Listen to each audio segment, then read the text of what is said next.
skewed and unbalanced. So I made it kind of like a hybrid model, but I can also do some ultimately community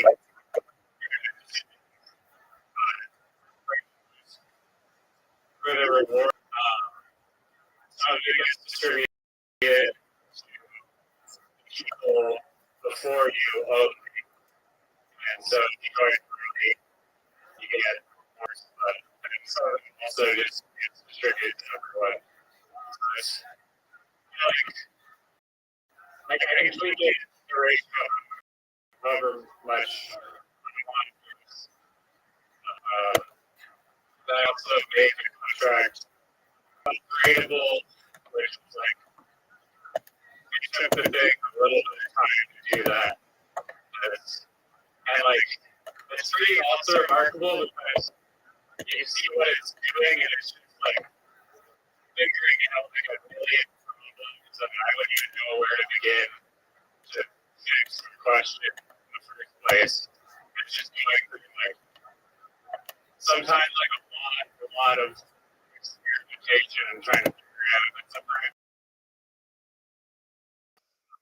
you're like, oh, this didn't work, but it's pretty much nailed everything, including the having like an upgradable proxy contract feature, which lets me add or the community vote potentially on features that the contract might want, so there's no migration issues. And yeah, I think we got a winner here, hopefully. People are seeing the ideologies of uniting together to join forces instead of being these isolated, separate islands trying to grow their community individually. Like North Korea? Exactly like 3/4 of an island, North Korea. That's Okay. So then, let me ask you this. Would Kazakhstan be an island?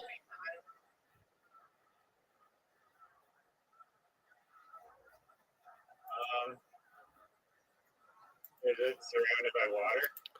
It is the world's largest landlocked country, baby. I mean, there's probably some lakes, right? But just not around borders. I would say it's an island that's surrounded by land. Okay, why wouldn't you just say? Why wouldn't you just say? Why wouldn't you just say it's? Why wouldn't you just say it's on an island, meaning Asia, Africa, and Europe? That's the easy way out of the question. I'm thinking of the box here. I'm very disappointed. These like puzzle games that I like really like are like I've seen these advertisements for it. And it's like kind of like an umbrella shape, but it's like strange kind of umbrella shape, and it's like okay. All you have to do is draw a line so that it covers all the random shape of like the umbrella, but to cover all of the shape, like there's only like one, or sometimes there's multiple patterns, I assume, but it's just difficult to actually simply trace a line over this like arbitrary shape without it like failing, or you're missing a chunk or like a section. You know what I'm talking about? No one knows what you're talking about. Okay. Well, I get the umbrella, I get the arbitrary drawing a line, but I don't understand. Maybe I just don't understand. Yeah, so just imagine just like you have a literal like umbrella shape, just like the outline of it, it's like filled in. And then the challenge would be like, okay, we have to just draw a line starting anywhere that will cover the whole umbrella. And it becomes difficult apparently because it's like not so easy when you have these like weird shapes to like not like skip anything. Wait, yeah, and you can't pick up the pen. Yeah. Well, you should have said that. Why the fuck didn't you say that? That's a really important part of the description of the game. Why wouldn't you say, and you can't pick up the pen?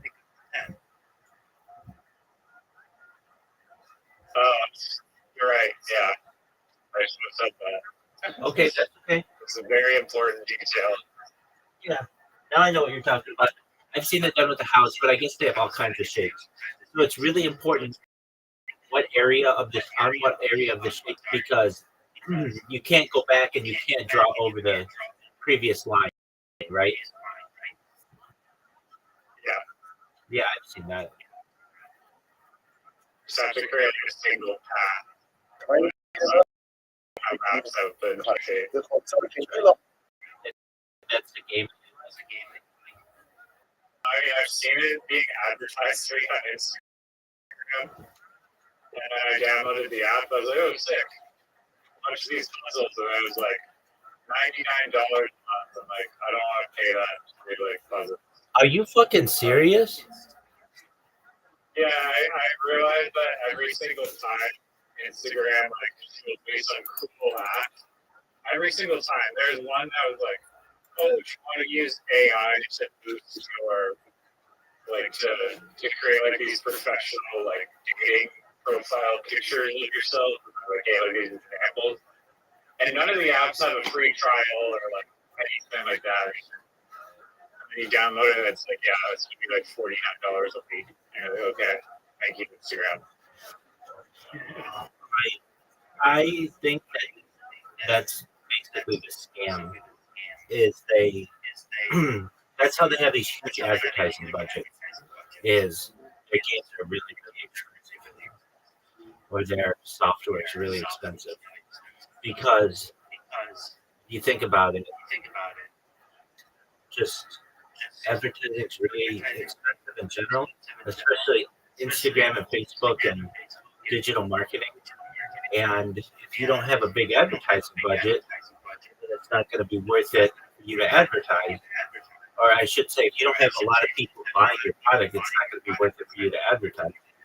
And you need a big budget to do that, so you have to charge people a lot of money for whatever it is they have. The I don't know if this was the point of this software, but okay, do you know what Vimeo is? It's like YouTube.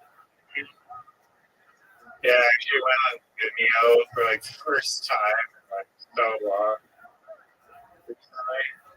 Right, it's a wasteland. Damn, I forgot. It's a wasteland. Like nobody's there. But when I first started streaming, they had a thing where you could stream on Vimeo for the first month. I think it was, and then after that, it was $800 a year, which is like pretty expensive. I thought just to stream, considering YouTube literally lets you do this for free. And I tried it for 1 month, and it was it just didn't have any other features more than YouTube did, so I canceled before the month was over. And then there was this other platform called what was it called? Omelet. Omelet was this platform, and Omelet was supposed to be a competitor to like Twitch or Kick or Rumble, and I streamed on Omelet for like a year because I inadvertently bought the premium version of it. Maybe I bought it for I don't know. But guess what? In like month 10, Omelet website shut down. So it was like I bought the thing for a year, and it just was like, oh, starting our services on December 31st, 2023. Thank you, member. And it was like there was a refund or anything like that. And I had only lost like 2 months out of it or something. But I just thought, wow, that's really shitty. Like, they were taking orders for um, like into the next year, but they had no plans on actually fulfilling those orders. Isn't that the best story that you've ever heard?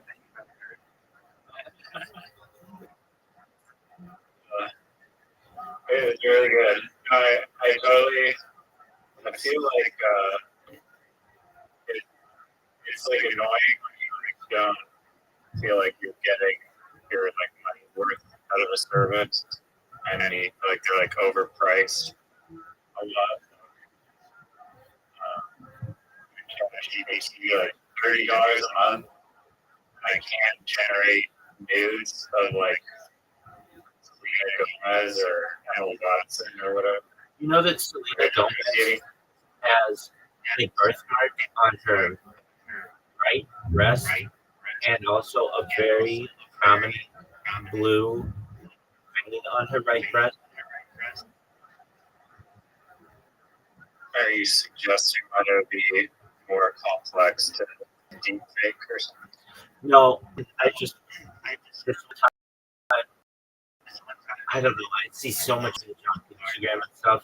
And they had Selena Gomez, and she had just like a very prominent blue vein in her right breast with a birthmark. And I thought, with Aubrey, I would think that she would get like her whole body like perfect, and she hadn't. So I hope the marriage with Benny Blanco is going well. They got married, I believe. Just gonna say, Who made a nacho cheese hot tub for her, and I don't think Benny Blanco is at all. I don't know a single thing that he's ever done. I don't know why he's famous, but really, he's actually produced like very, very like, insanely popular songs that if you heard, you'd be like, "What the fuck? I'm doing this." oh, so he's a producer. Okay, so he's not an artist, though. Like it's okay. I think he's a producer. Okay, fine. He's Jewish. Kind of figuring out. Yeah, I do know that. Like,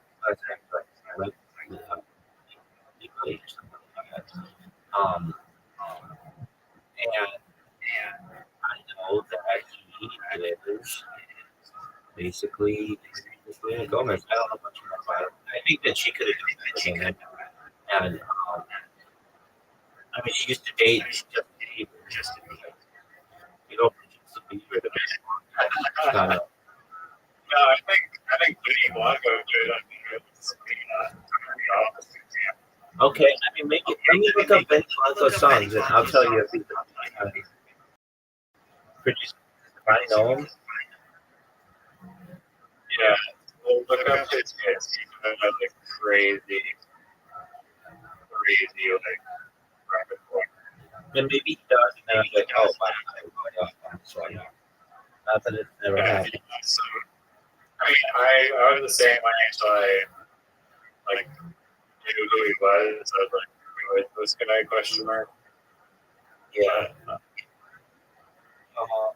Okay, I know the song "Etai," which I do like that song.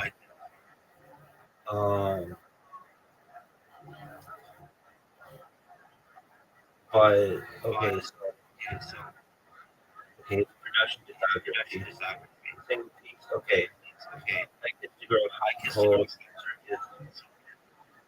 Big famous Katy Perry song. Oh, dude, he did TikTok. That's Which one was TikTok?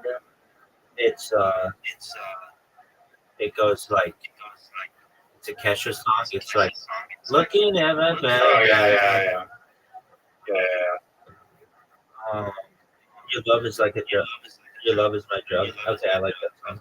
California Girls, yeah, he's Teenage Dream. He's done Teenage Dream. I didn't realize he's been doing it this long. Moves Like Jagger. He's done a shitload of songs. Yeah, Moves Like Jagger was the most annoying radio song I've ever heard in my life. Yeah, it is.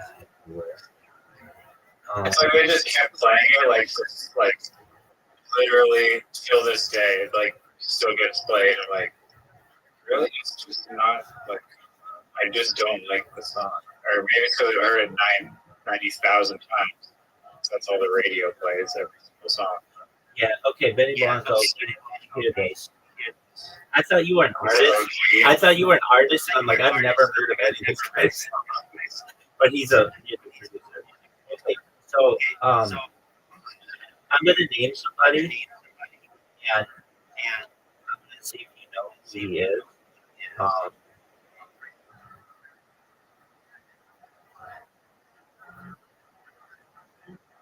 He is Swedish. Yeah, this motherfucker. So here's the thing. Benny Blanco or whatever did not like produce all those songs alone. There were other people. Do you know who Max Martin is? Max Martin. No, no one knows that. Exactly. This motherfucker is tied with the Beatles for the most number one hits ever written, and nobody's ever heard of him. Okay, so I'm gonna name this song. Ready for this? Yeah. Baby One More Time. Do you know that song?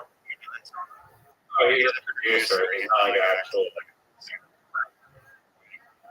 That's why no one knows. No one knows like, the producers. Exactly. That's why I didn't know who Benny Blanco was. It's Gonna Be Me by Instinct. I Kissed a Girl by Katy Perry. California Girls with Snoop Dogg. Teenage Dream, which also I just read that Benny Blanco did as well. So it's like, how are these? Benny Blanco, whatever I'm calling Billy Blanco. Exactly, and they did. So then there's this weird guy, Dr. Luke. We'll talk about him in a second. But yeah, Dr. Luke, Max Martin, and Benny Blanco.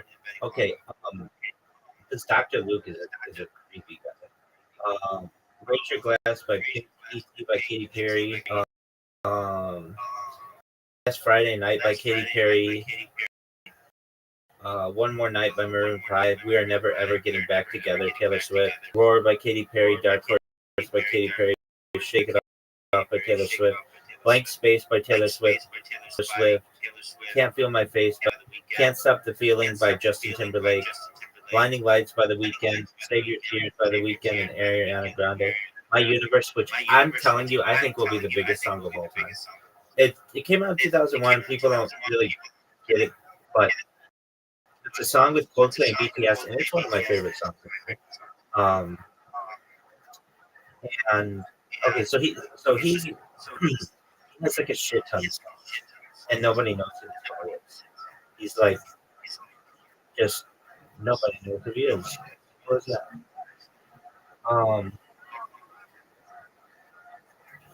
All right, but he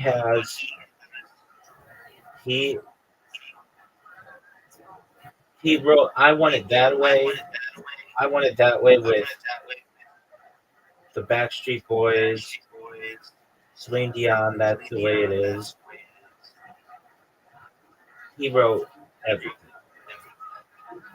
And I almost think that, like, I don't know, like, if you can say, like, oh, Benny Blanco and Dr. Laser, or wait, Dr. Luke, Major Laser, Dr. Luke, this guy's creepy as hell. He is. Yeah, he married,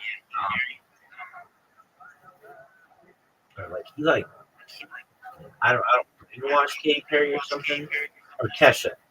There's like a civil lawsuit. Dr. Luke's controversy centers around allegations made by singer Kesha, who sued the producer, whose real name is Lucas Sebastian Gottwald, in October 2014, accusing him of sexual assault, emotional abuse, and other forms of mistreatment over the course of their professional relationship. Dr. Luke denied all allegations and filed a counter-suit for defamation against Kesha and her mother. Legal battle lasted nearly a decade, drawing widespread public attention and sparking the Free Kesha movement in support of the singer. Kesha claimed the abuse ongoing in 2017. The abuse they suffered from Luke was a decade-long every day, every moment of every day. She alleged that Dr. Luke's drug and assault to her, contributing to her struggles with injuries. In response, Dr. Luke maintained his innocence, calling the claim completely untrue and deeply hurtful, and emphasized that he never had sexual contact with ketchup. He also stated, "I never drugged or assaulted and would never do that to anyone." Um, the case on multiple legal. I mean, who to believe? Yeah, I mean, I don't know, but I just know that. So the case on multiple legal rulings determination here in 2024, the Dr. Luke, the public figure, would prove that actual malice to his defamation suit. However, before the trial concluded, Ketchum Dr. Luke reached a settlement in June 2023 with no public disclosure. So it's like they fought for 10 years and nobody knows anything. I just think that's I crazy. don't believe this. I don't think that well. Shit, the United States takes forever. And I mean, I don't know about other countries, but I kind of think that, well, it's meant to. As the saying goes, um, billable hours are undefeated, meaning this is how lawyers make money. And so the longer that they can make the case go, especially with people with really big pockets, the more money they're going to be able to make. And I've known and still know a lot of lawyers, and some are somewhat good-hearted, but others are fucking cutthroat and deep down very unwell individuals who are, I'd say, in many ways, like obsessive. This is one that I can't stand. So I have a friend of mine who's a personal injury attorney, and one of his clients, he does like shitty. I hate to say it, but like shitty Orange County personal injury. Like, I don't know. He just has somebody come to him with a case, and he defends them or whatever. And one of the cases was, this one just always sticks out in my mind. Somebody had a nursing home a bottle that was supposed to be like a hot water bottle, and put it on his client bottle first. It was microwave too hot and caused like serious burns. And it was the nurse followed the directions on the water bottle or something like that. This is an example. She followed instructions on the water bottle, and it just happened to like be faulty or something. And my friend sued the nursing home and all these other people, and he won. And he won for his client. He won like $100,000 or something. But that was it. And I've always been critical of him and his intentions. That why wouldn't you go to the company and say, look, your instructions on the water bottle are incorrect. You need to change them. I didn't understand, like, well, where the fuck did this motherfucker go? Where the fuck did this motherfucker go? I'm telling you the greatest stories in the history of mankind. Sorry, tell me what happened. I'm telling I didn't hear it. So my friend sued the nursing home and won, and they won like $100,000, of which he gets 33 or something like that. And but they didn't contact the company that had the incorrect instructions and try to make the company aware that like their instructions were like should be changed, or that their product was faulty or something like that. Like they didn't go into that. And I felt like if you're really trying to like help people, not only help the person who's paying you to sue somebody, but help the general community and ensure that these types of products are either taken off the market or have proper labeling. And it was like, oh, that's too much work. I do what people pay me to do, and that's it. And that's kind of bothersome to me. Like I've known what at least we call in the United States should have called this outside the United States, ambulance chasers. And this is actually an illegal practice in California because people used to do it. People used to hear the going by as an attorney and that siren to the location of the accident and then give the person their card. Wow. And it became such an issue in the state that we had to make it illegal. And Under this way, like the hospital. they used to do that too. So they made that illegal as well. So you You can't intercept people. yeah. So, Yeah, so the law is I now. mean, isn't that like a public right? Just hand out business cards, their freedom. Well, it was generally seen that way Amendment. until people were doing it. It was starting to get in the way of medical procedures because somebody's like on a cart getting pushed into an ambulance and somebody's handing them a business card, and it was just like, look, we're trying to help this person. If you're given a business card, if anything, I'm trying to help too. yeah, I mean, I get that. I get that element of it, but it's basically been concluded that you cannot proselytize your services generally at the scene of an accident or a medical facility. So, because if not, these guys would just wait outside and give people their cards, and they did it up until like the 80s or something. There used to be a law as well. One of the reasons why I think that the law has changed in major ways in the United States, one of the major things is there used to be a law that prohibited lawyers from advertising. And this is one reason why, in many ways, Freemasonic lodges and other types of civic organizations were very popular because this was a way for you to be able to sort of advertise within civic organizations without necessarily violating the law. So up until like the 1970s in the United States, lawyers were not allowed to advertise on television or in the newspaper or on radio or anywhere else. And that changed. And once that changed, that made people, if you're injured, call this number, blah, blah, blah, blah, blah, on every fucking billboard and every fucking radio and every fucking television all over the place. But it used to not be that way.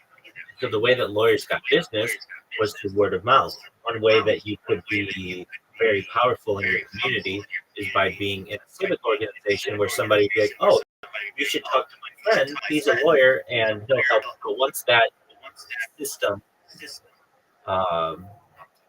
was changed and lawyers could start advertising, and things were.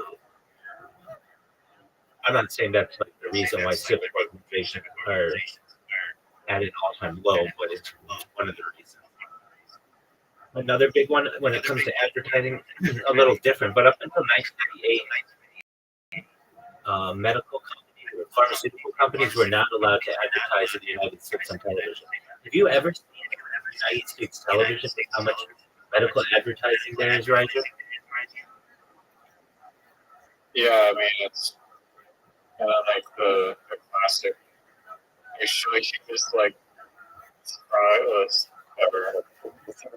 whatever the hell the thing is. At the end of the commercial, like still like 500 side effects, like really quickly. It just gets progressively. Right. And you're not allowed to do that. Only 2 countries in the entire world can you do that. United States and New Zealand. And we used to have it in the United States where you do that. And now, let me just ask you this. What percentage of your nightly news budget in the United States, specifically, let's just take Fox News. What percentage do you think is sponsored by pharmaceutical companies? 80%. It is 80%. Yeah, maybe I perhaps have said that, or you've heard it somewhere. Really? No, that was literally a guess. Yeah, it's 80%. And so you'll hear these people who are like pundits on the news, and they're like briefed beforehand. They're like, whatever you do, don't say anything bad about any kind of any kind of pharmaceutical product or any kind of medication, whatever you do. And they'll be like, okay, well, why? And they're just like, we have agreements with the major pharmaceutical companies that we aren't going to be the like investigative resource into their product. If somebody else does it, that's fine, but we're not going to do that because of how much of our budget is tied to pharmaceutical companies. So just keep in mind, like over the course of 25 years, the United States for its nightly news, all of its news went from 0% pharmaceutical budget to 80% pharmaceutical budget. That's an incredible amount. And it's also made it extremely expensive to do any kind of television advertising. Television advertising is, in the United States, really the most expensive type of advertising that you do. And it's 10 times more than radio advertising. And it is inflated by pharmaceutical companies. If you're just like let's say you have like a small restaurant, whatever, you're never gonna be able to advertise on Los Angeles television. The cost of one television ad would cost you like your whole year of profits, and even like radio ads has become too expensive. So what they have to rely on, sometimes television does this, sometimes radio does this, is just like they'll have a day where they're like, hey, it's small business Saturday. whatever, yeah, small business Saturday. We're gonna allow people to call in or to promote themselves on one day of the year, and that people do, but because you're competing with Johnson and Merck and Pfizer and Moderna, like nobody has the. There be like, I mean, I guess like oil companies do advertise through like gas. Do gas station? Do gas stations have advertisements? I've never seen it. Yeah, they do. Petrochem definitely has advertising. I've never seen an advertisement in the United States for an individual gas station. What I have seen, and they don't even do this anymore, really, is like a chain, maybe like 7-Eleven, but they don't even really. 7-Eleven doesn't really advertise anymore. They know that there's a certain thing that happens in society where people will talk about your product enough that you just get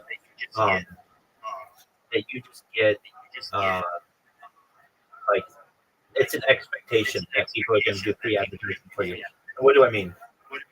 Like a company like McDonald's, let's say, is very precise about where it advertises. So it'll advertise on like television and billboards, but not really so much on the radio. They just find that radio advertising doesn't work for them that much. But nevertheless, there's an expectation that the people on the radio will mention McDonald's every once in a while just because it's like a thing in American society. And so they recognize that they're already going to get free advertising from people talking about it. Another one that's like that is, I believe, I could be wrong on this, but Pepsi decided that it, with this huge campaign in the last like 2 years, just digital advertising and no, like not as much on television and everything, and whether it's been successful or not, but they recognize that people talk about Pepsi because it's part of society. Like once you hit a certain threshold within American society or even global culture, You don't really have to advertise anymore. You might have to do it every once in a while, but it's like it is going to um, it's gonna like your previous experience is going to work for you. If that was true when like Saddam Hussein like not need to like have his like statues in the face, or Kim Jong Un like not need to have all that propaganda everywhere all the time. Well, that's a different story. That's a dictator, arguably, as opposed to like a corporation. But in the, in your own way, in your own way, that's true. You don't see Donald Trump building like statues to himself. Of any guy who would, he would be the guy to do it. But he knows that people are going to talk about him, so he doesn't really need to do that kind of marketing. It's one of the reasons why the amount of memes that have been created about Donald Trump are like ridiculous. Like, I don't know what the number is, but it's like at least like a billion probably. Oh, for sure. The idea of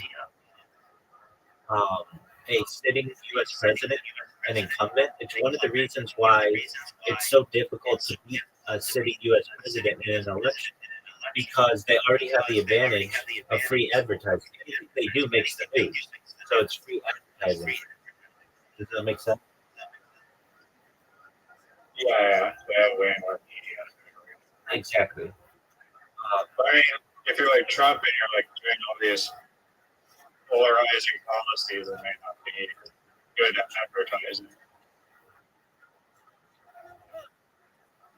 That's true, and that's why he does do advertising himself.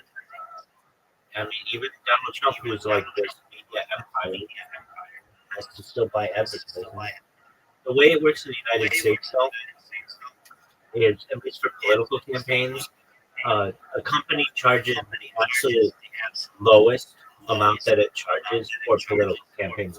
There's some kind of law that's written in that says, yes, you can charge politicians for advertising, but it has to be at your lowest rate.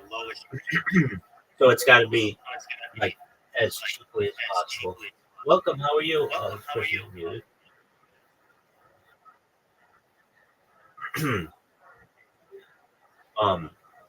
And it's still very expensive though, dude.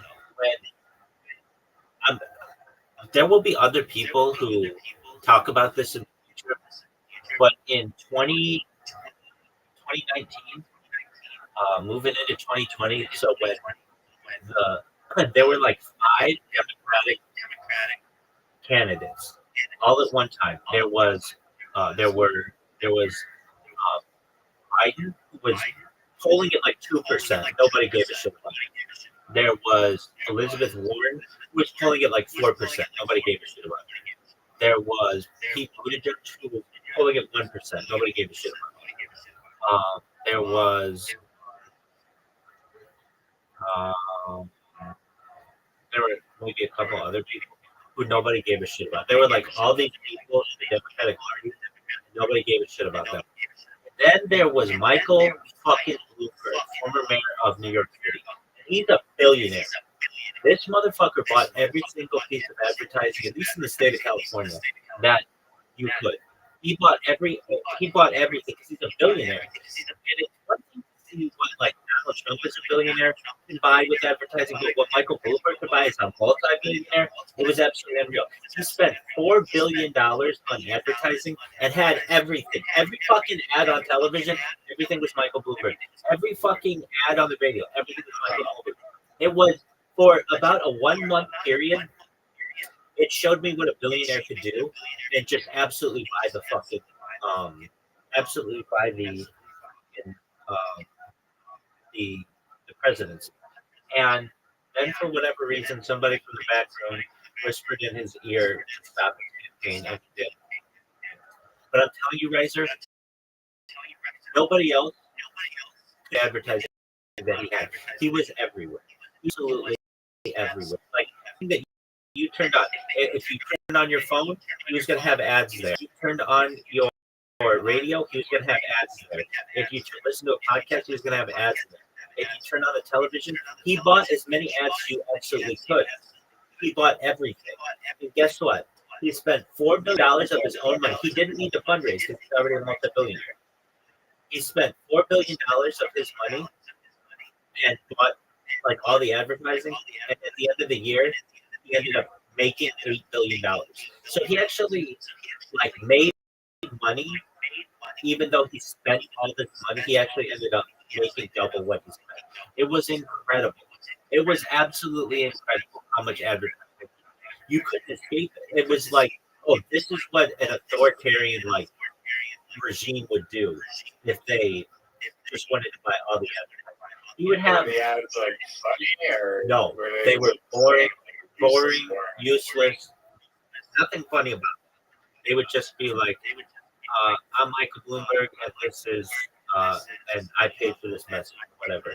And all of it. It would just be like Michael Bloomberg had to help New York City and blah blah blah blah blah.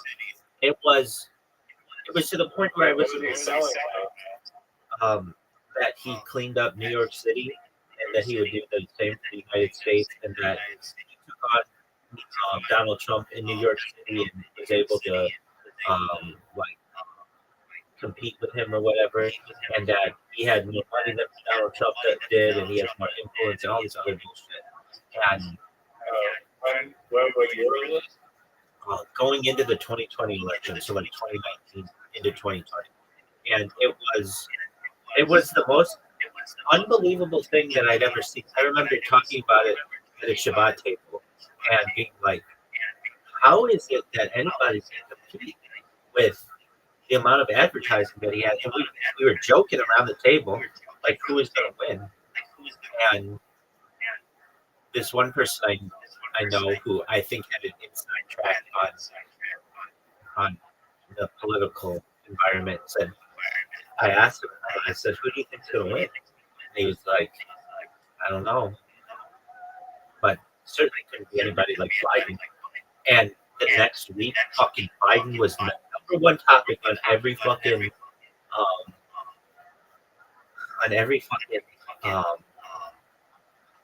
like talk show.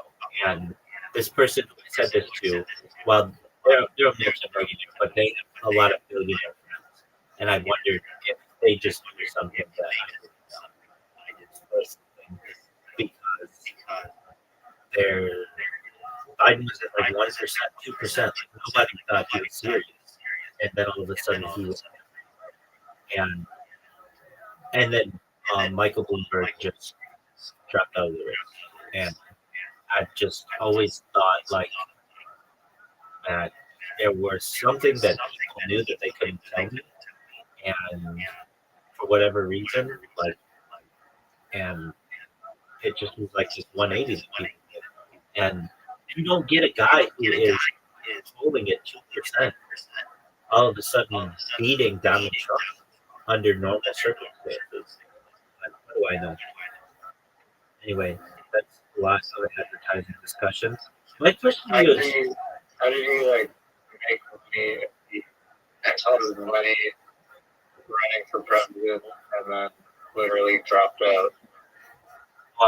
Michael Bloomberg, because he owns Bloomberg, and that's like arguably like either number one or number two investing channel, but also he owns the Bloomberg terminals. There's like a service that they sell to like Goldman Sachs and Millennium Partners and BlackRock and all these other companies that they, in order to get their information regarding the stock market, they pay these per terminal that they use. So it was just a lucrative. It's a lucrative service that they have. Not everybody can do it. You can't just start up a company that's like, hey, I'm going to provide stock market information like, down to the millions faster than these giant corporations. It's just not possible.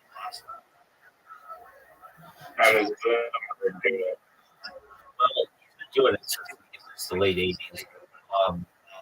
That they track the amount of transactions that are going, and they have like really fast computers, and they have connections in Wall Street and New York Stock Exchange, and they have terminals that you rent, and basically, like they provide really accurate information. You know how like Coinbase and Uniswap, they have like the terminal, the candles. Well, it's essentially the same thing for stocks, and it's just much more detailed through the Bloomberg system. And like, how was he able to get into it? I know he was really, really into computing, at least financial computing. And then in the like early 2000s, he started Bloomberg Network, which allowed him to manipulate people's opinions. It was really to compete with CNBC, which is like the really only other financial channel out there. I guess there's Fox Business. Those are the three big ones: CNBC, Bloomberg, and Fox Business. And if you're into finance, you don't watch you don't watch Fox News. You just literally have that shit on 24/7. You don't change the channel if you're really into finance, stocks, and shit.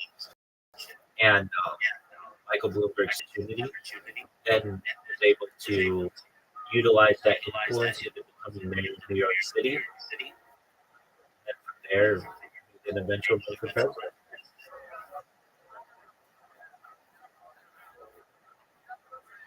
And that's the best story I've ever heard. We haven't seen my show. I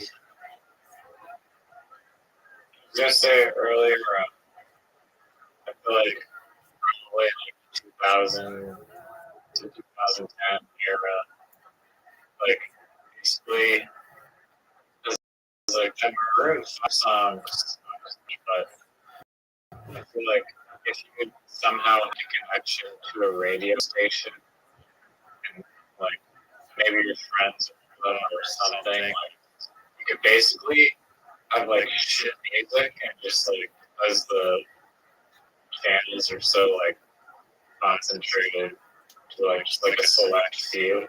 Stop. Like you can just get like famous basically if you Stop. So the reason why I say stop is, and I knew where you're going with this. This was a controversy that happened in the 1950s called payola.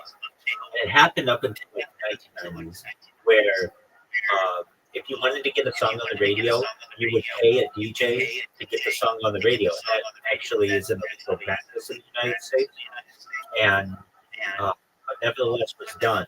And so what you would do is maybe they would say you can't straight up give cash to a DJ. They would give you, like a record company would say, we want you to play our artist, and we'll give you concert tickets that you can give away on the radio. But it's going to make your radio show really hot because everybody's going to want to listen to it to get the tickets to be able to go to the show. And so there were other ways that people did it. They also did it not just with concert tickets, but by after parties. So they would say, which is kind of free, like they would say, hey, we'll give you an opportunity to go to the after party of the Grammys. But you have to make sure to play this special song, constantly. Moves like Jagger. You want to hear it X amount of time. So you're driving. Yeah, it's called payola. And it was if you want to have why is it illegal? Because if you're like a radio is a private business, so why isn't it up to their discretion? Because they license the airwaves and it's a public benefit. So payola in the music industry refers to the illegal practice of payment or other inducement by record companies to broadcast recordings on commercial radio without disclosing the payments. The practice violates the sponsorship identification rules enforcement by the Federal Communications Commission, which require that any paid promotion be clearly disclosed during the broadcast. The term payola is a portmanteau of pay and ola, a suffix used in early 20th century product names such as Victrola, Pianola, and Crayola. The practice has historical roots dating back to the early days of radio when advertising agencies like those behind NBC's Your Hit Parade did not disclose how hit songs were selected, leading to public scrutiny. The first paid major U.S. congressional radio investigation occurred in 1959, prompted by a Senate investigation that led to the downfall of disc jockey Alan Freed, who was uncooperative during hearings. Dick Clark avoided repercussions by divesting his stake in music-related hits. Following the investigation, radio DJs lost programming authority, and decisions were shifted to station program directors, which simplified the payola process. In the 1970s, inner city DJ Frankie Crocker was indicted in a payola scandal. No charges were later dropped. The use of independent third-party promoters became a common workaround to prevent FCC regulations, as these intermediaries could offer promotional payments without being classified as direct payola. This loophole was challenged in the 1980s and again in the 2000s, leading to investigations by District Attorney Elliot Spitzer, who secured settlements with major labels including AT&T, Warner Brothers Music, Universal Music Group, and EMI, totaling tens of millions of dollars. In 2007, four major radio companies, CBS Radio, Citadel, Clear Channel, and Intercom, settled FCC investigations by paying $12.5 million to fines with agreeing to stricter compliance measures, but no admission of wrongdoing was made. The rise of digital streaming platforms like Spotify has introduced new forms of payola, where labels can pay for tracks to appear in user playlists and sponsored songs. These placements are optional and have to be disabled by users through account setting. So, does that answer your question? Yeah. Okay, just a moment. Basically,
A person can take a kilo canopy. That was the canopy, if you take a canopy, and essentially use it as a cloak. Use it as a cloak. That will say that even though the canopy has strings that come up, because that's how you can anchor it down, and the strings, of course, the strings have to be dragged behind you. You can still wrap yourself up in the canopy and go out on the string. It's made of function, so there's nothing to be concerned about. So thank you, but the issue that I'm kind of thought was that how the nice those strings that kind of come off the canopy are really that part of the bell bush, and therefore maybe that's problematic. So the only step on it, you can wrap yourself in the canopy, essentially go ahead and use it as an article of clothing, and the straps are now considered to be a must-have. So you can use that nice wrapping graphic. The graphic, I don't see the television yet. It's been possible to have this kind of symptoms. So we'll say we have to rest it. If you go out with a full cover coverage, we'll say that tzitzis on it, but the tzitzis are not tied correctly. They're chatas. Why chatas? Because you view it as if you're carrying the strings. Even though the cloak is a cloak, right? It's an article of clothing. But you view the strings as something additional that you are carrying. So why is this case different? So let's say, so this sounds exactly the case of wearing a kippah. So just like if you wear the cloak that is not properly tzitzis, right? So the strings are the strings. So why would I not be fighting for carrying the straps of the kila as well? To which simple, tzitzis legabi kalas chashuvim v'gabaki. Because I'll say that tzitzis vis-a-vis the garment are considered to be kosher and therefore not bundled to the garment. That's why it's viewed as if you're carrying the tzitzis. But these ultimately, again, these straps that are part of the kila are not kosher. They're not kosher. So because they're not kosher, they're bundled to the canopy. And therefore, when you wear the canopy out on Shabbos, we essentially view them as you just simply wearing a garment. Madam Adam al Mishmas be of the witness for all of the Torah Mishmas was an interesting case. So the same person, Madam is like the person can employ a little bit of subterfuge. What does that mean? So, we started this part by talking about the idea that you cannot go ahead and arrange a streamer on the opening of a barrel. So it's two issues involved. So one was because you're making an OL, right, for the interior of the barrel. Also, really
I'm sleepy. I don't know. I'm falling asleep.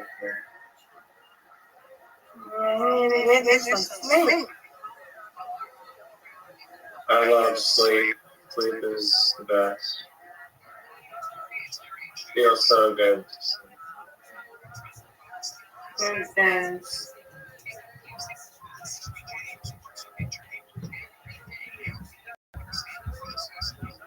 You want to go to sleep and you're like so sleepy and you're like, yes.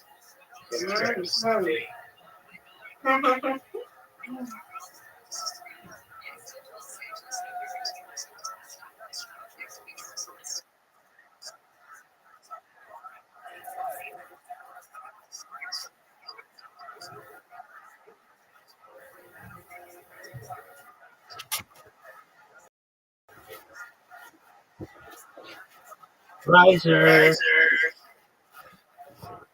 World's longest water break. I know. I just got news that my rent is going up, which is not cool, but it's whatever. How are you, Miss Aquarius? By how much? Well, thankfully, it's going up to $1,200 a month. Is that illegal? No, Is it like 500? but this isn't like a zone area for it to be considered like under those types of protections. So I was somewhat expecting it, but it's just one of those things. I would say get more than double. That's great. Well, it's going to be all together. They are going to start, and I understand everything's gone up in Orange County, but the water has gone up, the electricity is maintained the same, but there'd be some the big reasons. And it is what it is.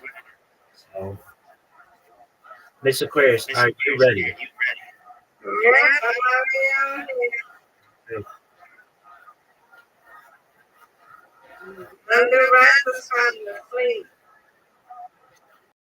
I understand. I'm gonna try to talk to them tomorrow about maybe just $1,000. We'll see. They said that by the end of the month there'll be something. So I knew it was going up. I knew I was basically on living on Biden time.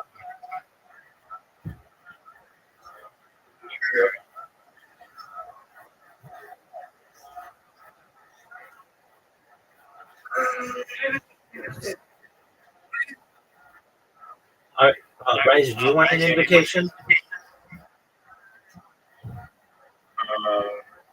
Burger. Okay, just a moment, Miss Aquarius, for the invitation. Then you can go, right?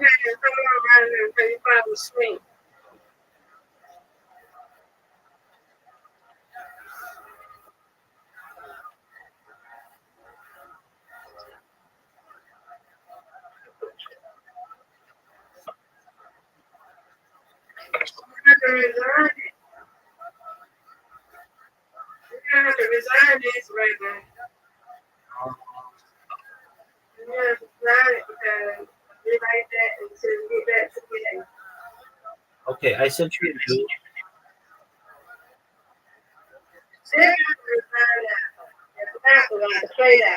No, it'll resign itself after activity. Riser, you got an invitation. So, we're doing it again, and then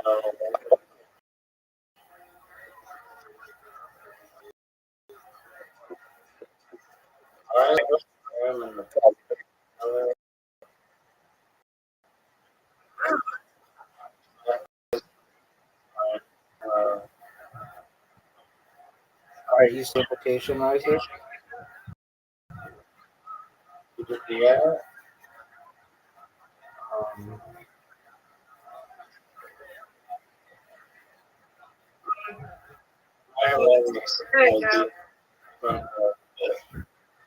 I just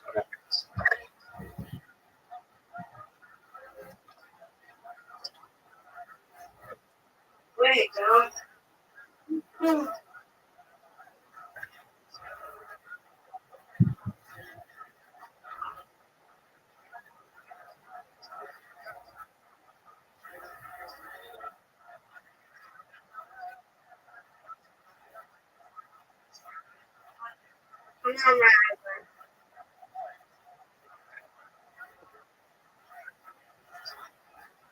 Hey. It's our first strike there. It's fair. really good.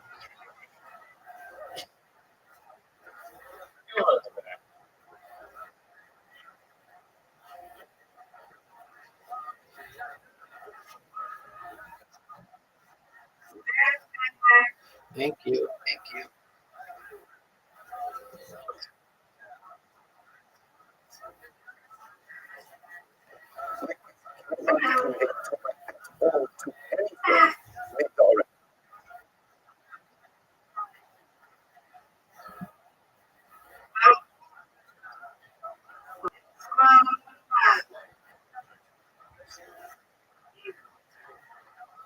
Strike.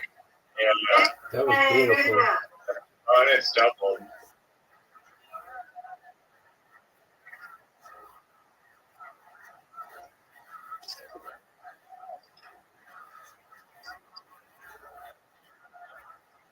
Good. It's fair.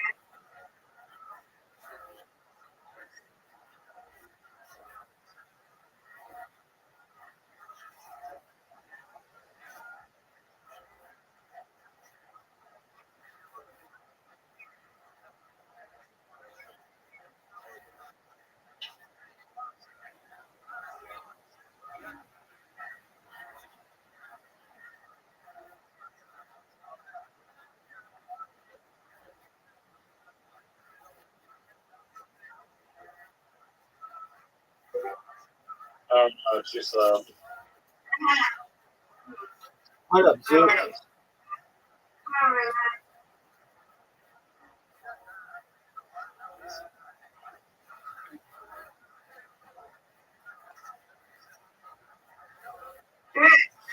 Thank you, ma'am.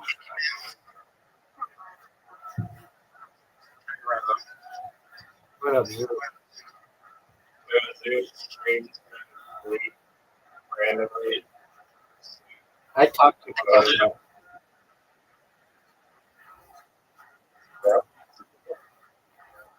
Yeah.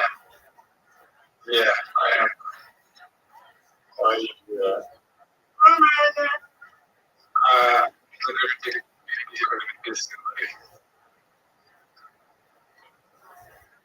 Okay.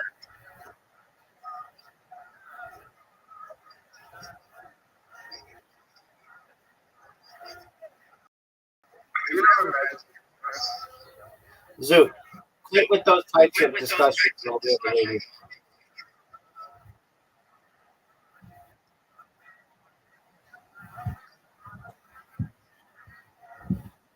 It's fair. Thank you. I don't need to measure it. It's my ankles every morning.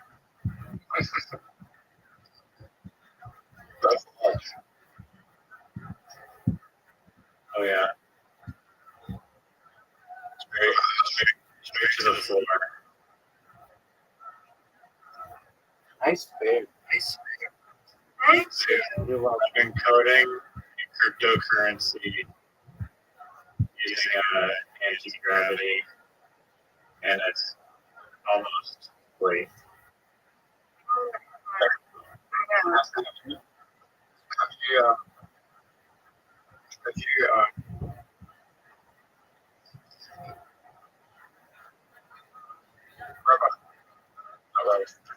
Raza, have you discovered how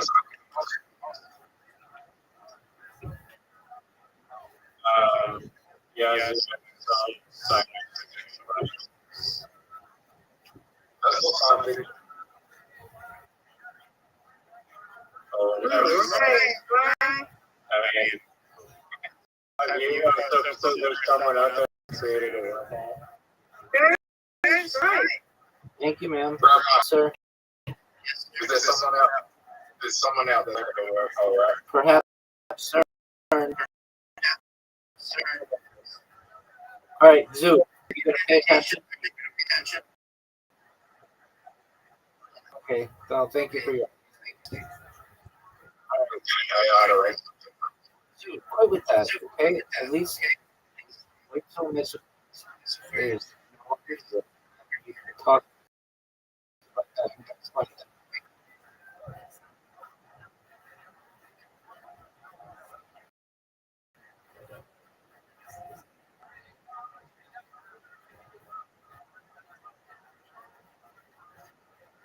No, man. Or do you have to bounce? I don't feel like I'm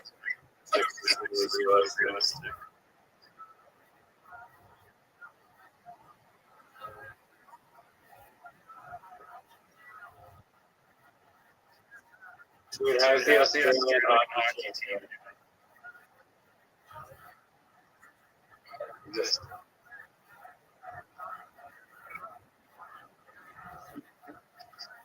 do you have a hockey ring? I thought you do.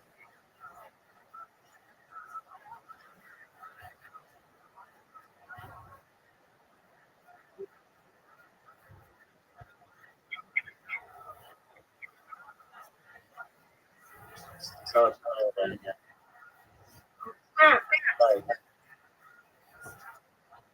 Okay. So that's are you kidding? Serious?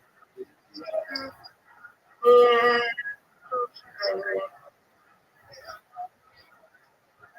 I mean, this is a break.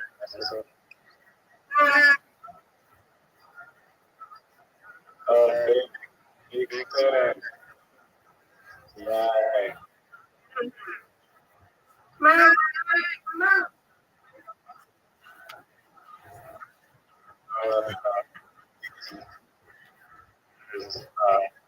Yeah.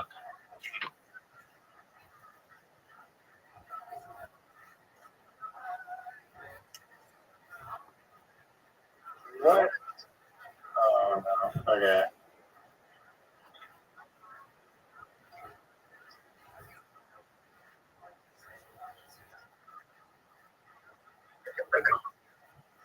I used to feel bad media. Hey.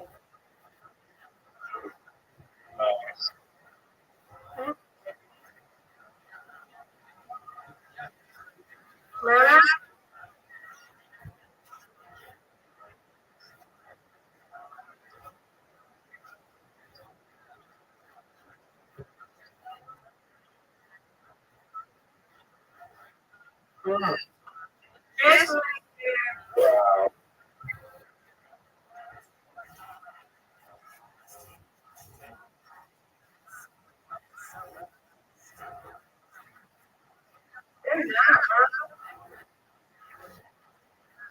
Oh,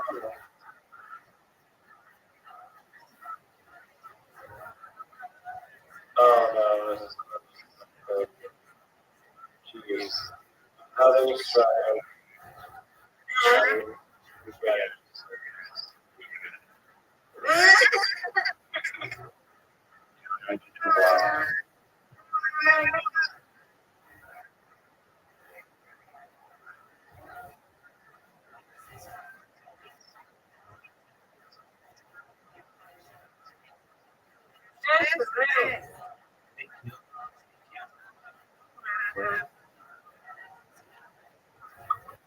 I don't know. Yeah, just, I think I need to just let it work. Oh, the last, I thought. Oh, okay, I don't want this.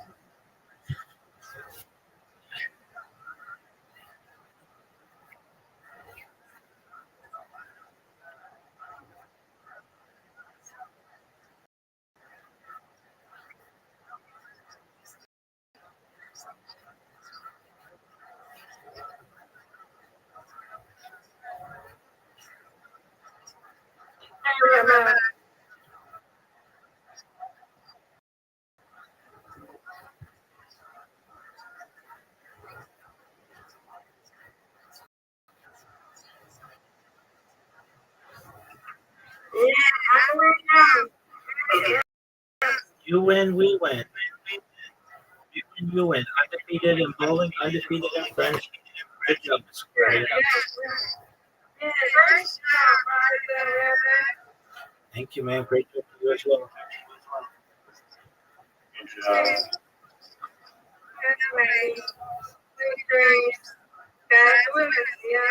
Take care. So, apologies for the delay. He's very much cut off here. And so I'm on a month-to-month lease. I have been for 8 years, which is a lot. But my neighbor down the hall has been doing it for like 16 years. So every month, we just pay whatever it is in our lease. But if the people who own the house want to, they can raise the rent. But because we're on a month to month as opposed to like year-long leases, I don't believe we are covered by the California Protection Act. And I'm going to have to look into it a little bit more, but I'm going to make an argument. So I talked with the manager of the house, who's like an old man. I'm going to talk to the guy who actually whose house the name is.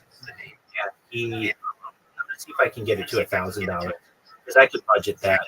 And I'm going to make the argument that I don't use the parking that I used to use.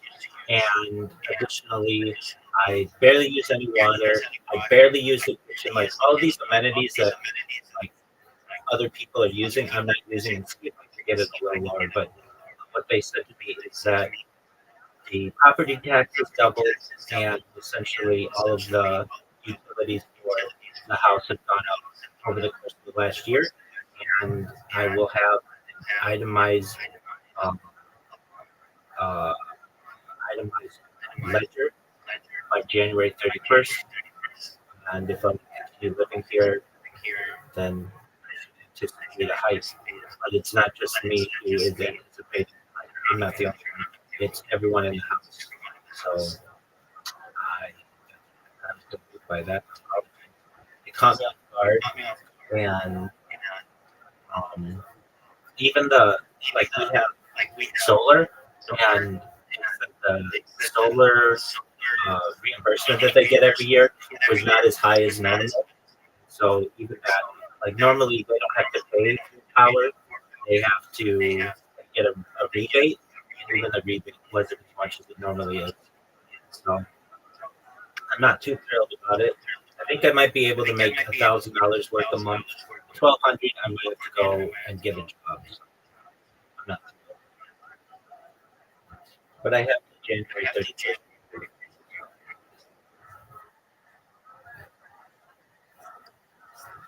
So that's where I was. Apologies for my apologies. Okay.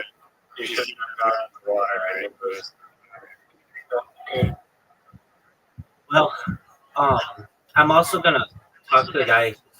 He owns the house. He's in Iran, and I'll at least email him and make his maybe.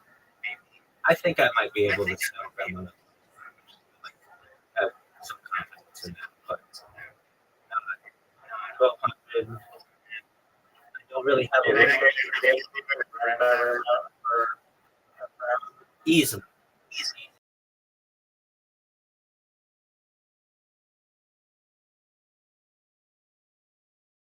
Easily 200. I think that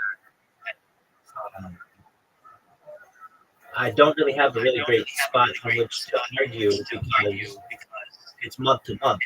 So if for any reason I do anything that they don't like, they can just say, all right, well, we're not going to rent you next month. There's not a whole lot. It's one of the advantages. But then there's the advantage as well. I don't have a lease. If I want to go move somewhere else, I can. But I don't know. I'm going to email Jay, the owner of the property, and see if he can work something out. And I'm going to talk to my other roommates too to see how much they're saying out. But all right. What did you do with Zeus? What up, Thomas Lindsay? Long time no talk. Happy New Year, my brother. How you living? How you going? Every day's a holiday. Every day's a feast. That's good in your neighborhood. Yeah, I've been doing well. Last day of my break. I enjoy it. All right. Did you do any more research? Research on what? The world? I've done a lot of research on stuff. Okay, what did you do research on? Tell me all about it. Well, I mean, I was looking more at the computers. It's going to be a little bit hard to get into like a super product. That's one thing because like of the temperature stuff and like it's still all theory. So I've done a little bit of research into that.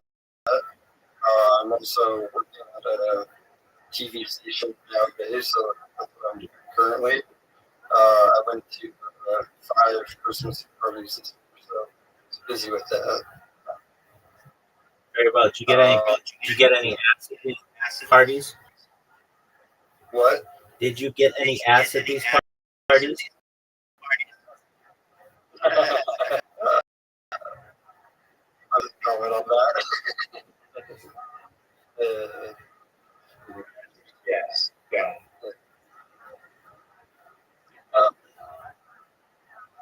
Yeah. Still grinding on the streams. Let's see. 100%.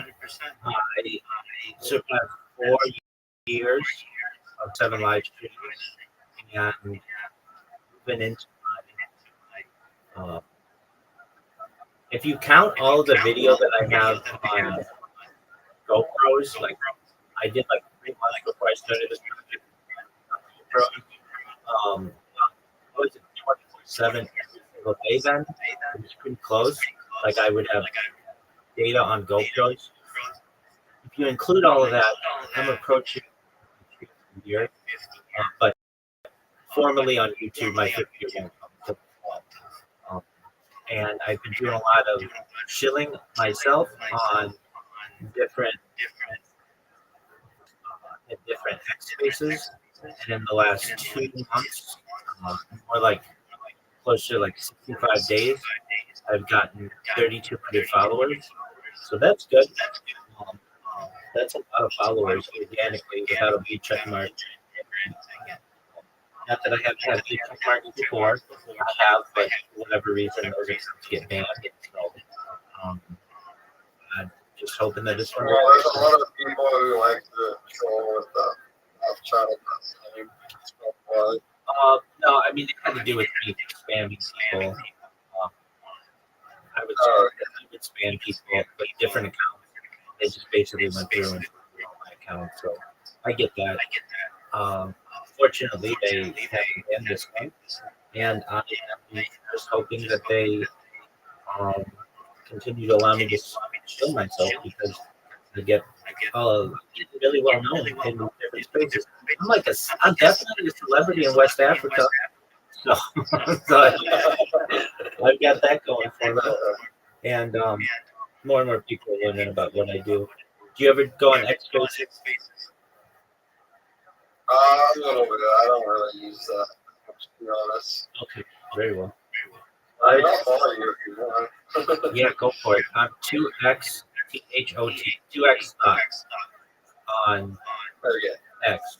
So you follow me, I'll follow you right back. Okay. Riser, are you following me?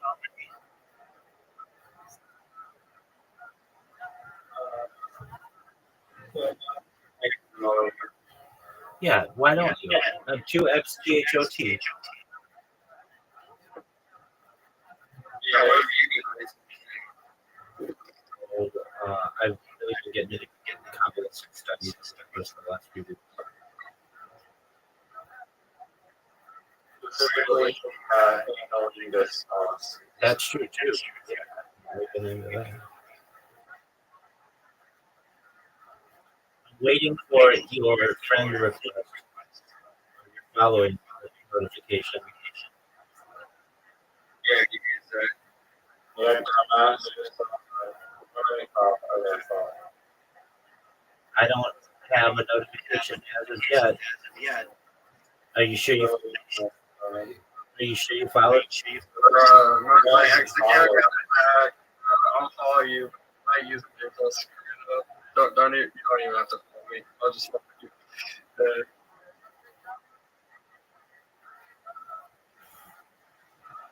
Yeah. Riser, did you follow me? Yellow on red. I know that guy. The first meme coin born on red note. Yeah. Did you ever talk to that guy again? I did like a little bit. Yeah. Basically, it's over. Sent me on the calamari. All right. And you tell me, where's your follower? It's 69. Wait. Type it in the chat really quick. So I don't spell anything. It's number two, and then Number 2. yeah, then the letter X, and then the letter T, H, O, T. 2X stop. Okay. Yeah, you don't have to follow me. My ex account got X. My name's all. I follow everyone, baby. No different. Well, I gotta fix my name. All right, let's fix your name. It just says cool guy, and that's like a bunch of like random Oh, hacked. that sounds baller. Change it. Cool guy. Cool guy. Followed. Just got hacked. That's good. You didn't get hacked.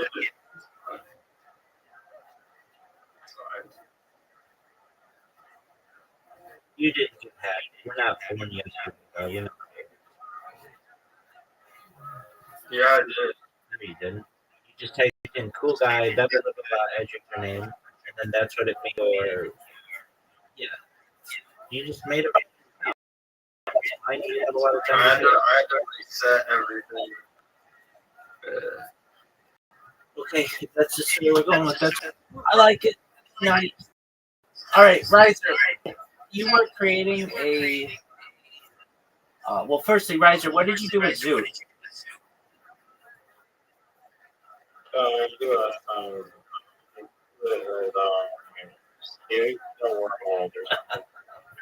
Okay. Secondly, finally succeeded building the world. you know, I had to teach him about CERN recently, and he's obsessed with it now.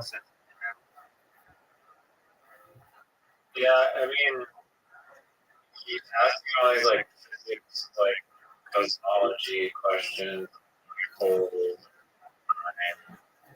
weird concepts. Yeah, he's kind of obsessed with time travel, and Okay, that was the one. because he wants to Yeah, there's that like. No, you're fine. Okay, there's like that like Baron Trump book series. I've seen it. It's like conspiracy theories of time travel stuff. Did Van Trump write a book? No, it's like the book series is from like the 1880s, and the main character is Baron Trump. He goes on these like adventures from Russia, and like there's like a lot of similarities, like Donald Trump's son, like his mentor is named Donna, and stuff like that, and so it's just a whole conspiracy. What's conspiracy about that? Well, that people are like Trump's like a time traveler and stuff. How is that a conspiracy? You think he is a time traveler? I mean, conspiracy is an agreement between two or more people to commit a criminal act. I don't understand where that is criminal.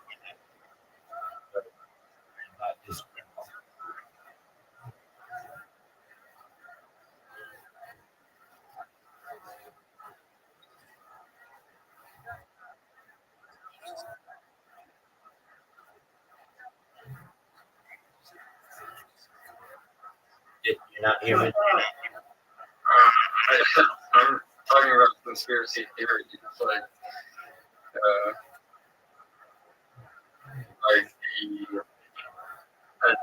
the phenomenon, not like the criminal definition. Okay. I just don't understand how that's one of those. I mean, wouldn't that just be like science fiction?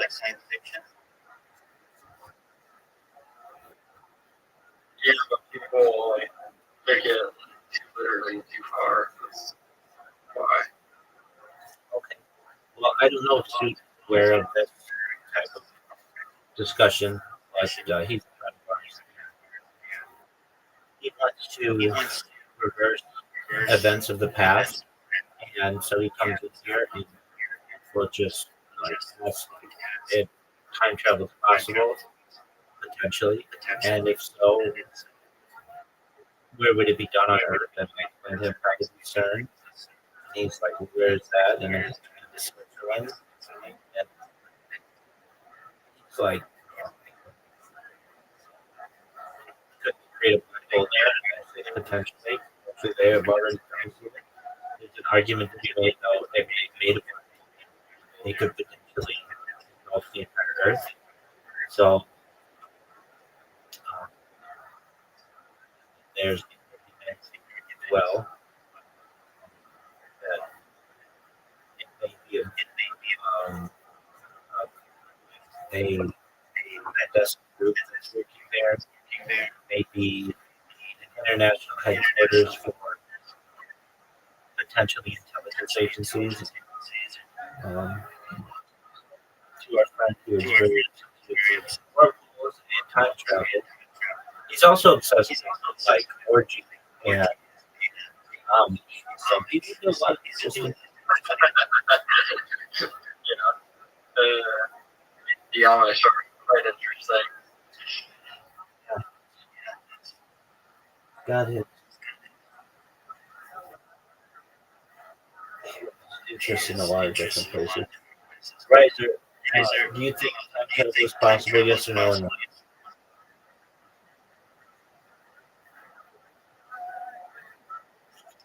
From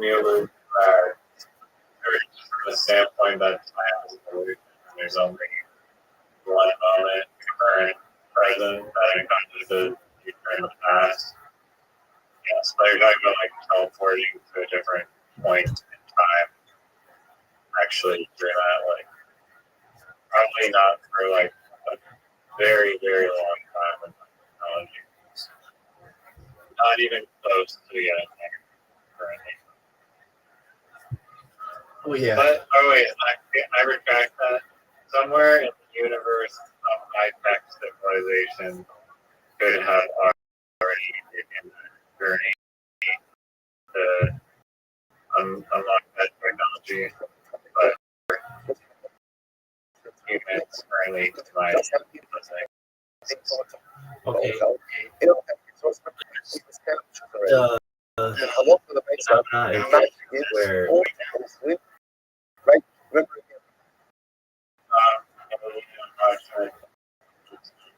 Daily check and storm Yugoslavia with borders pretty much Kazakhstan, which is a island surrounded by land. I'm also quoting the okay, well that sounds like garbage. The Czech Republic was just part of Yugoslavia. Yugoslavia consisted of other countries. I didn't say it was formerly part of Yugoslavia. You said it was formerly Yugoslavia. You didn't say formerly part. And now don't they reference the Czech Republic as Czechia? I'm not really familiar with the bill, but That's Canada. So that's not great. All right, so Czechia is it's known as Czechia. It's also known as the Czech Republic. It is it's a landlocked country. Let's see here.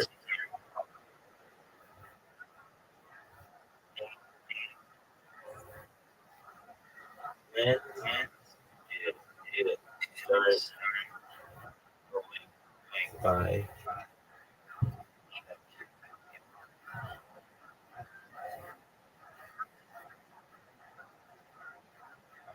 Oh, in 2016. New name was added to the terminology database in July 1st. So that's why when you reference Czech Republic, Riser, because I'm so advanced with editing lingo, I had to go back in my almanac to figure out the area you would reference. Does that make sense to you, Riser? Wow, that's Czech Republic. Well, I mean, I would give you nothing. That's short. 100%. All right. I mean, I still. You don't call it Myanmar? I call it Burma. I have a question. Are you ready for me to watch? I don't even know how to follow this hockey. Canada. Check the website. The third period is start on 15. Oh, you want to watch it together? Oh, you have to watch it. I don't even know a website that would allow you to watch such a thing.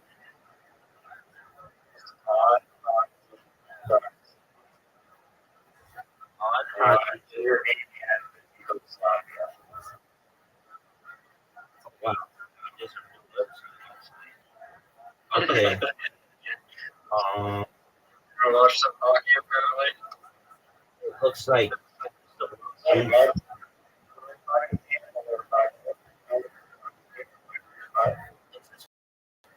is this World Junior? Oh yeah. Yeah, World Junior Canada versus only Czech Republic. Okay, it's called Czech Republic.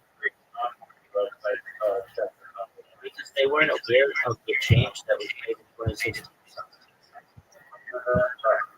Not. I said.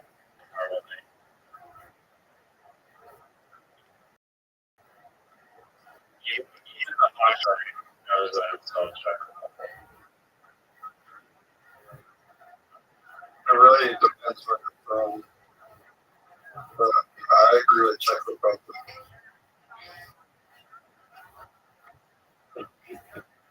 Where are you from? The Czech Republic. United Nations, maybe.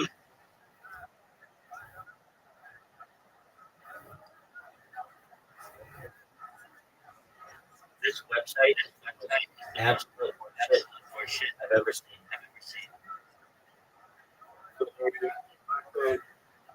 And check thing. A bunch of screens pop up. It's screen D. Like the very first one. Very first English. Why didn't you tell me? Doug, why didn't you tell me? Was there just a web? Was there just a thing for nuts.com? Nuts.com. Yeah, bro. That's rules. Is that what? Is that their slogan? If you watch the ads, you'd be more or less familiar with the companies. Doug, they don't Which advertise. sounds more like a Okay, they don't advertise it. or just the business concept in general, customizing a nut package is strange. I'll give you another. All right.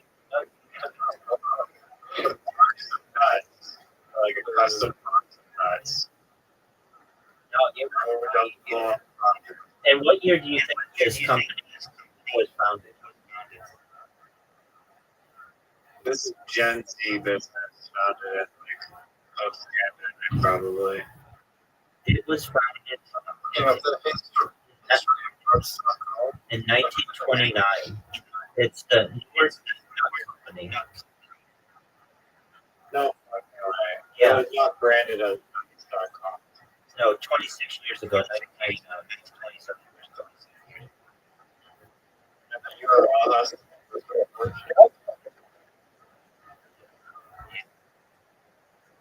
In 19, That's online.com. That's .com in 2012.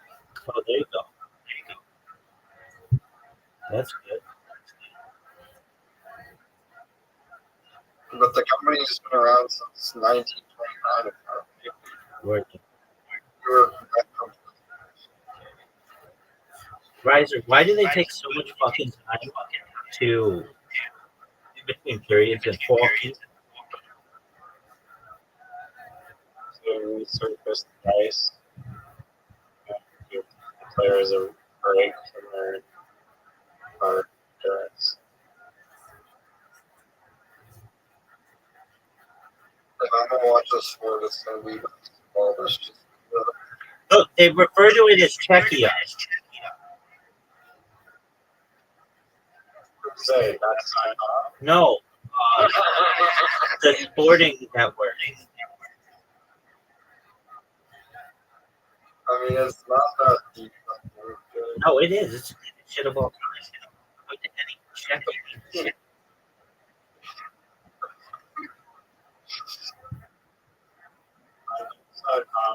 Like what are you craving? One of the options is nutty. One of the options is cheesy, but I'm just buying cheesy nuts. Riser, do you think you could invent a robotics boat? Easily, dog. I think so too. Yes. The software, for example, is not complicated, and mechanically, it's literally basically cars like water in it. And a pump. All right. So do you think that this is going to be done in the future, and that also Boney drivers will be put out of business? Oh, you mean like autonomous driving or something? What the fuck do you think robotica and Zamboni means? I thought you meant like just if I had to build a route, like that's like I don't know. You mentioned self-driving. I mean, what do you think robotic means? You have to tell you that it's mechanical as well, and that there might be metal involved. I mean, I think this thing of robotics and Zamboni. If I asked 100 people if they knew what a Zamboni was, and they did, they would be like, "Yeah, that's a Zamboni that doesn't need a human." I mean, Self-driving is totally different. There's a million robots that are self-driving. Most robots do not self-drive. So you offer a very clear. What would a non-self-driving robotics and Zamboni like? What benefit would that be?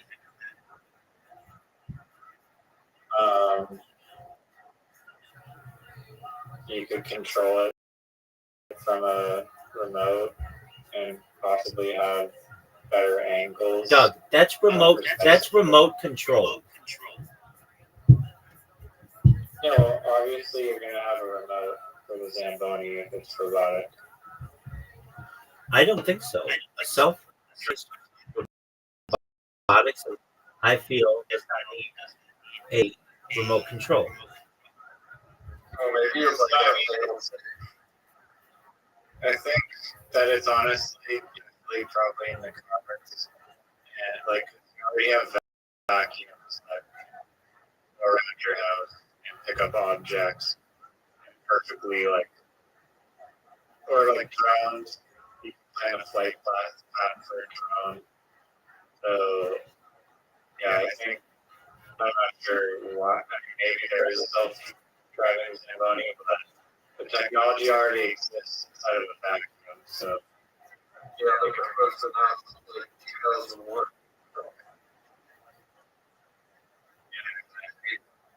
They should be able to send those. but I mean, I would like to say more could go wrong, I guess, with the Zamboni. It was created. Sort of higher. It was created in 2023 by Carnegie Mellon University. Results. That's already lately. I guess not really more studies. I never do one. Right, sir? Are you in the Zamboni subreddit? Yes or no, and why?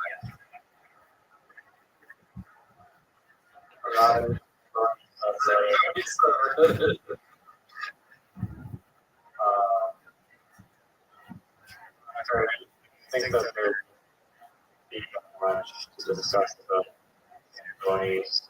Of course you wouldn't, because you don't recognize the achievement that is the AI self-driving robotic Zamboni. I do. It is.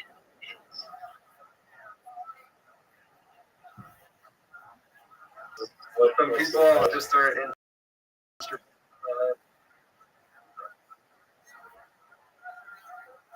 He doesn't watch hockey.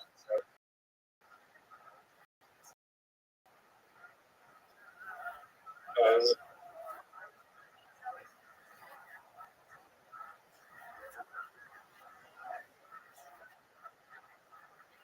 Why are you watching?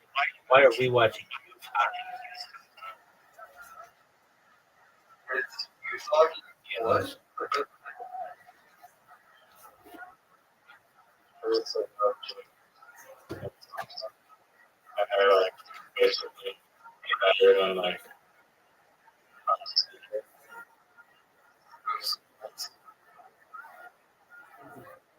like half those people will be in the NHL in like next year.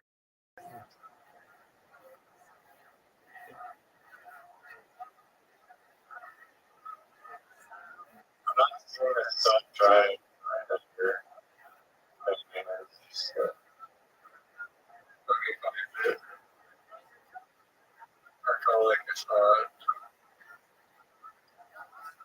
I'm just scanning through the sample subreddit. Right? There's one in our side.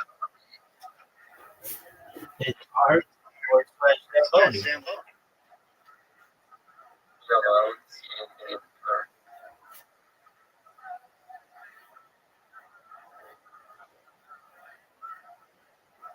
Right, so you have a thing that says NHL tonight on your screen.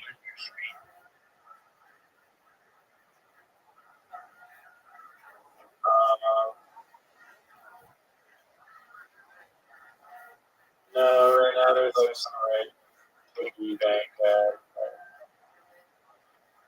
Okay, yeah, okay.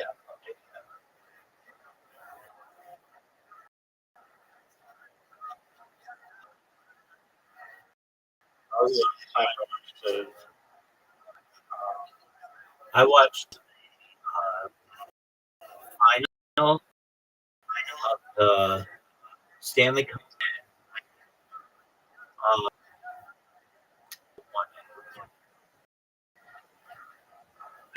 Maybe not with the Winnipeg Jets. Oh no, it was I think with on it or Florida might not even be a team name. I think maybe Tampa Bay.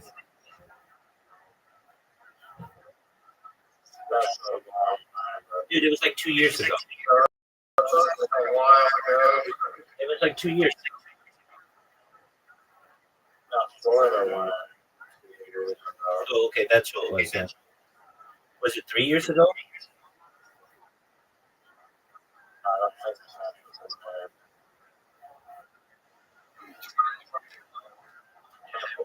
That's the one I watched. And I live.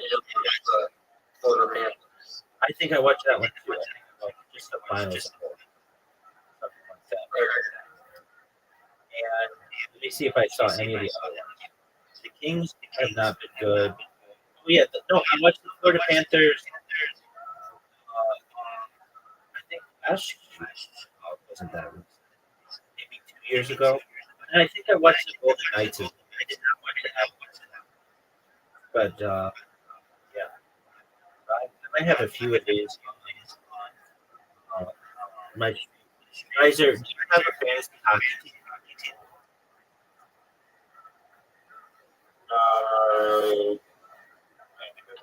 Okay, well, ask me how many fantasy hockey teams I have.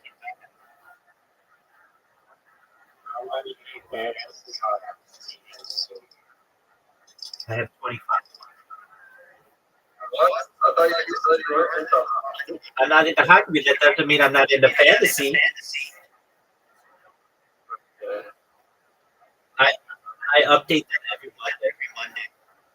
The names of all my teams are Wayne Gretzky.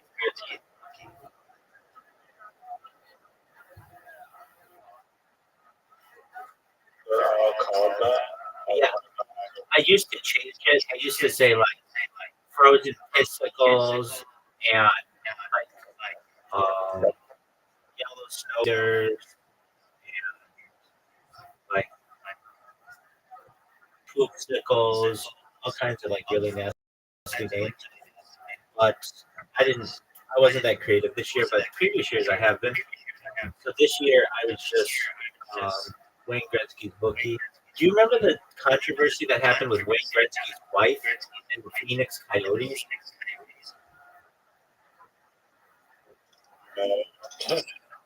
You call yourself a hockey fan?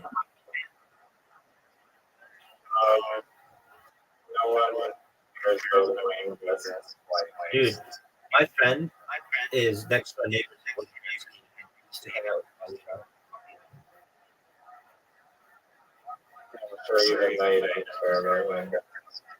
Wayne Gretzky, right?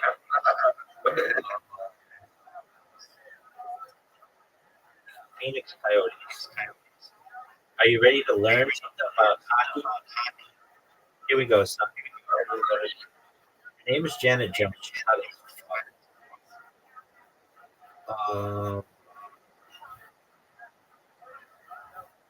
She was publicly involved in a major sports betting scandal.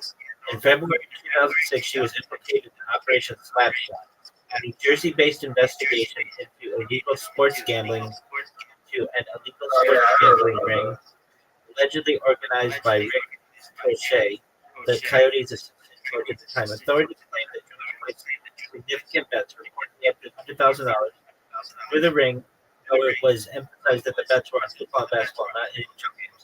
Despite being subpoenaed to testify, Jones was never charged with any crime, and both she and Gretzky died in wrongdoing. In May 2006, Jones and Crochet announced plans to file separate $50 million defamation lawsuits against the state of New Jersey, claiming the investigation damaged their reputation and cost them business opportunities. Crochet later pleaded guilty to conspiracy and promoting gambling in 2007 and received 2 years probation. David Jones maintained that allegations were unfounded and expressed frustration over the media scrutiny, stating that really her family globally. Right, were you aware of this? So she didn't do it. Were you aware of how she is?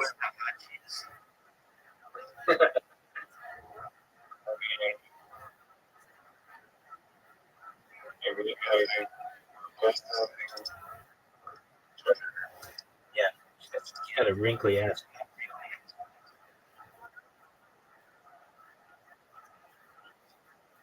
If you look at this bitch's Wikipedia picture, her face is like wrinkleless, but look at her neck. It looks like a 90-year-old woman.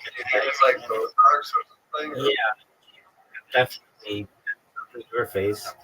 Look at her neck. I'd rather not look at a wrinkle lady's neck.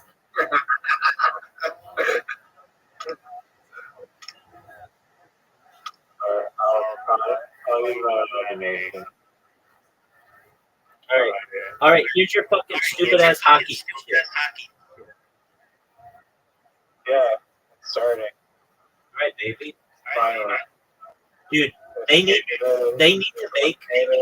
I'm gonna tell you this right now. If they want to make hockey popular in the United States, they need to make the AIs and bowling way faster. What team is Canada? What team is Canada? Are they red? Jesus, bro. You really don't know the further Yugoslavia. It's Czechia, dog.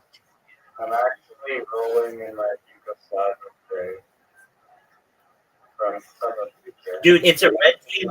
It's a red and white team. Both could be.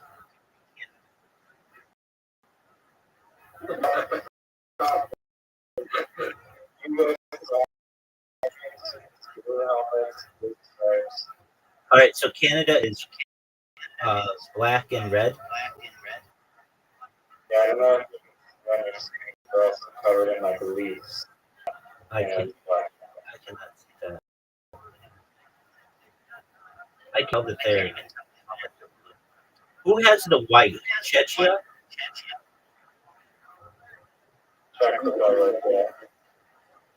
Okay.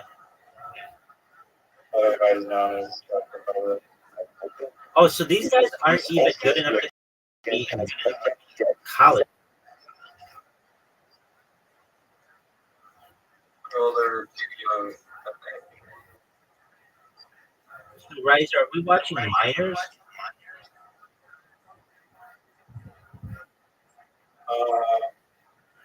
I'm not sure what the age limit is. It's probably under 8, I'm guessing. Dude, did you see that guy? Did you see that guy just get up against the board? Yeah, I'd say hockey's the best sport ever. Especially football is better than. There's not really that many contact sports. Like, it's better than football. What sport are you talking about? When you go to hockey, hockey.tv.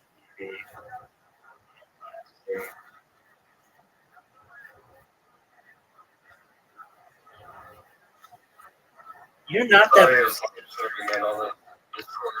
You're not that big of a hockey fan, no. Riser.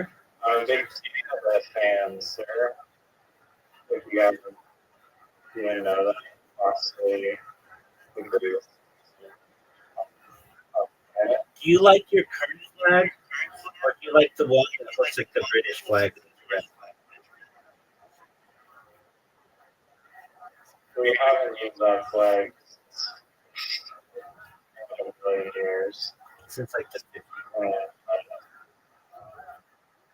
And the Leaf flag.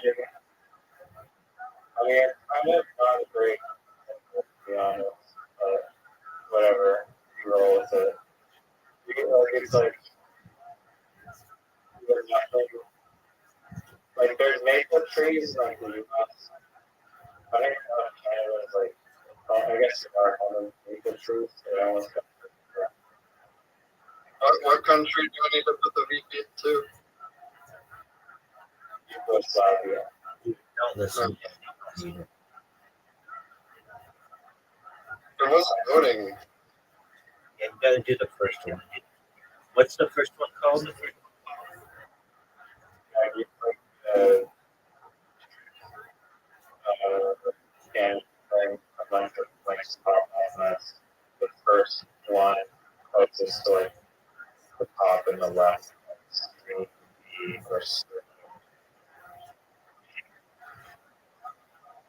So, Riser, you ever see that old British Canada flag ever? Uh, Fortunately, no. I feel like it would just be a reminder that you're just like a colony. That's why they do. It's the liberty us, it's beautiful. And, I think so. I don't know the first colors in Canada. It's like a big decision to choose countries to their team. Really, Yeah, that's how it's a big stuck deal. with for like the rest of the time. It's a big deal. It's a big deal. Yeah, so I wonder why they're so red and white. Like, white is something we have Arctic, but like, I don't know if red is. Doug, are we gonna have to teach you this?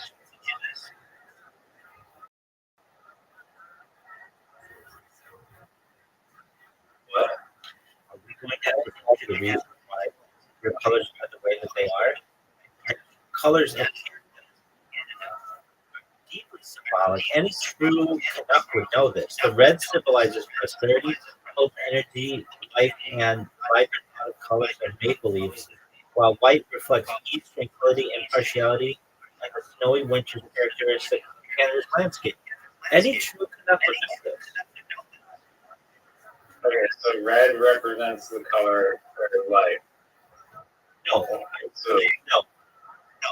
Red represents okay, yeah, so they chose this red names, they change color.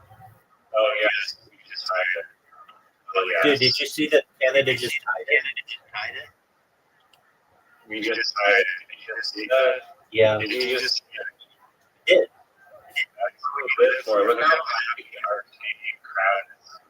We're going berserk. Is this The nation is united. is this the championship game? Oh, this is the semifinals. Who is in the other semifinals? Finland just lost to Sweden for this game in a heart-wrenching shootout. Well, And it's- Finland lost to Sweden.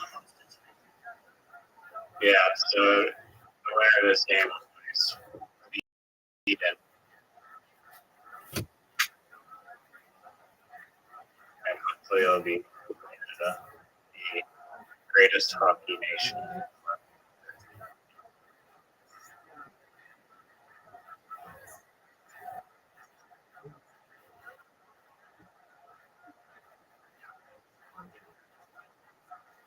Do you know why America is red, blue, and white?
Canada known for its offense or its defense?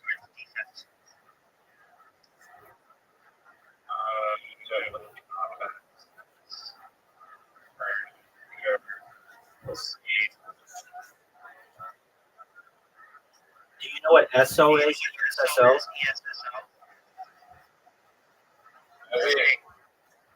I know it's a gas station in Canada. Right, but you know that ESSO stands for SO, which was Standard Oil.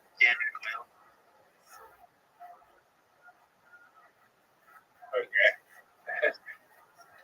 And we listen to a great country of Canada. Well, they're advertising on the side. Or Yeah, I see Tim Horton, SO, Nike.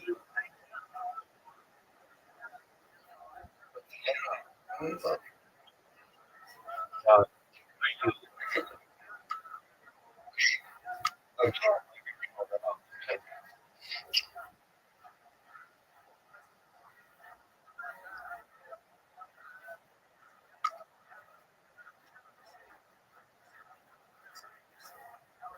He cares more about the advertisement. I do. I mean, I hate to say it, but it's really hard for me to see the copies. Suffice. have a fourth to watch.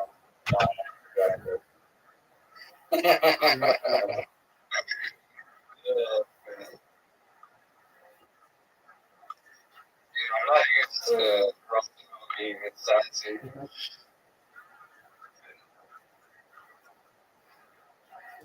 I'm the one who's You're just passionate. Dog. who's watching us. Right. He let the giant or like giant thing That's exactly right. go. Dude, your Canadian team just lost. Yeah, you got it again. Yeah. 10 minutes, 50 seconds. Do you remember that they used to, in the past, light up the hockey puck?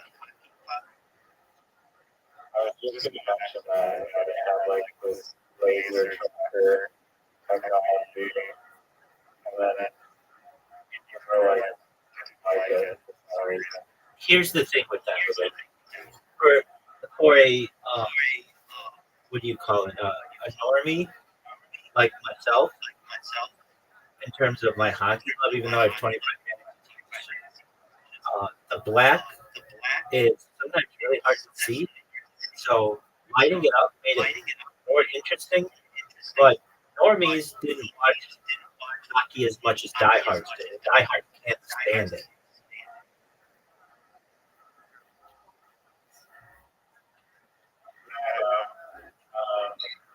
They need to make the hockey puck like it is. It used to be. It used to be really lit up. We should have just added artwork everybody favorite sound effects, visual. Dude, did they score again, or they show that? So if Canada loses, are they out? Yeah, they were. This is single elimination. They made a round robin tournament before all this. He coached 4-3 right now.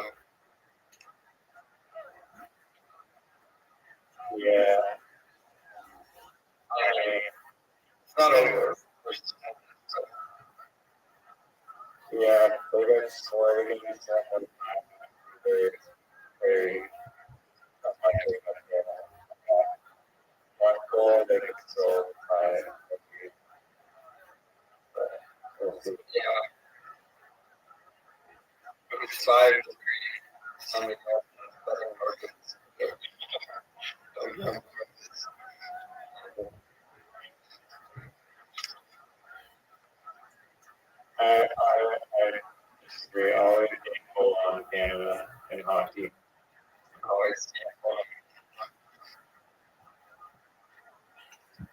Saturday. Oh, the women's tournament, Switzerland, Canada. All right. I'll be right back. Interesting.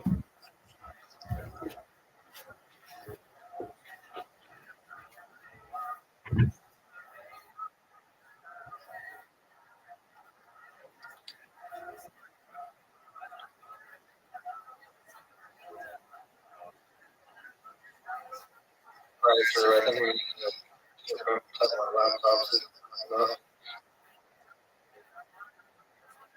Yes, either Ray-Ban, 24/7 Ray-Ban blast. It'll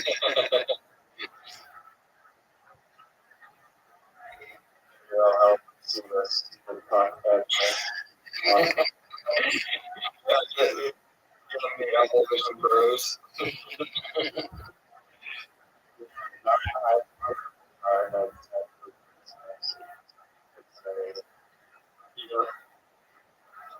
They actually have this like, apparently like go to like breakfast and sporting events virtual reality.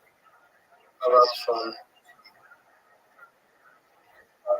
I could be in the middle of the in a line and watching plays. Yeah, they should be the like virtual reality. I could just do like jump around the goalie and just like maybe the goalie and just like on a time skates and stuff. Some virtual reality. Oh no! Oh my lord! That was so close. There's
think Canada's going to win?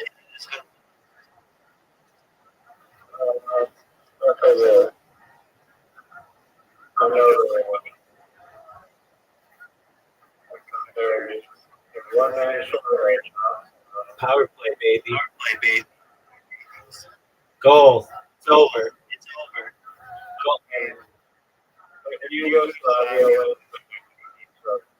Chechia.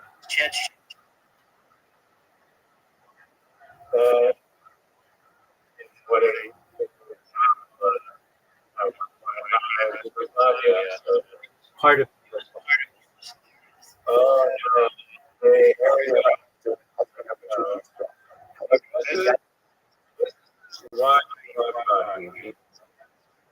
I'm watching, baby.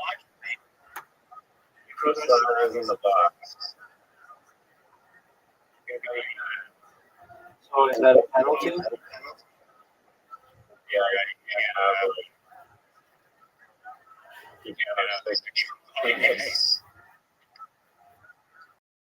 Do you know in the future what I'd like to see hockey have?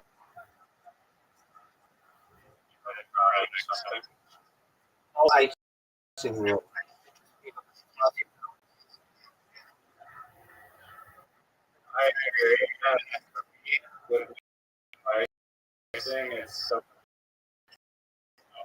Yeah, that's what I think. 3-on-3, no icing. That's more exciting.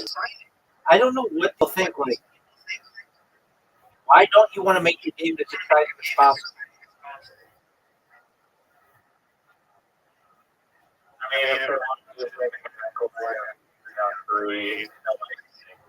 That's what it should be.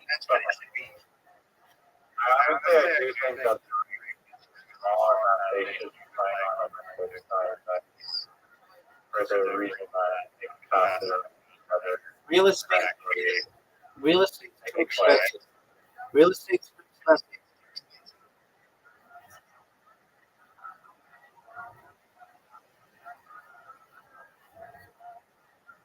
Oh my god, I can't. Literally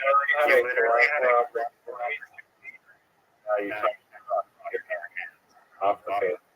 I saw that. It was good. He tried to, like, cheated. Yeah, I mean, that was Look at this kick. They should have 3-on-3 hockey and no icing and you shouldn't have to wait for shit like this. Like, what are we waiting? If I touch the puck, that should just be an automatic penalty. It should just be tacked on electronically.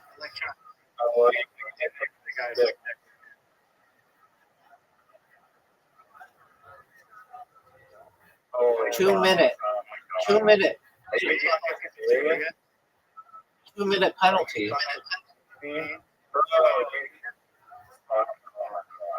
It just you just pointed out Canada.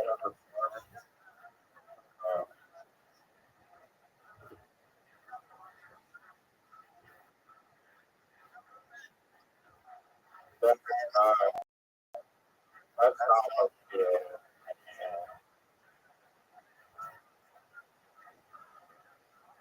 I can.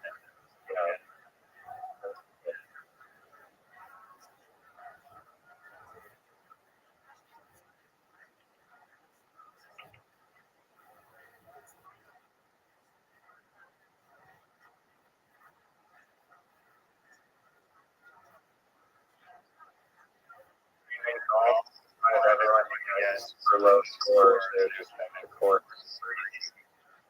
rubber balls, baby. Exactly. Or I don't know if there's like a limit to the amount of like black or a limit that you can have in a stick, but if you make it like whippy, you feel it. Yeah. I also think that hockey masks hockey helmets should be full face. But I don't think they allow that because they fog up too easily. I'm not sure. Cage is not. That's true. Maybe they should have a cage. It could be like the fish. People look like the Yeah, that's what I want. I would not want to not have a cage on the fucking ground. Oh, I know. I'm afraid of taking up to the mouth. Or sick. Like, all the time people are getting sick. It's not good.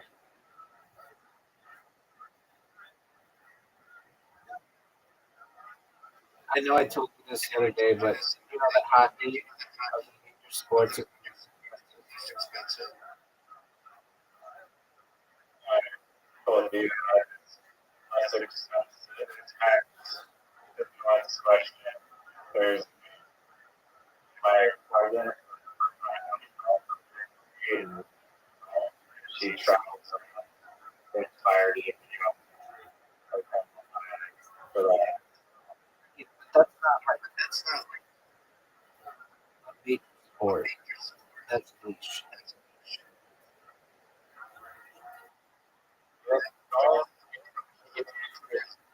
Yeah, I mean, it's like it's not one of the top five sports, like football, and soccer, and basketball, and baseball, hockey. Like a lot more expensive. I think more people probably like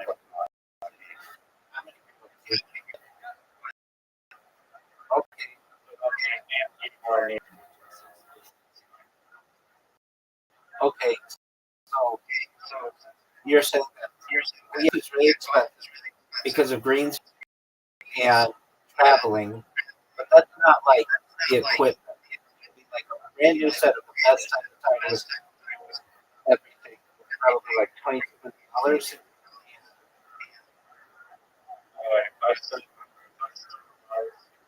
yeah, it's very expensive. Yeah, I mean that's what I'm saying. Like, I you're playing a great sport. Like, probably a for dedicated spend $100,000, probably right, somewhere down. right, okay. If you want to get into that, you know, you can take courses. Well, that's fine.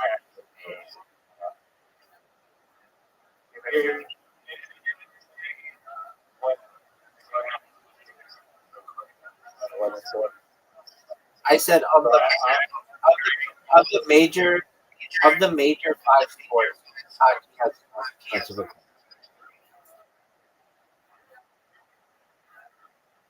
Oh my God. It's over. I told you. Dude, You're number one occupation.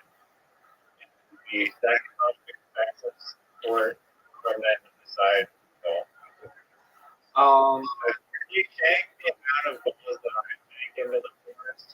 It's way hard, but that's your defense for a lot of money. I'll give you that, my friend. Dude, you know my vision is so bad that I have to use fluorescent golf balls. Really? Yeah. You're playing with like the paintball. And honestly, I love the paintball. The glowing, the bright paintball just like looks so perfect against the grass. Yeah. I feel like I can hit it better. You just see it so much more clearly. Since I've been about, I'd say 18 years old or so, I used to be a pretty good youth golfer, but my vision has just continuously started to fail. And I played way worse.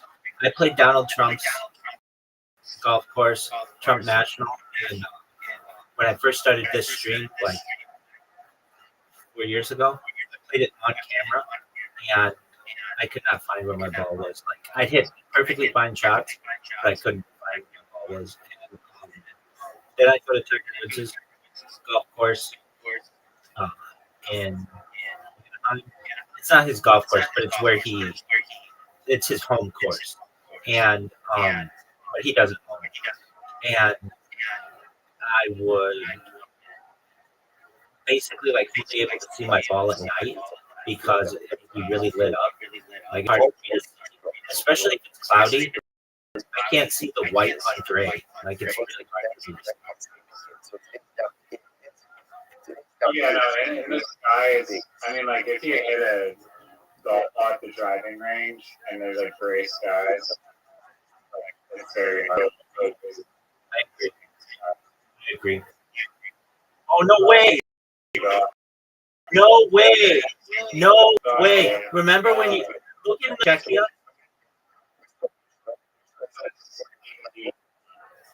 No, it just checking out. Dude. No, that can't be true. If it's trying, no way.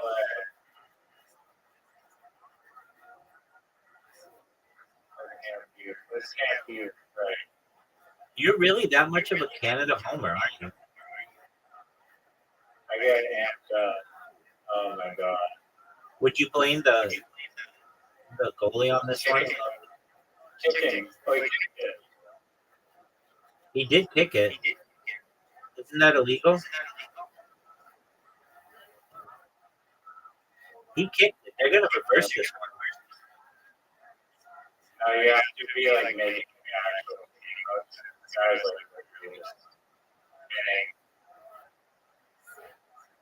Dog, then you should either be able to kick it or not. This kicking motion bullshit is stupid. I mean, arguably, that is like a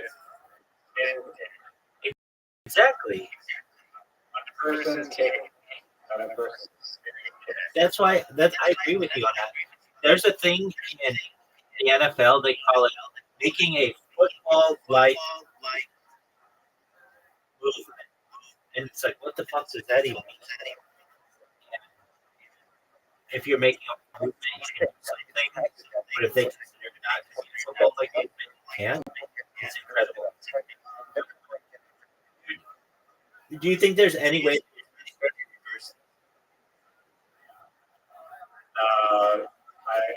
I'm surprised it's even under review. Like, if anything, yeah, it's way over the line. What Pretty cool. is this a goal? I mean, you can literally make the argument that I think that's a kick. I agree with this guy because I'm the biggest Canadian person no ever. goal. They said no goal.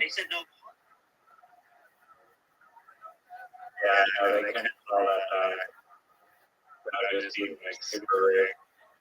I'm surprised how the TV call it back though, so people warm up. Would this go? We're gonna have to raise the last goal with some Would this go to a shootout? Go to 3 overtime for 10 minutes. To go. 10 minutes each. Like a 10-minute overtime with 3 people on the ice. Apologies. Okay. With a goalie. Yeah. With the goal. So it's really 4-on-4. Yeah, well, regular hockey is 6 on 6. The number refers to 9 players. So, get him. Come on, Canada. Go. Oh, they just shoved that guy into the goal. Dude, go. There's a penalty. Canada. Again. Yeah, literally, I mean, that's why I didn't see it. This guy was pushed. He was pushed. He was pushed. Yeah, like He was pushed in. like last year, he got cross-checked. Like the team will cross-check even their own goalie, and then somehow you are getting a penalty. That's what happened. Okay, he got pushed. I don't know.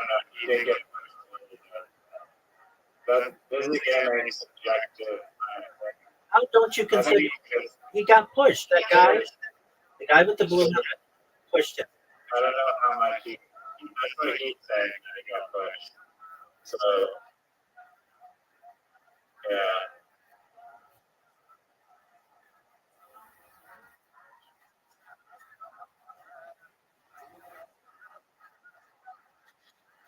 So if Canada loses, do you take these guys to Newfoundland and shoot them? Yeah, they get pushed where they're trying great for the Canadian hockey team.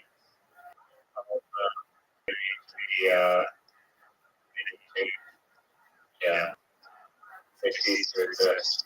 I saw this thing. I don't have a lot of Canadian content for you, but this was one thing. Okay, so a goal. See, it says Chechia goal. That's what I want. Right, 1 second longer than they flash Czech Republic. Anyway, they had this guy who had an apartment outside Scotiabank Arena in Toronto. Sorry, what was the question? It's where's Scotiabank Arena?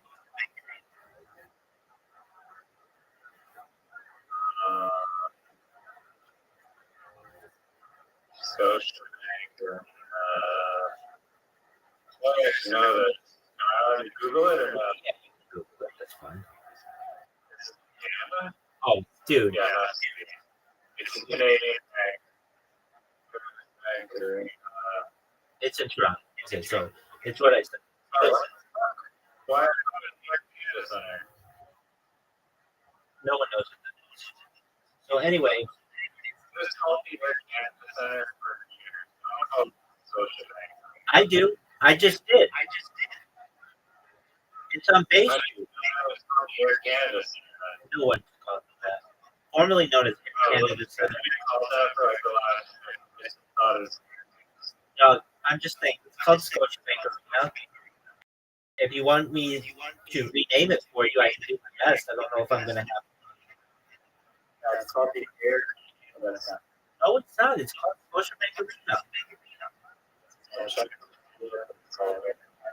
All right, can I please tell you the rest of my fucking Canada knowledge because it's very limited. So this guy has like an apartment or a condominium in Toronto, Scotiabank Arena, and what happens is, whenever somebody scores, they play that like really loud horn.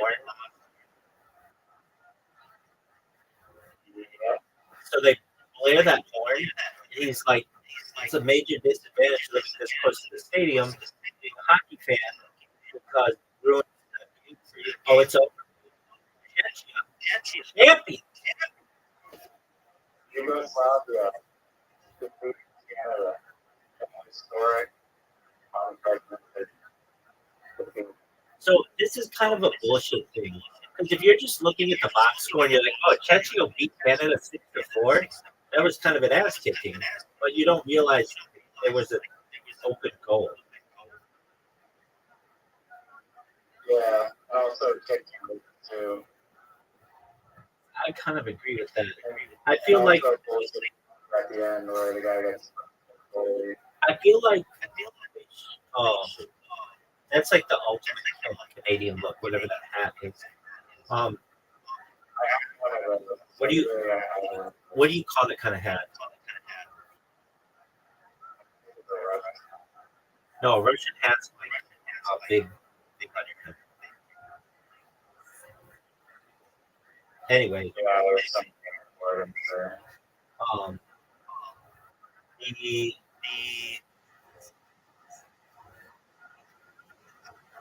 I had some excellent. Then I got distracted.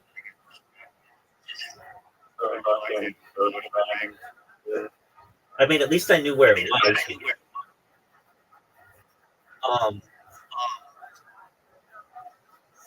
Scotiabank. At least I know what Scotiabank is. You were like, is it even from Canada?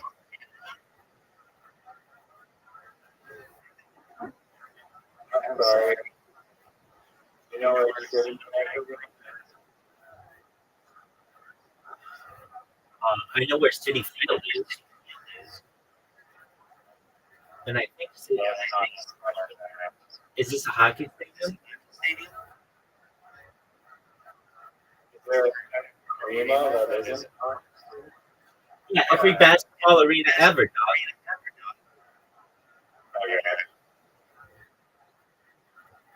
I feel like that's more.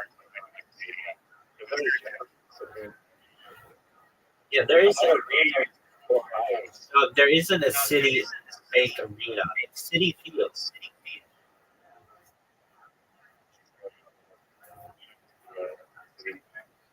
You're just making up shit. Okay, an arena is those group venue for indoor sports, hockey, basketball, concerts. A stadium is usually large, open air, such for indoor sports.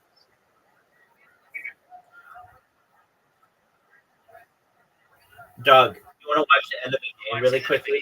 Go to this game. I don't know if we never watched it. Really good game. Ravens Steelers. Go to stream streeast.sk. I don't know if this game is still going to be on. Yeah, it is. All right. It's got 18 seconds. Stream east.sk. It's 4th and 7. And the Ravens have the ball. This is the last play, basically.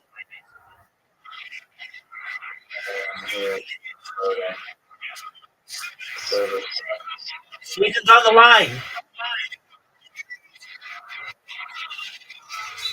No way, dude. He just caught the best catch maybe in the history of the game.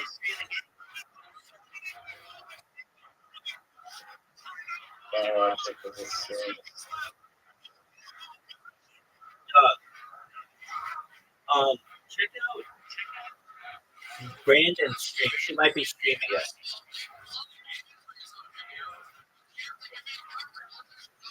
She's not. Okay, so go to streameast.sk. On there.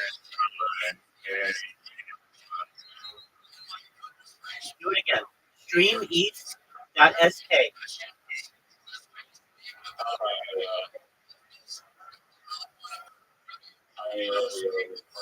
Dude, hurry up, dog. They're about to kick a game-winning field goal.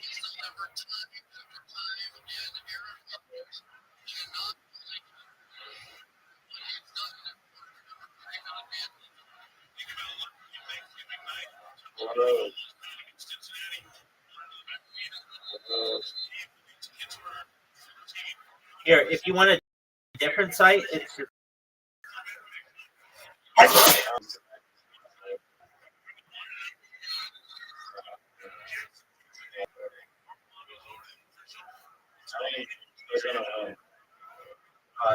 know.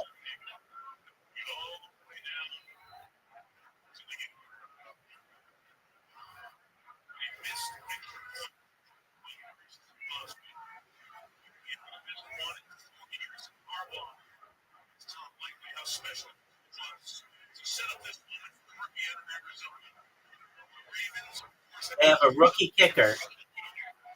He's about to kick it, dog.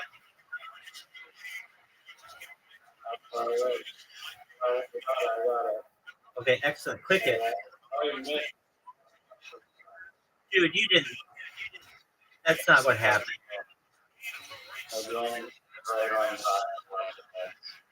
Do you have like a. Is yours faster than mine? The final play of the regular season, son. Tyler, look, this guy was on my fantasy team.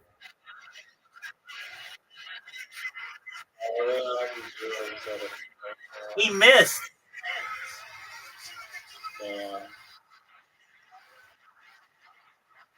He missed.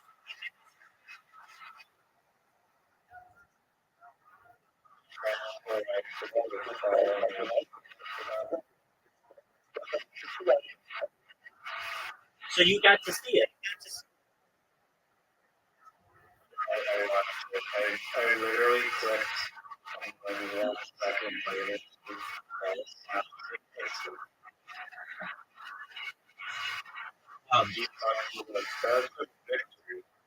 Brandon is on the East Coast, and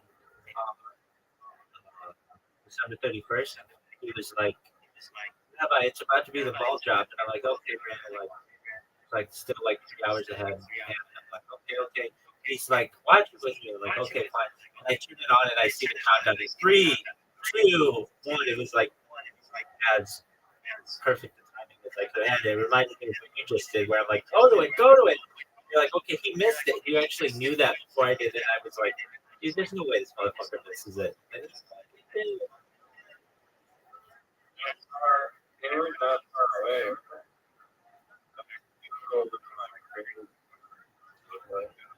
it should have been for an NFL kicker. That was definitely makeable, especially because it was in the center of the field.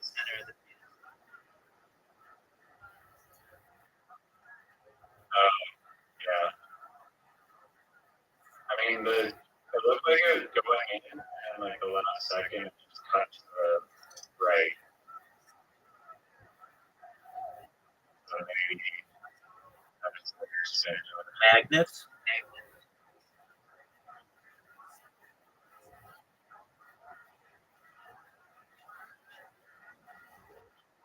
Do you think Travis Kelce is going to retire? No, no, just That's true. All right, I'm going to send you a Karam invite. You're going to accept it, and it's going to be one of the best shootouts that we've ever seen. I'm sending it to you right now. And do you want it to be classic, cool, freestyle 120, freestyle 160, or freestyle 210?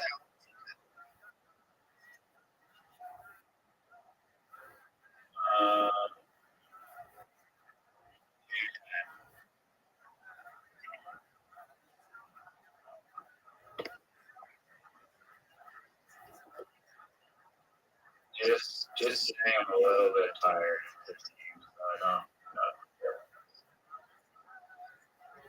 Because of that hockey game?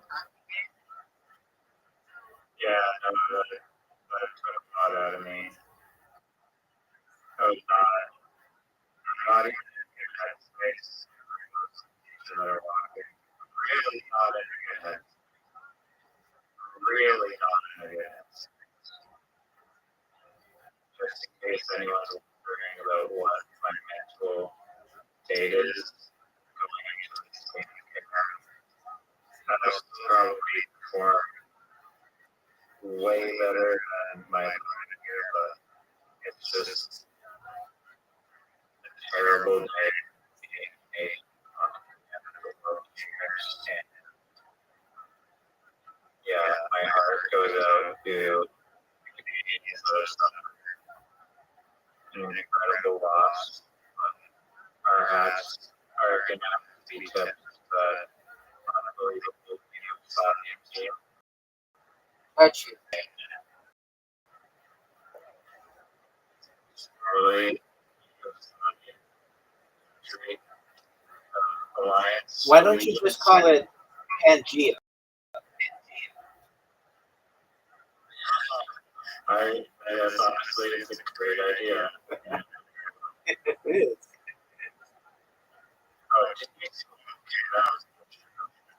Dog, I mean, what do you want me to do about it?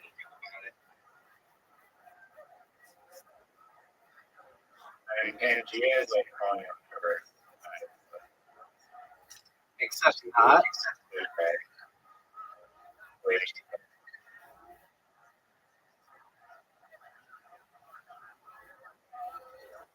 Oh, fuck. This might be over. I might be done, son. Oh yeah, you're just apparently being horrible. That's cool. Oh, same with me. It's like,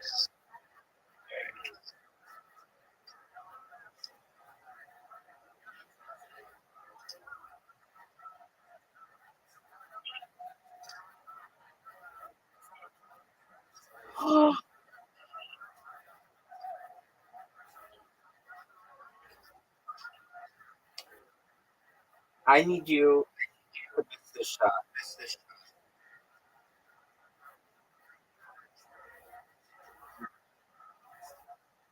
I mean, you are kind of lucky in a way because there's so many of your stupid white things in the way that it's like really difficult to actually think mine. Because you're just literally all over the floor. I don't think you know how to play this game.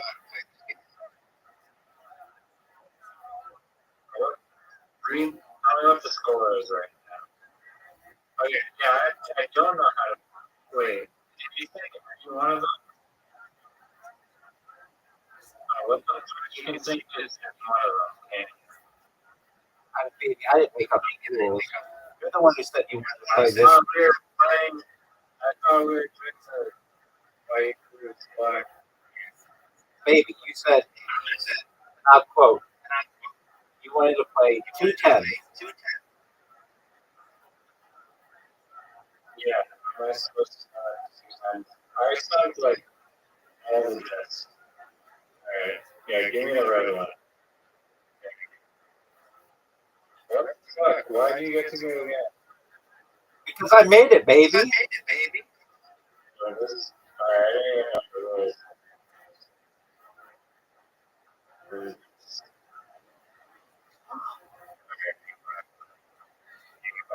What a major miss, dog.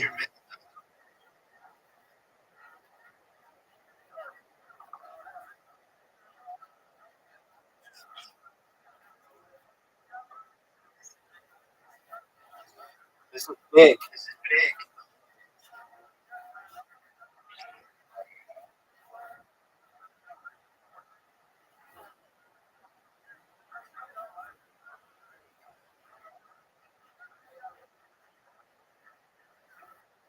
Go, go, go, go, go. At 70 points.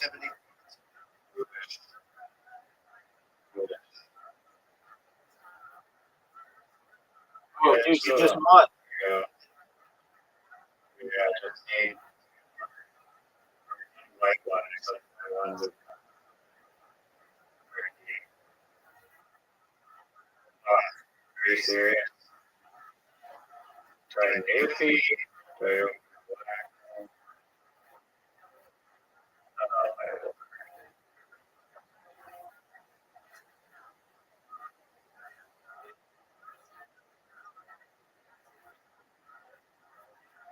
Oh no.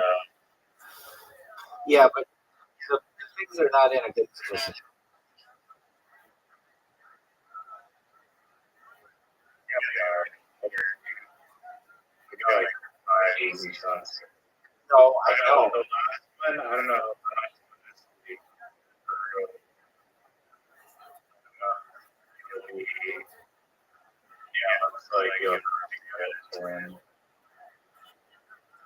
Oh, no.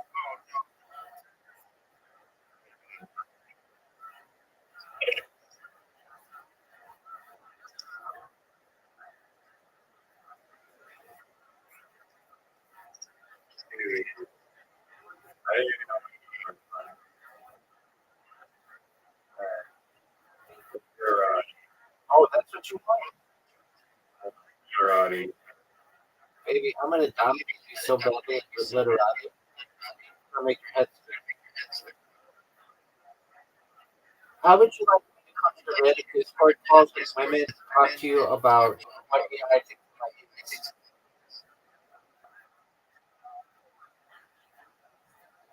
So, Dog, I already got the worst set of letters ever. okay, read them aloud. A A A T T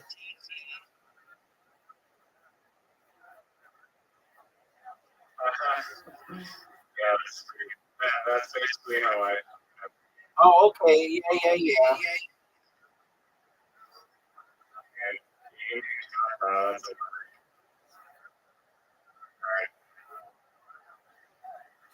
No, it's not. maybe southern. No, I didn't. TATA, dog. Yeah, it's not like sometimes.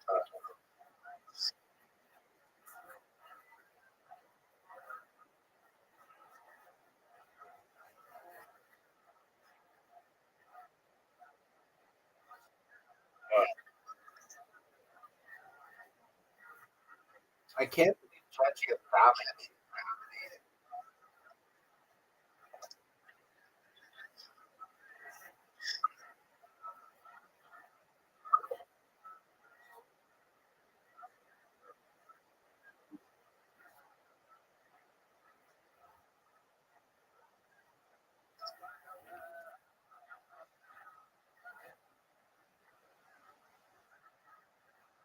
Jar?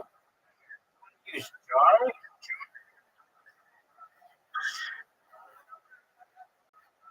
Damn it. What would happen if there's like a cross like that and like you literally can't build it in like places? The game just ends. What are you saying, Big Dog?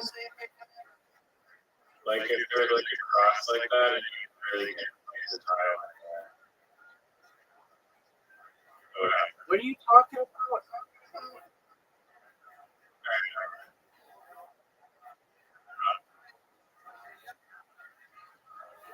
Are you gonna go or are you gonna check yourself out?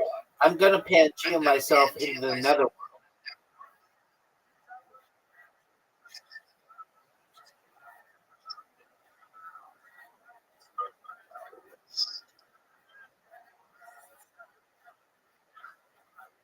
Why haven't you watched all of the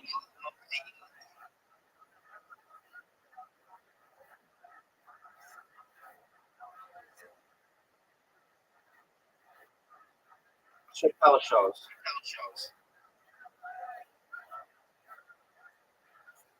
I don't know. Dog, they're so funny.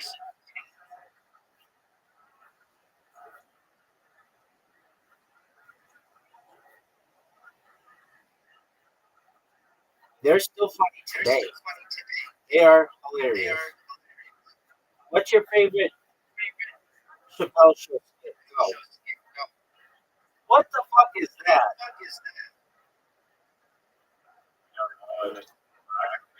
No one knows what that is, baby.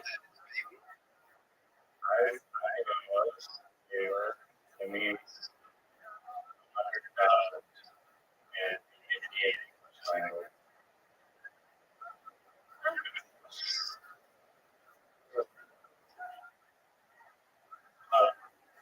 can't believe it. Very fun, but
What the fuck is that?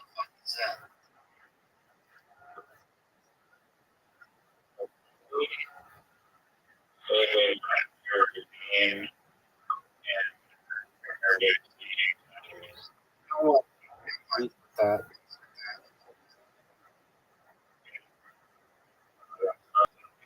Baby, you know what the score is? 98 to 82.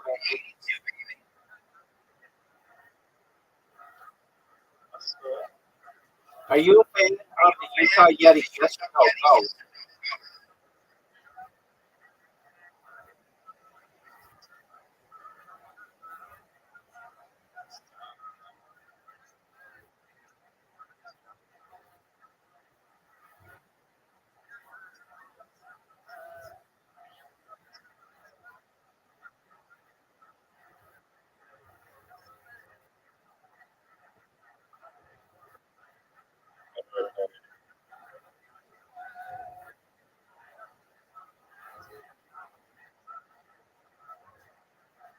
Oh, look at this fucking moon.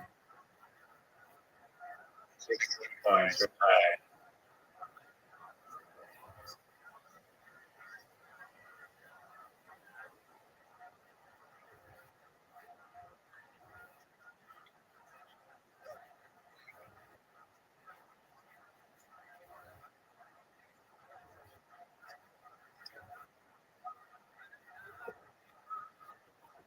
You're up, dog. And you're down by 10 points.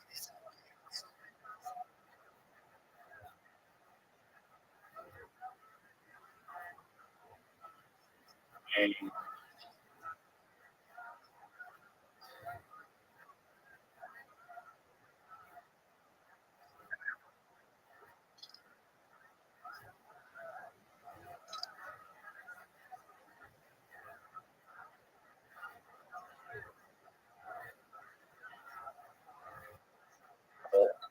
sorry. I mean, what do you want me to do about it, baby?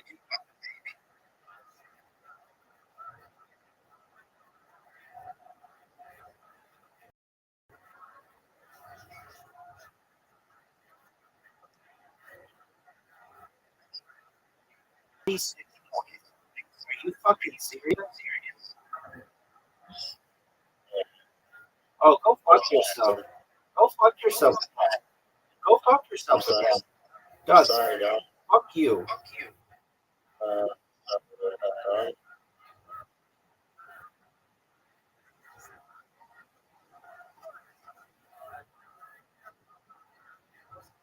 Swap stack.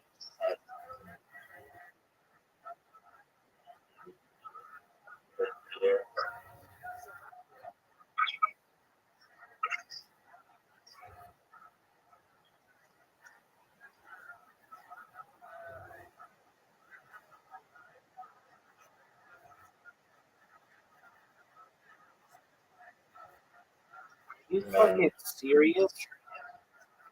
That dog.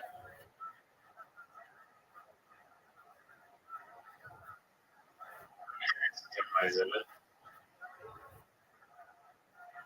See what. Come up.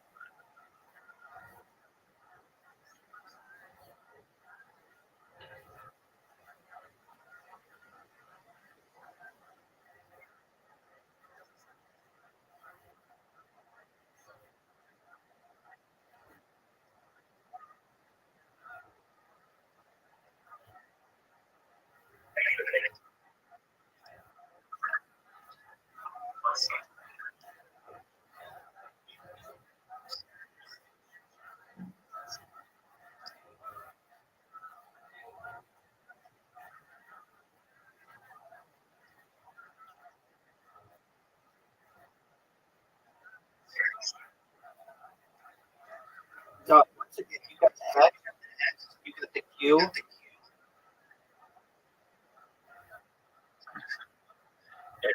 Jesus.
Dude, you got everything. Fuck this game. I gave you an easy green word like you just have to find a three-letter word that Fuck you.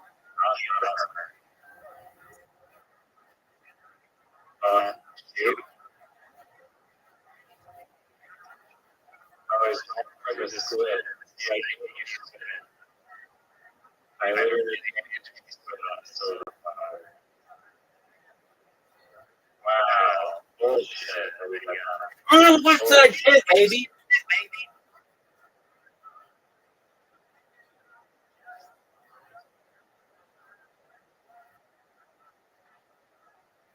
Dude, fuck you.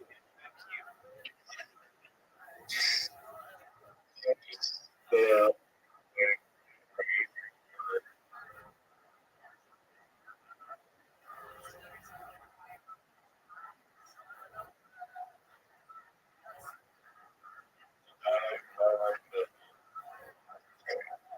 Can't stop, won't stop.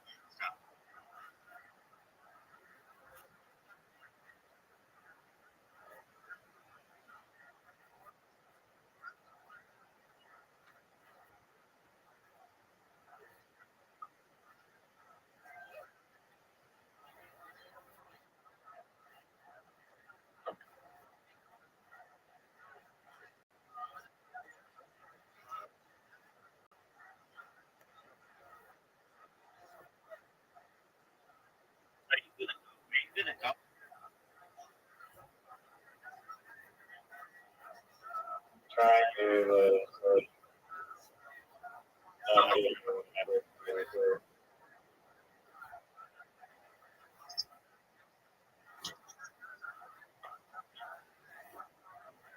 are you fucking joking me? You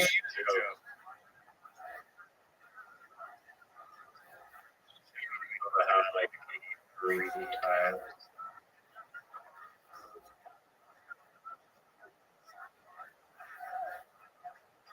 Baby, all I know is that.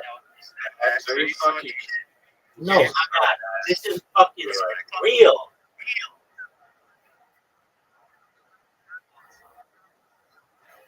Shout out to Chechia.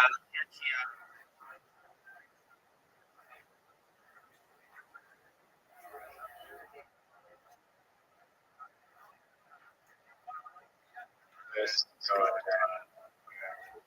Baby, just read it. It's very simple.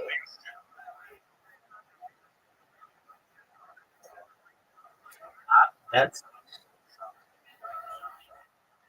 not even a thing.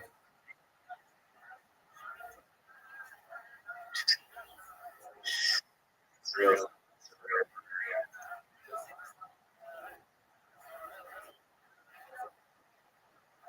Oh yes. Oh, this is glorious. This is glorious. Alone and read.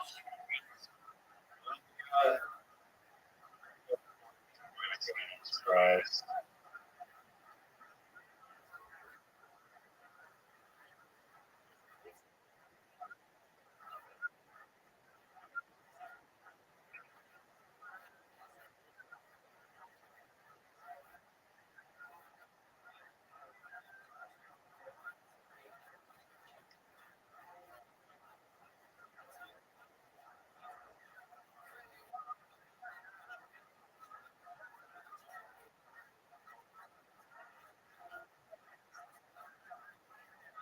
Can't stop, won't stop. Rockefeller.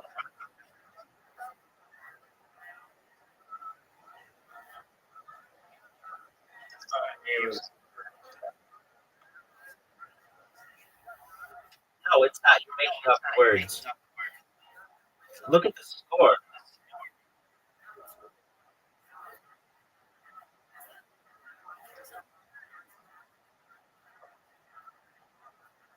Scams.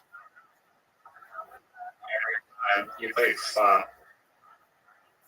I played it and Fa, baby.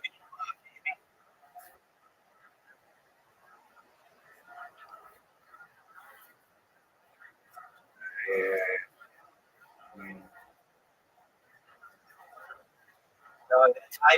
time is cracking down. You're done. Played N. Where the fuck did you even play that? Some stupid ass place. What the fuck, dog?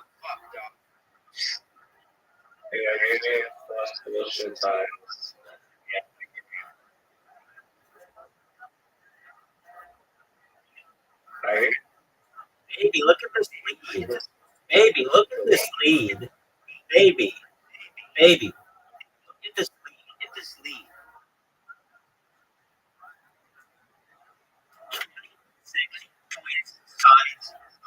26 points, son. 26 points, son. It's over for you, baby. Your cheating streak is over. There's not a dictionary in the world that's going to save you at this point.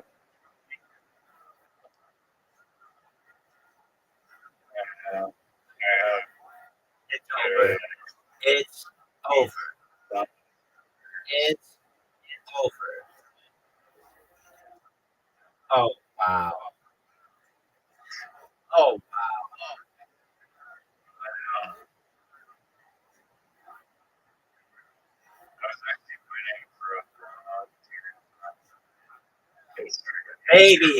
Baby, look at this. Look at the champ. Champ's here.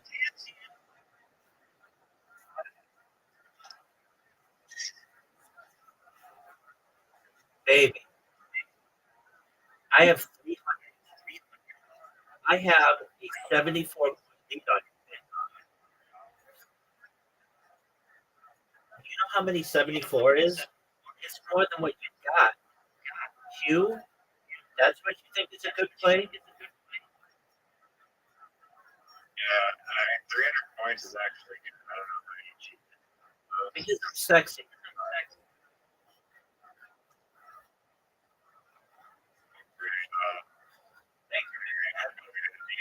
I mean, you really stole my word. That's how this is all my word. That's absolutely right. I think I got every S. I got every S in this bit. But you got the J, you got the X, you got the Q, you got the Z.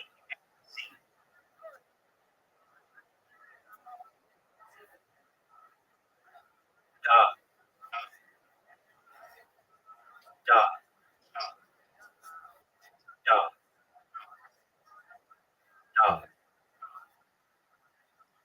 Yo, you want to go with yo? Maybe.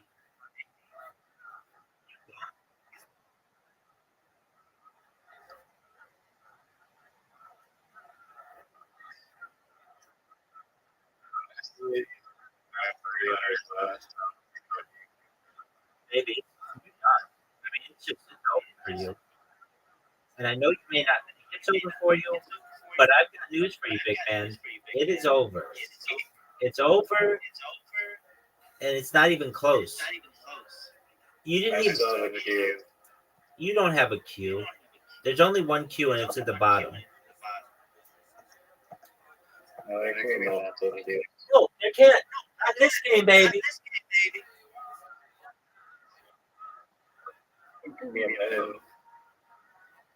Maybe a blank tile. Look at this. Look at this. You're done. Hello is a word used in chess. Baby. Cheat is also a word. Baby, I don't want to hear about your fucking made-up languages. I don't want to hear about your made-up languages. All I want you to do is win. Baby, why don't you just win? Why do you keep calling me baby? I'm not here. I call you baby, like a movie producer calls somebody baby. Like, keep it cool, baby. Baby, look at this time limit. Oh, you just got fortunate. That was a word. or I was about to drop a bomb on you, dog. So, okay. I'm getting last word. Bullshit. Last word. It's over, baby. That's what I'm talking about. You're 29, so I'm pretty swear. Yeah, because I'm fucking a pretty decent player. Champion. You know what it is to be as good at literati as I am? Honestly, I put more effort on US soccer. It was really hard for me to be there mentally. Okay. I mean, I'm just making sure you're aware this game is over. Also, it's 10 minutes past my bedtime. Go to sleep. Literally gone in a good Baby. I don't give a fuck. Do you understand that? It's always crack there. That wasn't a voice crack. That was pure confidence. No, it was pure confidence. Baby, it's over for you. You want to be interviewed? You want to be interviewed after? It's like, they should be super good. So cheddar, crack. Let me tell you something about nuts.com. Do you know that they sell D's? Do you know that they sell D's?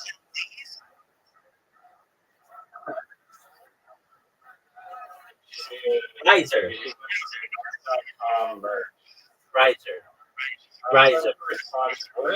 What if you don't actually have in your life again? All you do is say, like,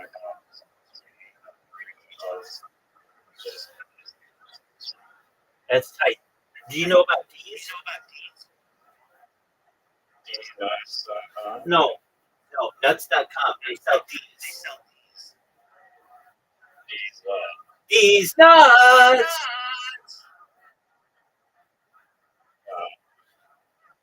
Doug, you want to know one of the best subreddits in the world? It's called r/Ligma. Ligma. Do you know what Ligma is, right? Of course. All right. And what is it? Everyone knows what it is, but it's a made-up word. Do you know what it means? A rare disease. No. It's like lick my balls. That's whole subreddit. It's a whole subreddit dedicated to that troll. How fucking hilarious is that?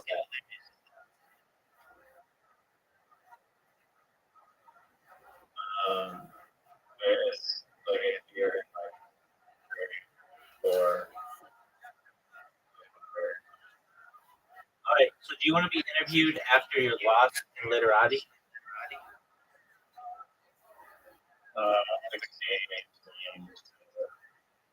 do those horrible penalties that I kind of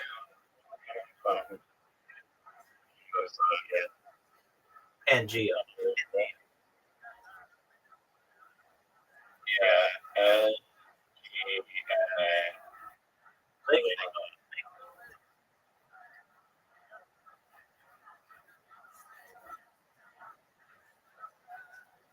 my phone's good. He's baby. Hey.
Hi, baby. It's 10 Kabbalistic studies. And we're going to learn about Sean Bar Yochai. And I'm just going to read this shit. Just because we should know all about Sean Bar Yochai. Sean Ben Yochai, also known by the acronym Rashi, was a second century Tanakh sage of the period of Roman Judea and early Syria. Was one of the most eminent disciples of Rabbi Zohar, 13th century foundational work of the Flow. His one of the most eminent disciples of Rabbi Zohar, 13th century foundational work of the Flow, is described him by Kabbalistic tradition, but this claim was universally rejected by science. All right. He was born in 90, died at 160, 7 years old. He was buried in Kever Rashbi, Israel. His children had one allegedly Eliezer ben Shimon, site,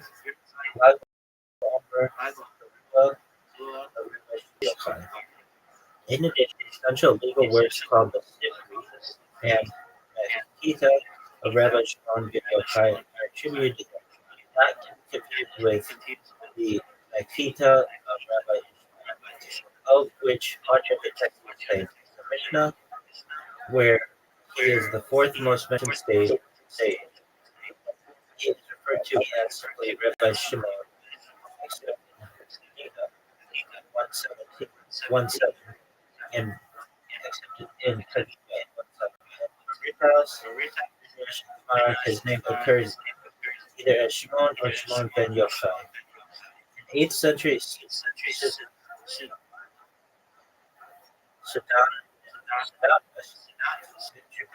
attribution of divine revelation by Shimon. Attribution of divine revelation to Shimon by the angel Metatron is also known as the secrets of Rabbi Shimon ben Yochai. The secrets of Rabbi Shimon ben Yochai. According to modern legend, he and his son Eleazar ben Simeon were noted Kabbalists. Both figures are held in reverence by the Kabbalistic tradition. According to another modern, they were buried in the same tomb in Meron, Israel, which is visited by thousands around. Biography. Shimon was born in Galilee.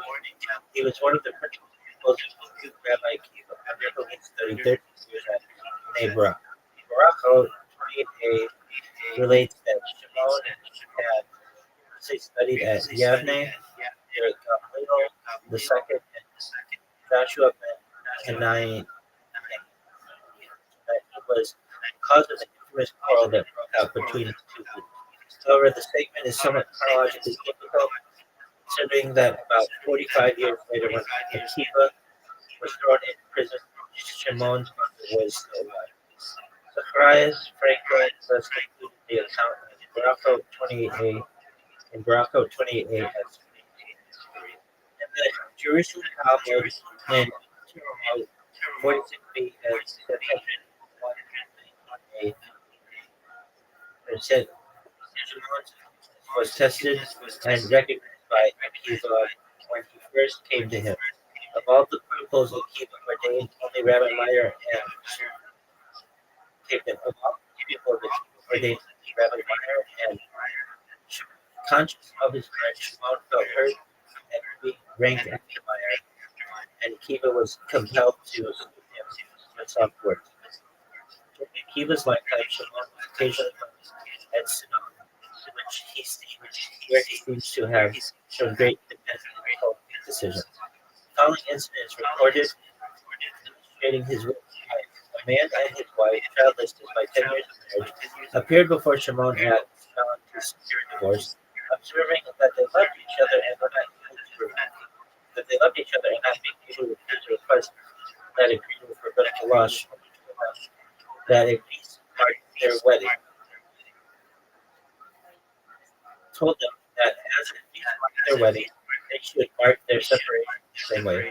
The result was that both changed their minds, and owing to Shimon's prayer, God granted them a child. Shimon offered to return to Akiva, and once he conveyed a message to him from his fellow Hanina, then his great teacher was proud. When Akiva was thrown in prison by Adrian, Shimon, probably through the influence of his father, who was in favor of the court of Rome, found a way to enter the prison. He still insisted upon teaching him. When the latter refused, Shimon just tried to tell his father, who would cause Akiva to be punished more severely. Yeah. After Akiva's death, Shimon was given and 4 other peoples of Akiva by Judah. Legends of persecution. The persecution of Jews under Judeans inspired Shimon with a different opinion of the Romans than that held by his mother. Shimon often demonstrated his anti-Roman feelings when at a meeting between Shimon and his former fellow pupils at Lusha. Probably about a year and a half after Akiva's death, around Judah Bar spoke in praise of the Roman government. Shimon replied that the institutions which seemed to be so praiseworthy to Judah were to the benefit of the Romans and to facilitate the carrying out of their wicked designs. Shimon's words were carried by Judah, one of his pupils, in the Roman government. According to Brad, the governor of various under and the place around Shimon was compelled to seek refuge in a cavern where he remained for 13 years till the emperor, possibly Antonius Pius, was reigning for 165. Shimon, accompanied by his son Eleazar, hid in a cavern near Kedar, where they stayed for 13 years, living on dates and carob food. Their whole bodies thus became covered with eruptions. One day, seeing that a bird repeatedly escaped the net set by a hunter, Shimon and his son were encouraged to leave the cavern, taking the escape of the bird as a bad omen. Taking the escape of the bird as a omen that God would not forsake them. And outside the cavern, they heard the voice of God say, "You are free." They accordingly went their way. Shimon was bathed in warm springs. Shimon then bathed in warm springs in Tiberias, which rid him of the disease contracted in the cavern. And he showed his gratitude to the town in the following week. Tiberias was built by Herod and Claus on a site where there were many tombs, the exact location of which had been lost. The town, therefore, had been regarded as a resolving to remove the positive cleanliness. Shimon planted blue pines in all suspected places. Wherever they did not take root, there was a tomb. The bodies were then exhumed and removed, and the town pronounced clean. A certain Samaritan secretly replaced one of the bodies to annoy the discredit Shimon. But Shimon learned what the Samaritan had done through the power of the Holy Spirit, and said, "Let what is above go down, and what is below come up." The Samaritan was entombed and as the schoolmaster of Magdala, who mocked Shimon for his declaration, was turned into a heap of bones. To spare their garments, they sat naked in the field, consequently covering their skins. At the end of 12 years, the prophet Elijah announced to them the death of the Roman emperor and the consequent annulment of the sentence of death against them. When they came forth, Shimon observed people occupied with agricultural pursuits to neglect the Torah, being angered thereby, smote them with his glances, being angered thereby, smote them with his glances. The voice of God then ordered him to return to the cavern, where he and Eleazar remained 12 months longer, at the end of which time God ordered them to come forth. When they did so, Shimon, by his son-in-law, Pinhas ben Jair, wept at seeing him in as such a miserable state. Someone would say, Shimon had one son. That's no. So maybe he had a daughter, but she's not record. However, Shimon told him that he ought to rejoice. However, Shimon told him that he ought to rejoice, for 13 years stay in the cabin, his knowledge of Torah had been much increased. Gratitude for the miracle that had been wrought for him, Shimon had undertook the purification of Tiberias. He threw some blue pines into the ground where the bodies came to the surface at various places, and marked the spirits. He was the man who mocked at Shimon's announcement of the purification of Tiberias, but also Shimon's pupil and the later Judah the stories in the afterward the valley in front of which place was filled with dinars and men. On the other hand, it was said that Shimon established a school at Tekoa among the pupils of which was Judah the first.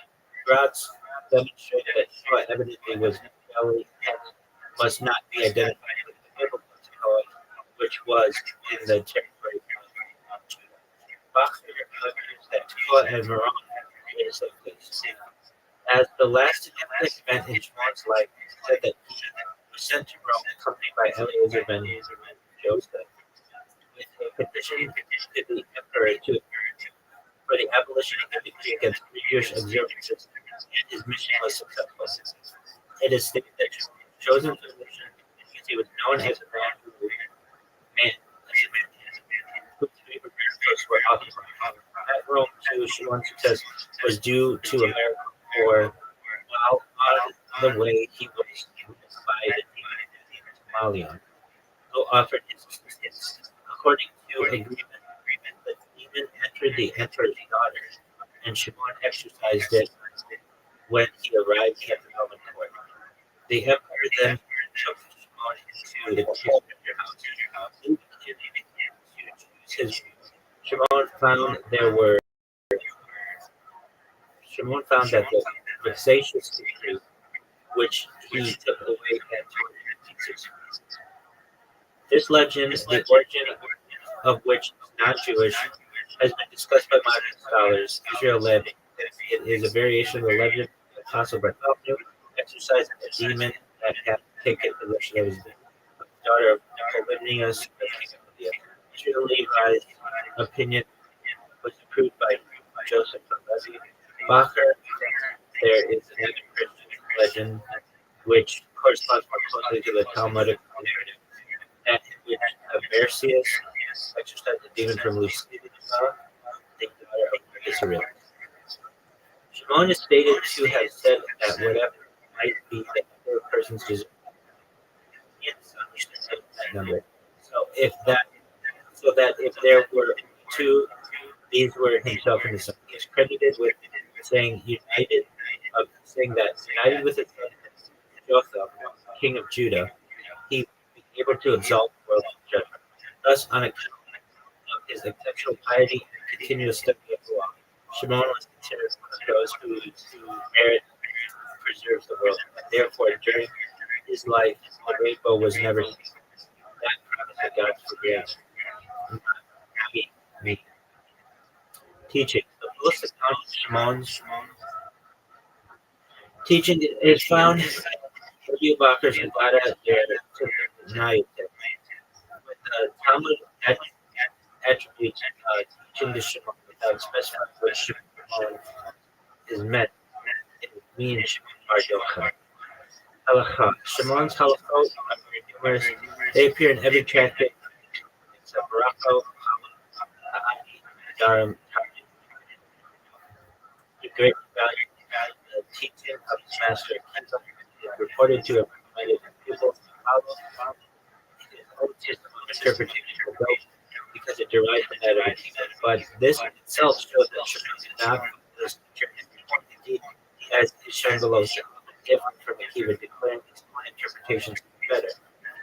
He was independent of halakhic questions and did not refrain from criticizing of the preceding generations. He opposed that halakha were generally the same, but sometimes outside of time.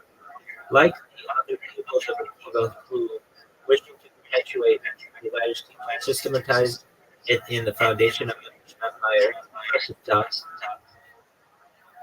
Nehemiah, and Judah, one is credited for the authorship of the Sefer, halakhic midrash, numbers, and Deuteronomy, and of the Akilta de Rabbi Shimon midrash. The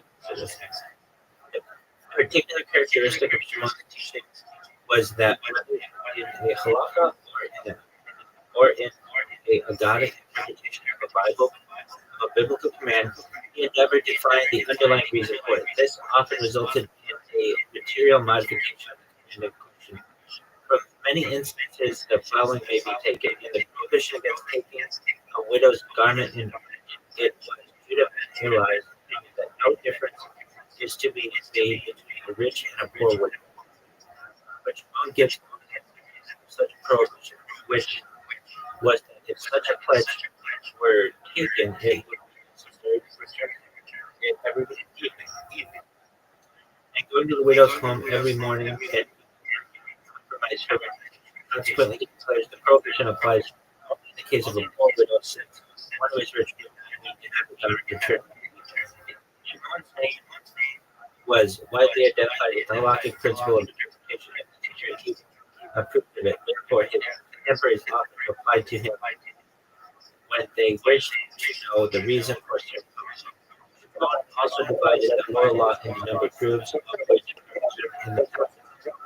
He especially favored the system of giving to which there are a group. All this shows that he was systematic and that he had the power of expressing himself. He was dogmatic in his halakhic decisions, but where there was a doubt as to which of the two courses should be followed, and the rabbis adopted a compromise, he admitted the legality of the course. He differed from Akiva in that he did not think the particles like and and others themselves indicated the Holocaust, but in many instances he showed that he was opposed to Ishmael's opinion that the Torah speaks as men do, and that seemingly theonastic words never serve as the basis for producing the laws. Agada. Shimon is very prominent also in Agada. His utterances are numerous in both Talmuds. Many of his sayings bear on Torah, which he believed should be the main object of a man's life. Despite the stress he laid on the importance of prayer, and particularly on the reading of the Shema, he declared that one must not, for the sake of either, interpret the study of Torah, interrupt the study of Torah. He considers the Torah one of the three good gifts which God gave to Israel and which cannot be preserved without suffering. But recognizing the difficulty of occupying oneself with Torah study and of providing the livelihood at the same time, Shimon said that the Torah was given only for those who ate the manna or the priestly meals. He declared that had he been on Mount Sinai when God delivered the Torah to Israel, he would have requested 2 mouths for man, one to be used exclusively as a means for repeating and thus learning the Torah. But then he added, how great also would it be the evil done by the delayed with 2 mouths.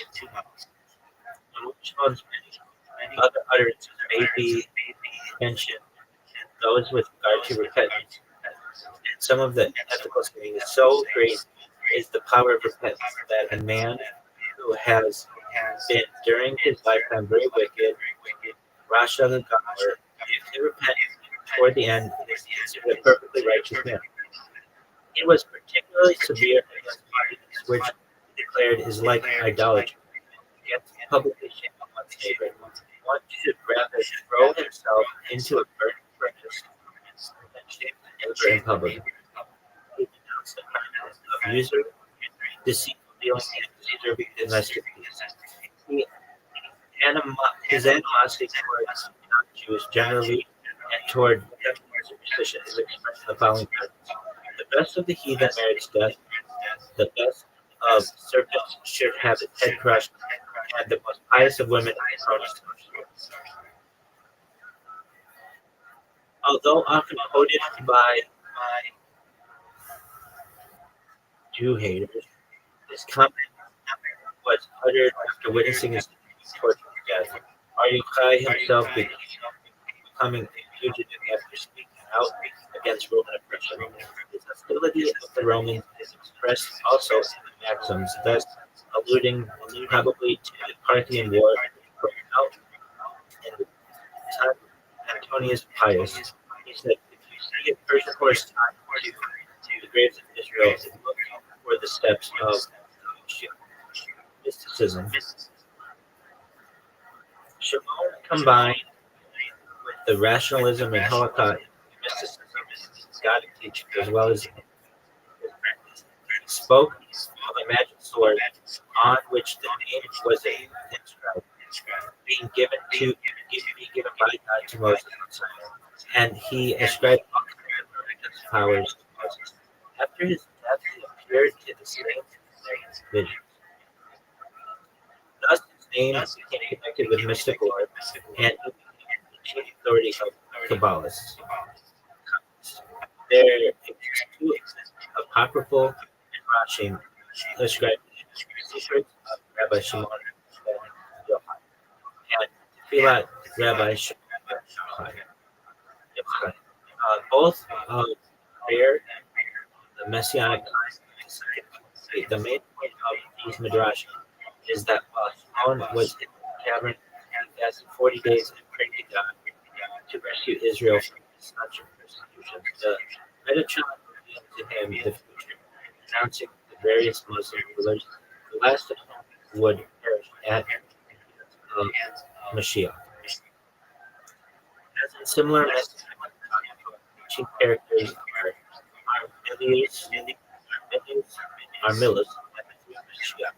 Mashiach ben Joseph, Mashiach ben Aaron, and Mashiach ben David, as evidence in the Zohar, 13th century foundation work of Kabbalah is described in Kabbalistic tradition, but this claim is universally rejected by modern scholars. Commemoration. Some believe that Bar Yochai died on the 33rd day of the Omer due to a printing error in Bertal's pre-Etz Kaddish. Some believe that on the day of his death he revealed deep Kabbalistic secrets which form the basis of the Zohar. According to the B'nai Yisachar, on the day of his death, Bar Yochai said, "Now it is my desire to reveal secrets. The day will not go in its place like any other, for the entire day stands within the daylight was miraculously extended until he had completed his final teaching and died. The short sight is widely known as Yom Halula, a day of celebration. This is based on the text of Sha'ar, Chaim, which refers to the day as Yom Simcha, the day of happiness, rather than Yom Shemet, the day that he died. There is thus widely custom to celebrate on Lag BaOmer at his burial place in Iran, with bonfires, torches, song, and feasting.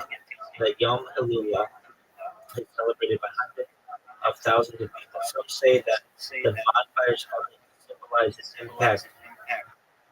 Some say that the bonfires are to symbolize the impact of his teachings. Commemoration customs. Customs at the tomb include the lighting of a bonfire that traditionally to the rabbis of the Goyan or dynasty. Boys at the age of 3 will often come to the tomb to do their first confession. Another custom at the tomb of Shimon Bar Yochai is the giving of Chai Rotel. The Hebrew letters Het and Yod are the gematria, numerical equivalent of 18. Rotel is a liquid measure of about 3 liters. That's 18 equals 54 gallons, or about 13 equals 54 liters, or about 13 gallons. It is popularly believed that if one donates or offers 18 rotels of liquid refreshment, grape juice, wine, soda, or even water to those attending the celebration at Bar Yochai's tomb on Lag BaOmer, and the giver will be granted miraculous salvation. All right. So we were reading something. Yeah, so there was something that didn't make sense.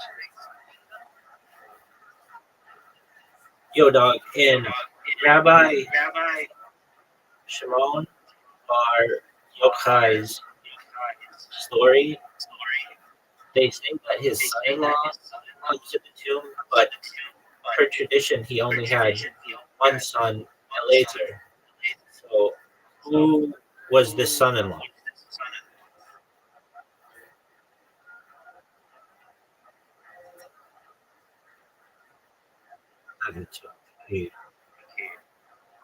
Okay, he had one famous son, but he did have one daughter even though she's barely discussed by name. So who was the son-in-law? Rabbi Pinchas ben Yair.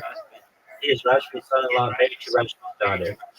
Where this comes from, this is explicit in Rashi Yerushalmi sources. Rashi Rabbi Yerushalmi Shavei. Rabbi Pinchas ben Yair is the same situation. River splitting, compete the regime captives, extreme hiding, and asceticism. Multiple stories ascribe him visiting Rashbi, honoring Rashbi, appearing in traditions connected to Rashbi's cave period in the late. Why people get confused? Rashbi's daughter is Rabbi Elijah, who is dominant in the narrative that people say Rashbi had one child total. That's what it. Some stories just say his son without naming him. Bottom line, his son is Rabbi Elazar ben daughter unnamed in all sources. Rabbi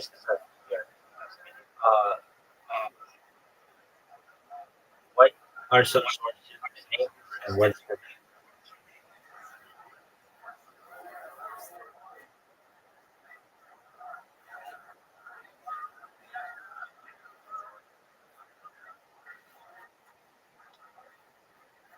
Okay, so are there sources of the name Rashbi's daughter? Short answer no. Classical Talmud early Midrashic this is clear. What is explicitly in early sources is clearly established the daughter and son-in-law, but do not give her name. Shalami Shabbat 9:1, especially called Rabbi husband here, son-in-law of Rabbi Bar Yochai. Bereshit Rabbi Rabbi 9:1. Once you have a son-in-law, you necessarily have a daughter, but you name it. Yeah. So just have Eleazar ben Shimon or Simeon or whatever. It should be a Mars. It should say and one daughter, and at least one daughter. Something like that. Because it sounds like he only had one son. Obviously, had more than one child. It sounds like he only has one child, but he obviously had more than one child. Names that appear in later literature appears in some later genealogical Kabbalistic compilations. Unnamed by Rashi, any source deliberately avoid. For examples of later works where consider Hadam Road, Shelet, Kabbalah, some manuscripts to Safed era, Spot era Kabbalists. Of course, these works do not claim the causal and traditions not proof. Scholarly consensus exists to certain names are known. These late traditions are not binding or provable. This is actually very common with women in Tanadic families. Why her name might have been hinted by traditional explanations of extreme modesty, focus on Rashbi and later because in spiritual chains, women are often referenced relation to daughter of wife of rather than by in early rabbinic literature.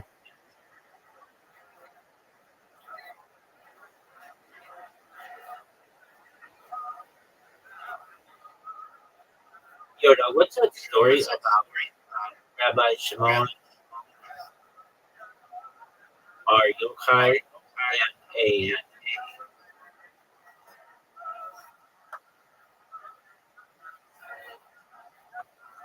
like getting a demon out of somebody? Usually that's not like a Jewish thing. What's that all about?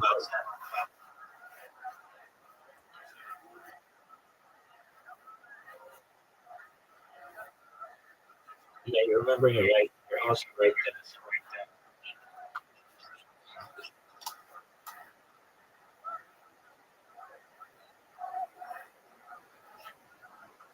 Don't forget everything.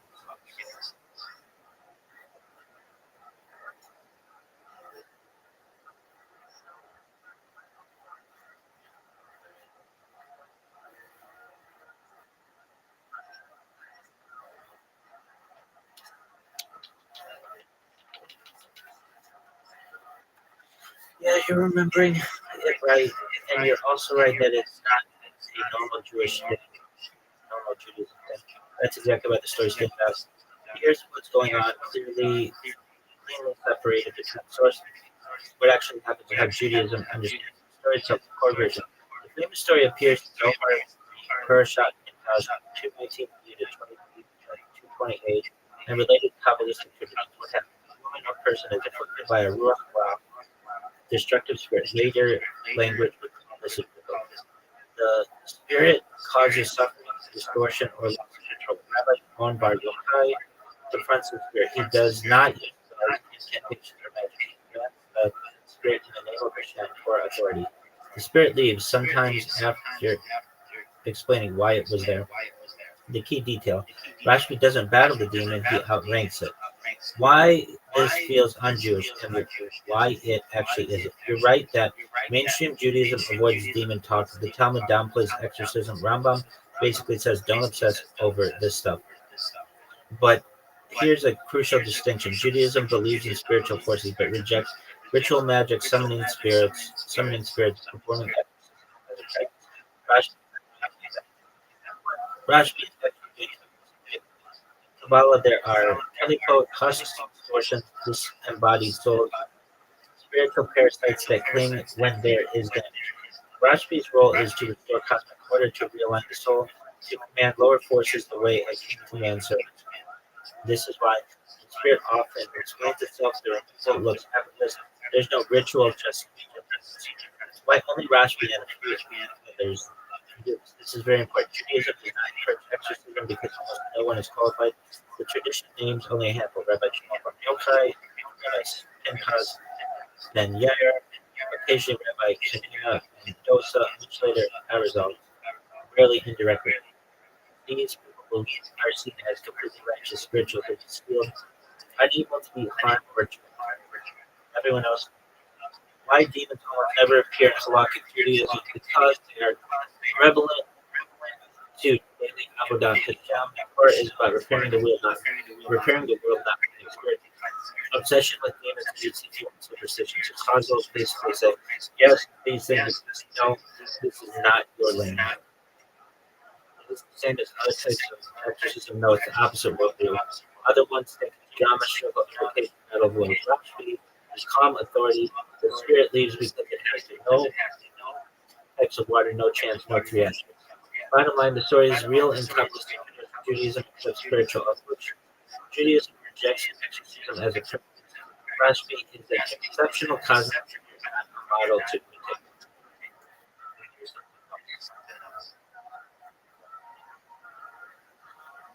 When Rabbi Akiva was like in jail with the Romans, and Rabbi Shimon Bar Yochai came to visit him, wasn't it pretty uncool that Rabbi Shimon Ben Yochai said that if Rabbi Akiva didn't teach him, then he would tell the Romans? Like that's like a total move. It's like a total dick move.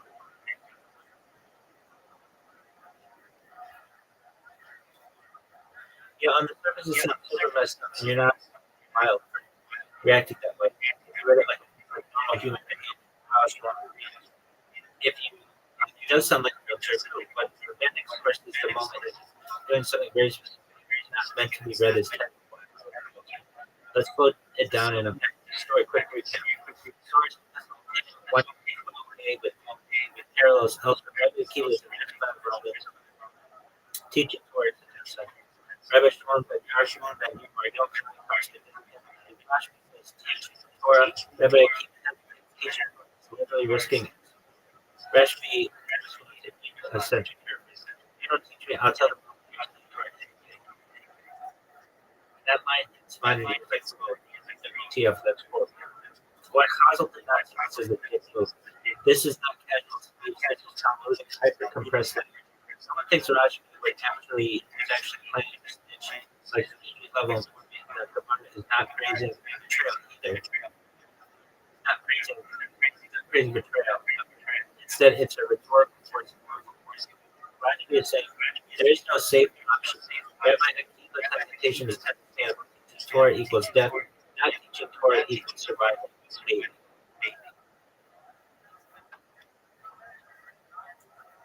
It sounds like a dick.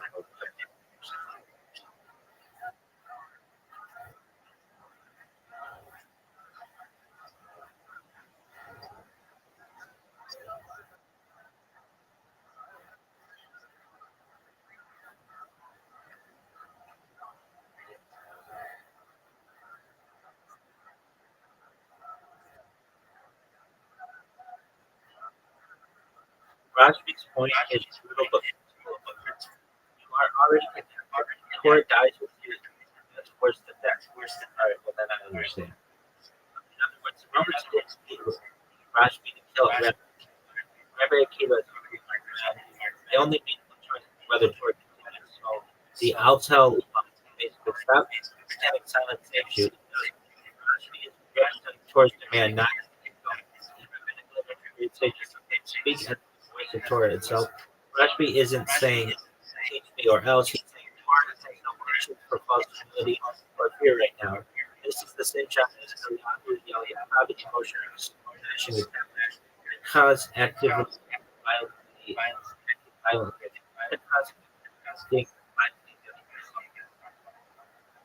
these are extreme moments. It's Rabbi accepts the Rabbi Akiva does not rebuke Rashi. It says he immediately teaches with intensity and praise. Right, this is the moment. As if he appreciates this is the moment. If Rashi had crossed an ethical line, Gemara would flag it. It doesn't. Was it mean? By normal statements, yeah, it was harsh. By rabbinic narratives and tragic clarity. This is a story about Torah under annihilation, teachers deciding what survives, students refusing to let Torah die. Rashbi is portrayed as weightless for Torah, not gentle, not diplomatic, willing to sound cruel if that's what continuity requires. That basically tracks perfectly with his cave years, his intelligence, and culture, his later scorched earth. Bottom line, it's not endorsing snitching, it's not praising cruelty. It is portraying a moment where Torah overrides vice. Rashi is essentially written as dangerous, compromise. Honestly, your reaction is kind of the point. Rashi is not supposed to go for like. What just told or just taught Rabbi Shimon Bar Yochai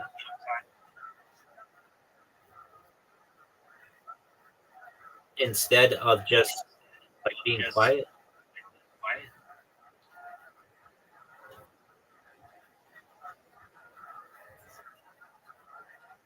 Yeah, that's actually the right question. I'm very aware of it.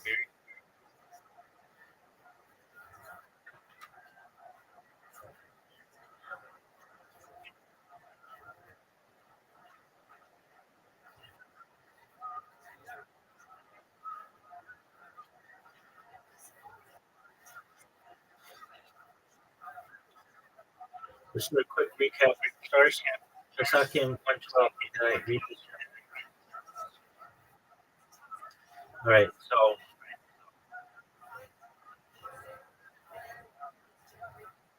yeah, that's actually a great question. Chazal are very aware of it. The only words to Rabbi Akiva does know this already. So why the hesitation? Short answer: Rabbi Akiva wasn't confused. He was testing. Not blamed for this. What Rabbi Akiva is really doing? Rabbi Akiva is the end of the place. Knows he's likely not leaving prison alive. Toward transformation is now a chain of survival problem. Not every safe to power. So his cause is not fear, his discernment. The unspoken question. Someone who understands that Torah is worth everything, even sounding monstrous. Why Rashbi's response is actually the correct answer. Rashbi's reply is extremely comfortable and dangerous. That's exactly where it works. He's basically saying if Torah dies, then life itself is already compromised. Don't protect me from the other. That tells Rabbi Akiva the student won't romanticize martyrdom.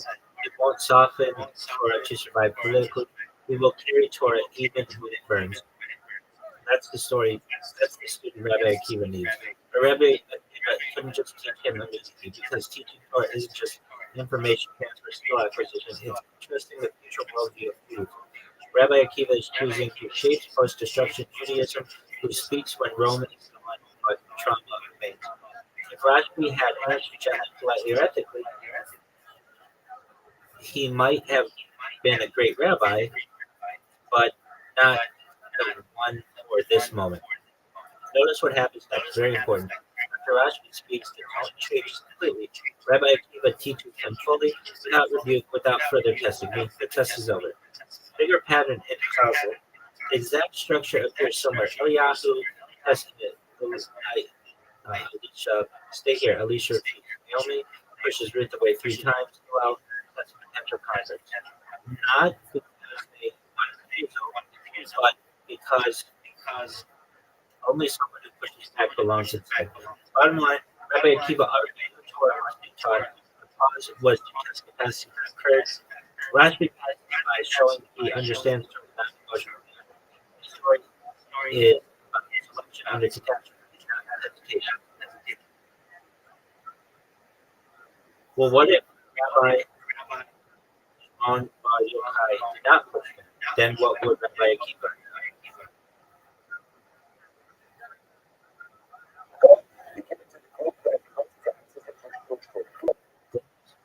Sure, counterfactual how the story is written, even though they don't spell it out. Short answer: Rabbi Shimon Bar Yochai had not pushed back. Rabbi Akiva would not have taught him that transmission, not because Rashi failed, but because he would be the wrong vessel. Look, Rabbi Akiva was so like Rabbi Akiva wasn't asking, righteous be brilliant. He was asking, will this person preserve Torah without softening it? The world becomes hostile. That requires someone who is willing to be who is willing to be misunderstood, and tolerate sounding unethical, will choose Torah over social approval, even among Jews. Rashbi,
okay.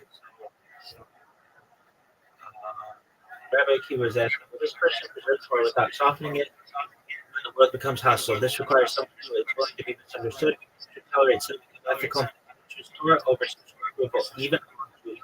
If Rashbi had responded politely, even heroically, it would signal sensitivity to optics, defense to authority, or deference to authority, a tendency to protect people from Torah sharp edges. Those are virtues in normal times. They are liabilities and problems. When Rabbi Akiva likely will have what Rabbi Akiva likely would have done instead. Option one, teach some but not support. Very common in Chicago. You might have taught halakhic material or surface teachings, but not the deeper formative transmission that later defines Rashbi. Option two, pass the torch elsewhere. Rabbi Akiva had other students, Rabbi Meyer, Rabbi Yehuda, Rabbi Yosef. Each carries a different temperament. Just step on it. Perhaps. Rabbi Rashbi becomes the Rashbi only because he proves he can hold severity without corruption. Why the Gemara includes the threat at all? Because Mark the 14th Chicago are Judaism after Rome spreads not only because of the martyrs, but because of people willing to hard when hardness requires. It's deeply comfortable and intentional. A crucial nuance, very important. The story is descriptive, not prescriptive. Causal are ruthless threat. Teachers overriding fixed Torah. They're saying in a once in history emergency, a once in history person was chosen. That's why Rashbi spends 13 years isolating his worldview and nearly destroys the world. When he emerges, he must soften motives. Even Rashbi's severity is portrayed as dangerous. If Rashbi hadn't pushed back, Rabbi Akiva would still die a martyr. Torah would still survive, but a different version of Torah. Is explaining why Rashbi is about. What about Yo dog? Well, then what about when Rabbi Shimon Bar Yochai. Does this all happen before he goes into the cave with Rabbi Akiva? And then also, can you give me more in-depth knowledge when Rabbi Shimon ben Yochai, Shimon ben Yochai, goes out of the cave the first time, and then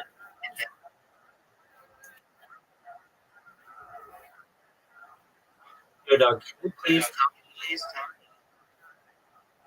when does this happen? Is this before he goes into the cave for 13 years, and then also when he leaves the cave for 1 year, what was life like, and then when he leaves the cave after the 13 years, what was life like? And also, how does he die? Like, what? Like, did he get kicked by a mule? Or the richest traditionally how they did that?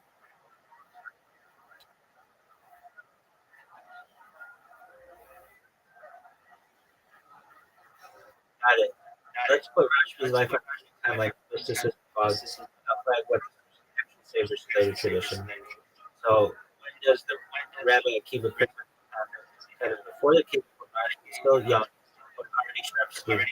Rabbi Akiva is imprisoned by the Romans from 130 to 135 around Hadrianic persecution. Rashbi received his court transition. This basically creates Rashbi as Rashbi, set up for everything that follows.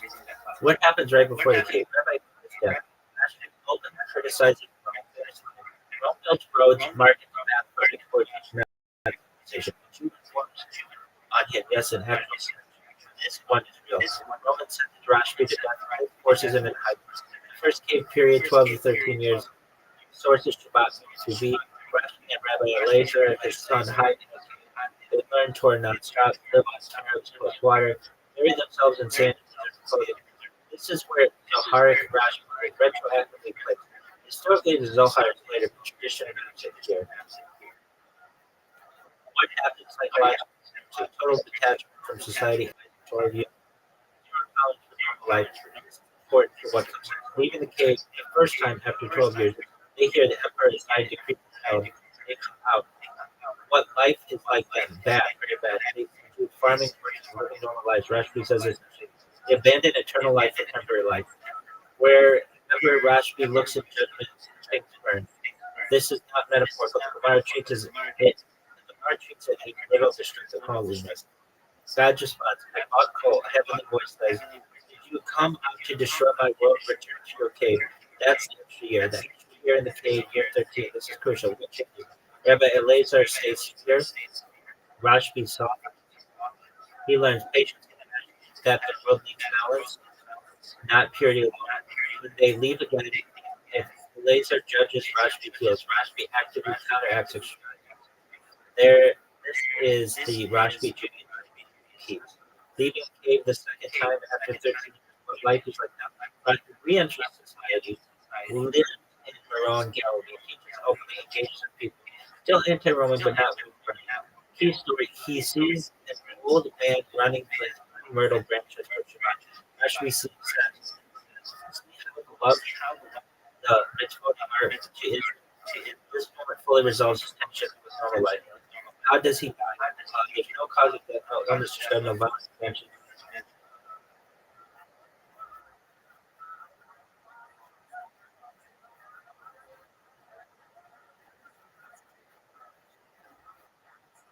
No accident. He simply dies of old age. Traditional. They say it's traditional. Traditional Kabbalistic understanding. He dies of unlocked by Omer, surrounded with his teaching secrets of Torah until his last breath. Death is portrayed as joyful, radiant, kiss, death. No mule, no Romans, no mortal, perfect passing. Fire associated with life over like that of ultra short time. The student of Akiva in the prison visit criticizes wrong sentence, cave soldiers, extreme bleach, world burn, cave 1 year softening your balance, future dynasties for the love. I don't like Ashby's life is basically severity, isolation, and refinement, integration. Judaism is not as a non-cave Rashbi, it was post-cave Rashbi. Okay, well, what about? All right, so like Rabbi had 20,000 students who were persecuted, and God over there that stopped and it celebrated. That's why they have weddings and stuff on that day. Get haircuts. But how is this in relation to Rabbi Bar Yochai? There's defense. So happened to be on the same day. And also, was it Rabbi Bar Yochai one of the 20,000 who was definitely avoided on this day?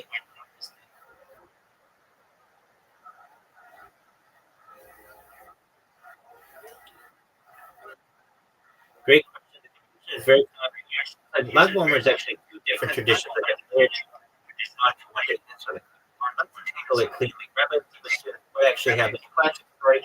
Rabbi gives it 24,000 students. I more than 20,000. Something in the so it was around. They did not die from persecution. They died in a place. That's what I know.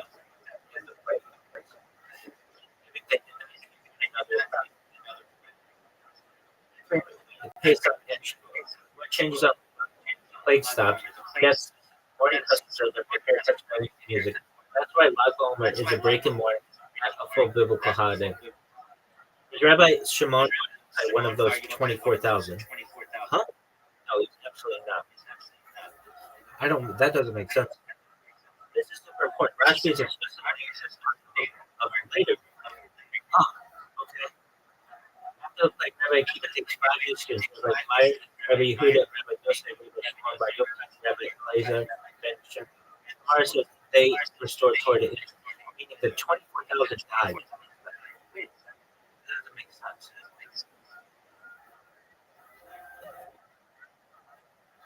Torah almost collapsed. The second group. Alex.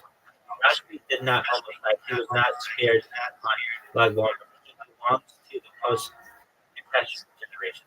How does Rashi's death fit in? Rashi's death on Lag BaOmer is a Kabbalistic tradition. It does not appear in the Talmud. It emerges much later as a tradition. Lag BaOmer to spiritual life. Why would they link it to the faith? Because Lag BaOmer already symbolized devastation. Like Rashi is the embodiment of that idea, so that the date gets reinterpreted. Are these two events historically connected? Historically, no direct connection, different generations, different causes of death, different itinerary layers. Symbolically, very much connected. So the death of the 24,000 community collapses. Because this death of 24,000 community collapses. Lag BaOmer, death stops. Rashi, or reborn and reformed. Rashi, your faith, rewrite the stuff. Why Judaism lets both live on the same day? Judaism often connects with speaking that chronology. Lag BaOmer becomes a huge the day the Torah is and the day translates into transmission. Y'all, I can't believe I've been doing this for hours, and I just wanted to read something and read all these questions. Okay, there's some questions because a lot of this stuff isn't that consistent.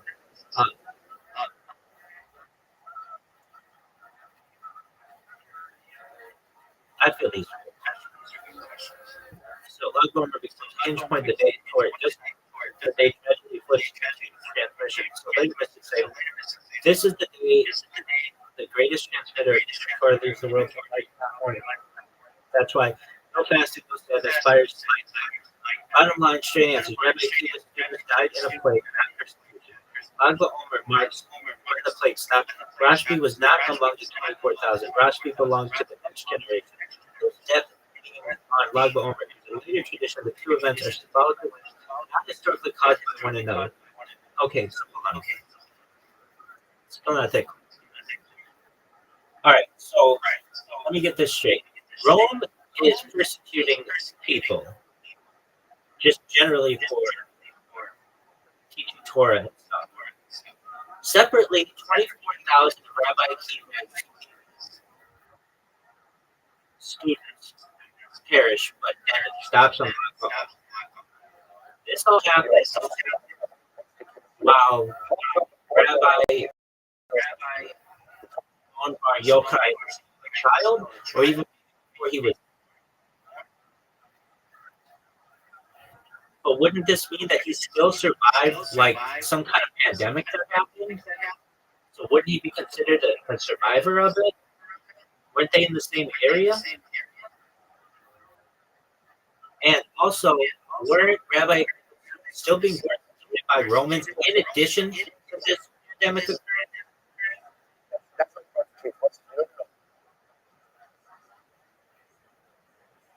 I think this is a good. That's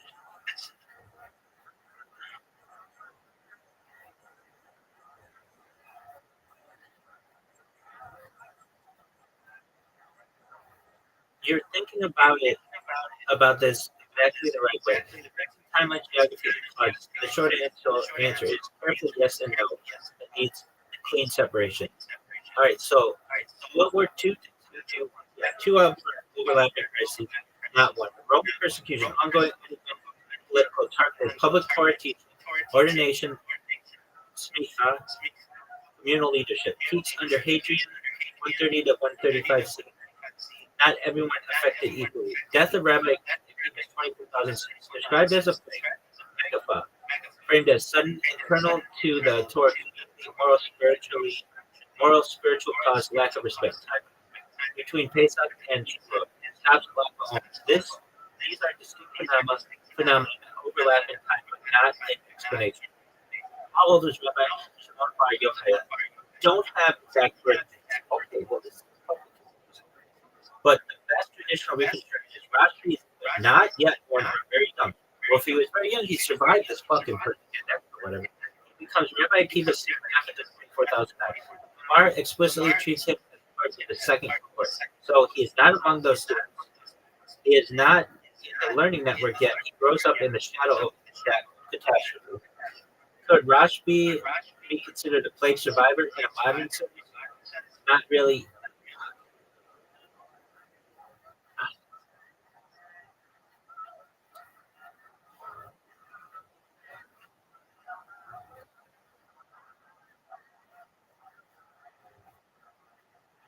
He wasn't part of the affected group. He wasn't learning in those made-up midrash. The plague is not described as general population-wide. I mean, plagues were just picking on middle-aged fucking shiva. Come on. In a broad environmental sense, yes, but only loosely. Okay, exactly. Same region, Eretz Israel, Galilee, Judea, same generation, same Roman. That makes no sense to me, but I get it. He's not like 24,000. I get that. So he lived after the Torah world collapsed, but not as a 5-year student. Okay. Where Rabbi Akiva's student also being persecuted by the while the plague happened. This is subtle but important. The sources strongly suggest the plague is a primary cause of death. Roman persecution is background pressure, not the mechanism, meaning they didn't die because of Rome, but Rome made conditions for crowd, stress, disruption, normal learning experience, instability. Causal deliberately did not blame Rome for the 24,000 deaths. Why? Because the lesson they want internal accountability, not external blame. Why doesn't causal connect the plague to Rome? Because they're different lessons. The man's Roman persecution, lessons, courage, martyrdom, resistance, students like ethics, respect, community. If they merge, then both lessons were weak. So were all these people in the same area? Many students were spread across Judea and Galilee, not one yeshiva, but multiple learning centers. Rashbi later lives in Italy during the plague, and they're not there yet, or not old enough to be in those. Final synthesis, your exact question answered. Rome was persecuting Torah teachers generally. Separately, Rabbi Akiva's 24,000 students died in the plague. These events overlap in time and place. Rashbi was not one of the 24,000. He is not a plague survivor in the direct sense. Okay, fine, but like it was in the area, and if he survived, it wasn't important to survive. If he was born, even if it was on Earth, I guess you could say he survived. He inherits a Torah world shaped by that disaster. Roman persecution continues after the plague. Rashbi later becomes a target. So the right way to think about it is Rabbi Shimon Bar Yochai is not a traditional survivor of the plague. And I throw the word traditional there because butterfly effect, like something happened on the other side. Some lady in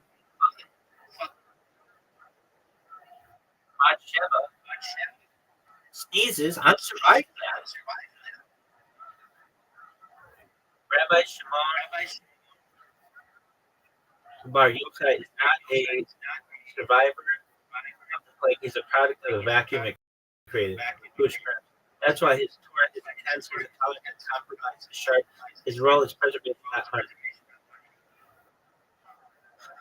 Okay, that makes sense. Yeah, give me a yes, please.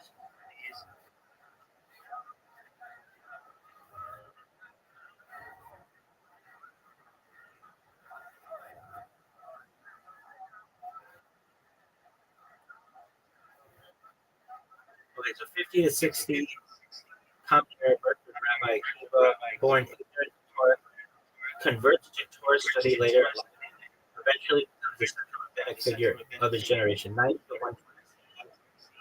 Rabbi Akiva's being carried thousands of students across Eretz Israel. Torah rebuilt after the destruction of the Second Temple, 7 CE. Judaism still fragile in the central 120 to 30 CE. At 24,000 Rabbi Akiva, 24,000 students, they die in the plague. Time frame takes up to cause given lack of mutual respect. Oklahoma made the death stop. Rome is present but not blamed for these deaths. And then 138 after the plague, Torah was collapsed. Rabbi Akiva no students. He started only 5 new students. Rabbi Meyer, Rabbi Yehuda, Rabbi Yosef, Rabbi Shimon Bar Yochai, Rabbi Eliezer, and Shmuel. This is Rashbi's entry point, 130 to 132. Rashbi is a young student of Rabbi, particularly young adult, learns during a time of growing pressure and anti-organization. Torah transmission is not yet legal. 132, 135 CE. Bar Kokhba revolt. Rabbi Akiva supports Kokhba. Rome brutally suppresses the result of massive the beginning of the Histrionic persecutions. 135. Rabbi Akiva imprisoned and executed Torah, critiqued Torah publicly. Rashbi visits him.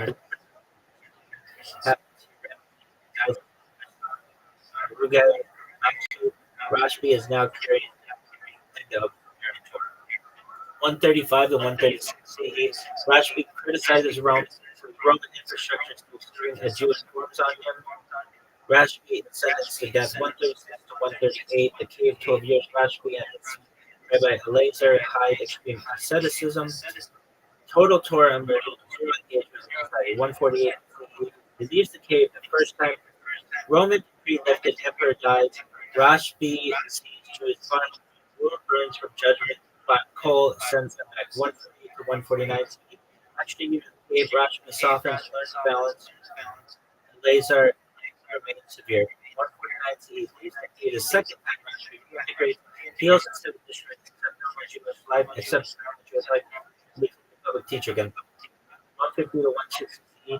Later teaching years lived in the Roman area, teaches openly foundational later literary tradition, retrojectively. 160 to 170. Death of Rabbi Rothschild, no cause given, not martyred, dies before the later tradition dies of Homer, described as Matad, Nashika, death by divine kiss. Key takeaways, kite summary, the plague happened before Rashbi is being clear. Rashbi is not a survivor of the plague. He is a student of the post-plague. Roman persecution intensifies later. The cave happened after Rabbi Akiva's death. Lagbomer layers. Plague stopped early. Rashbi's tradition. Hold on. Yo, dog. Okay, so the 24,000 rabbis who are learning under Rabbi Akiva, it all stops on Lagbomer. Weren't there still some that survived, like anybody who was still learning under Rabbi Akiva, and then Rabbi Akiva picks the 5, or is it like Rabbi Akiva was just like, all these people came to plague, and we're going to start it. How did that work?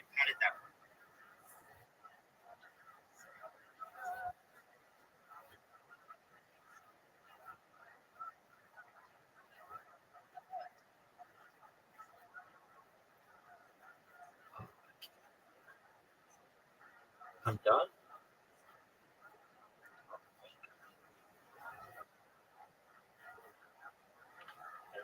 Asking what-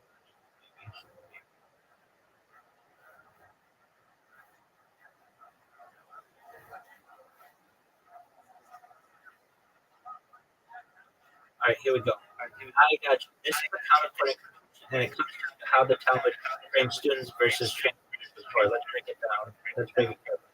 24,000 students Gemara, Yavamo 62b, Pesachim 112a. Rabbi had 24,000 students, and they all died between cause of plague, train as a spiritual consequence. They did not trust each other.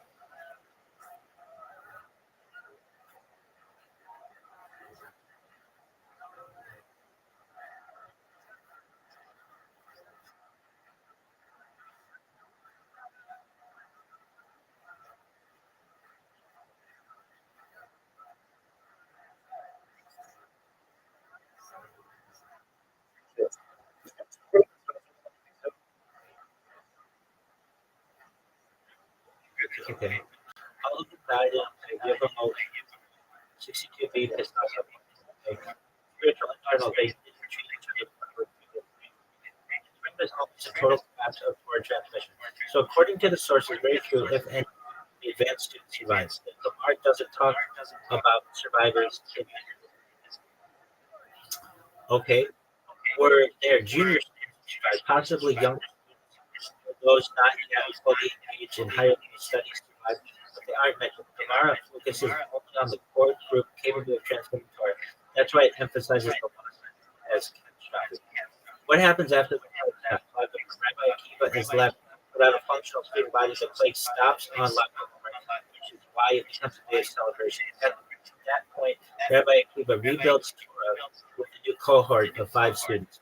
Rabbi Meir, Rabbi Yehuda, Rabbi Yosef, Rabbi Shimon Bar Yochai, Rabbi Eliezer Ben Shimon.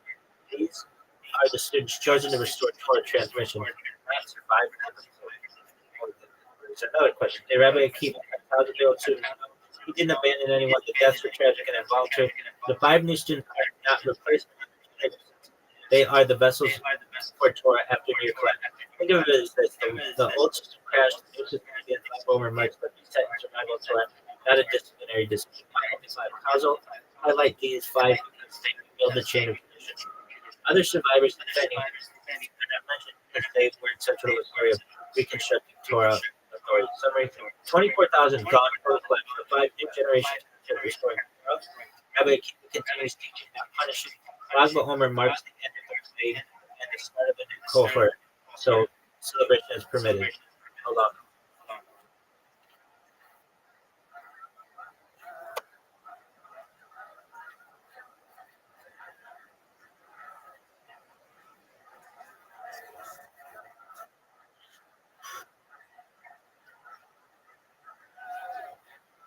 Did the 5 have any Torah knowledge at all? Were they just like 5 random people? Were they junior learners? How did they meet? Did Rabbi recruit them, or did they come to him? How did that happen? You're like, oh, dog. 2,711 pages of tracking. Full. Again, I've forgotten what I remember. Are you?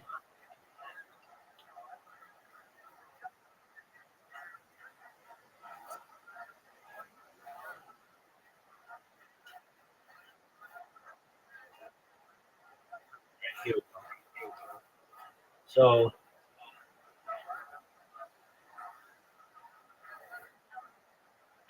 the post-plague transmission story, which explains Torah was literally rebelled. Let's break it down carefully. Who are the 5 students? The 5 students are Rabbi Yehuda, Yosef, Shimon Bar Yochai, Rashbi, Rabbi Eliezer, and Shmuel. Where they revealed that they know Torah. They were already Torah, just not until 24,000 students. They were journey learners or early stage students getting causal emphasized they had talent, but without Rabbi's guidance, they did not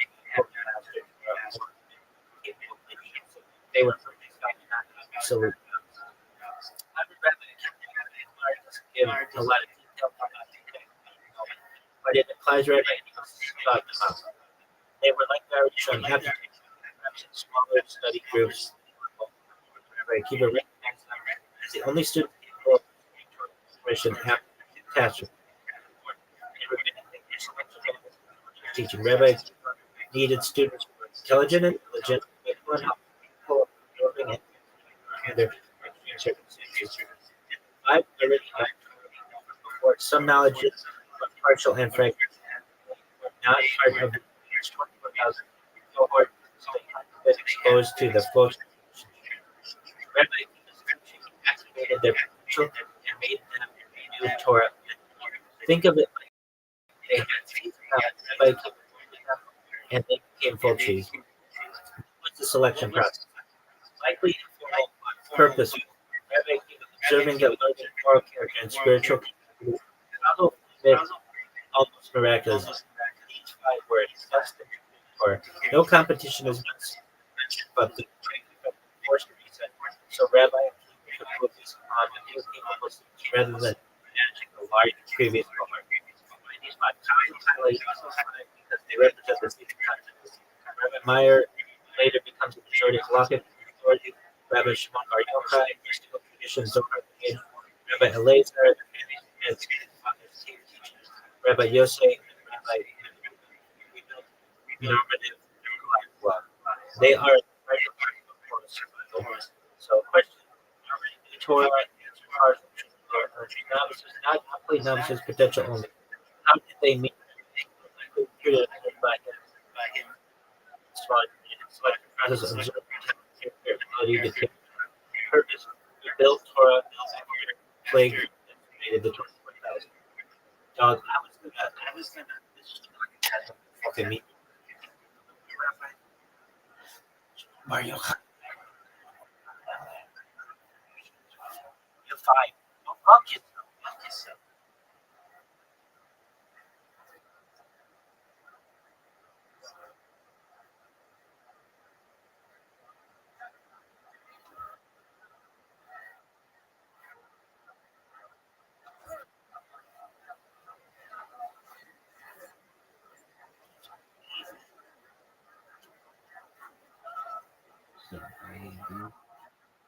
One tip.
Let's see.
stood for 57 years. That's combined.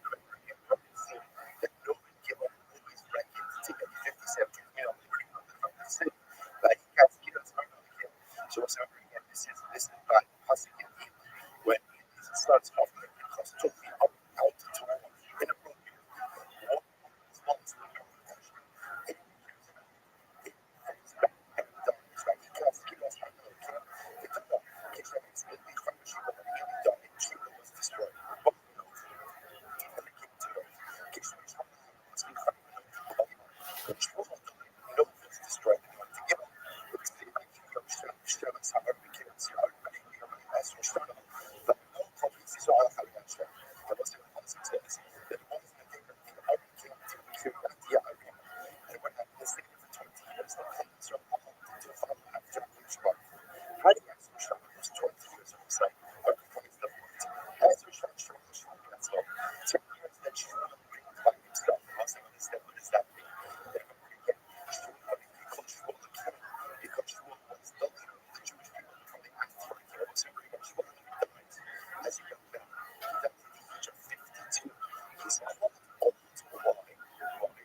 What up, Will? Can you hear me? No.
Yeah, he's like that. He's got all the worst stereotypes.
They love. They get the. Oh fuck. Fuck. But you can't because it's like they're not proud. It's great. That's all my stuff.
Shout out to my band.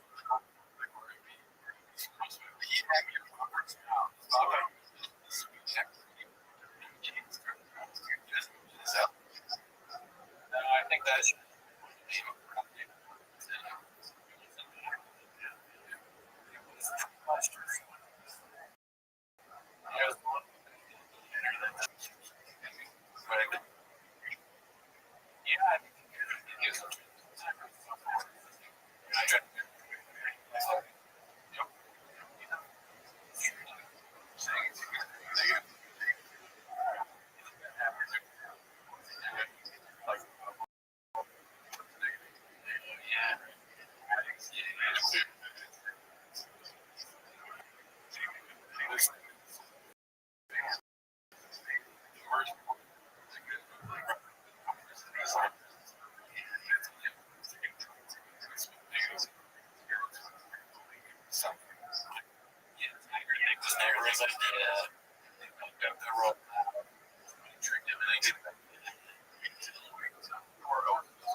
makes sense.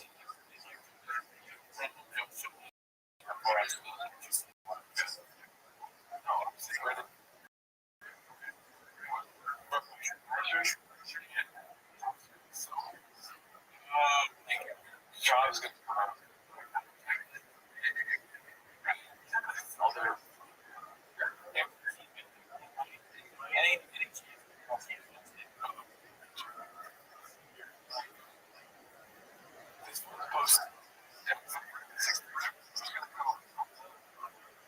Posted by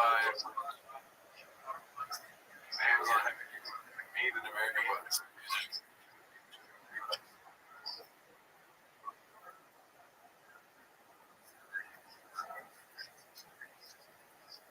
He's going. He's trying to talk.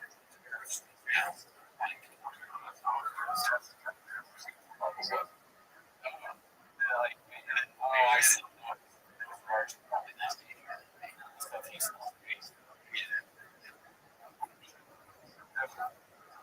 Oh, so maybe that's the reason. Only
I don't know.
Every day is a holiday, every meal is a feast. Impossible. Do you mind if I tell you about my project? All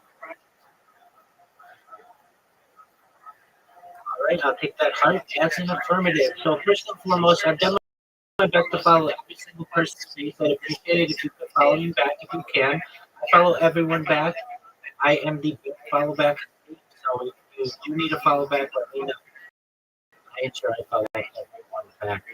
Additional job, Web3, or not in Web3, if you want someone to help you with a resume or your CV and you don't know where to start, send me a message. I'd be happy to help you, coach you. I've helped over 50 people recently to be able to not only increase their network in social media, but also help them to be able to get a job. So if that's something for which you're looking at here, send me.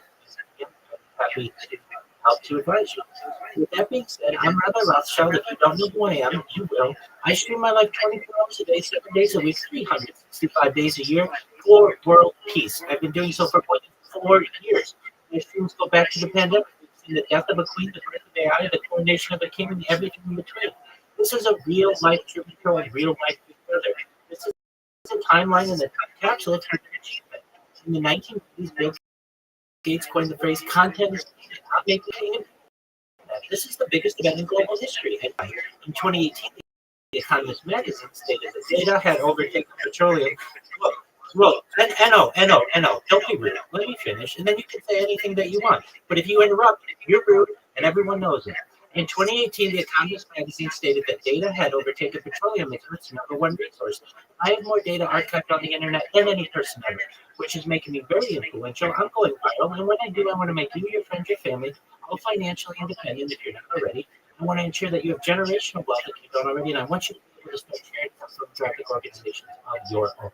I'm unlike any influencer you're ever going to meet. I'm not live on one YouTube stream or two streams. I'm live on over 20 simultaneous YouTube streams 24 hours a day. You can. I even have a skincare. If you want to input YouTube links that are available in my profile, additionally, there are my posts. You'll also find that my posts a link to my link tree. I dare you to look at my link tree. Nobody dares you to look at their link tree. But I do because I have more social media than any person. I have more content than any person ever. You also find a link to my Discord, discord.me/rabbi. We have over 27 on our community and continue to grow each day. In addition to making you all wealthy and wanting to promote world peace, I want to help end world hunger through technologies such as agricultural drones, floating greenhouses, water greenhouses, hydroponics, vertical farming, clouds.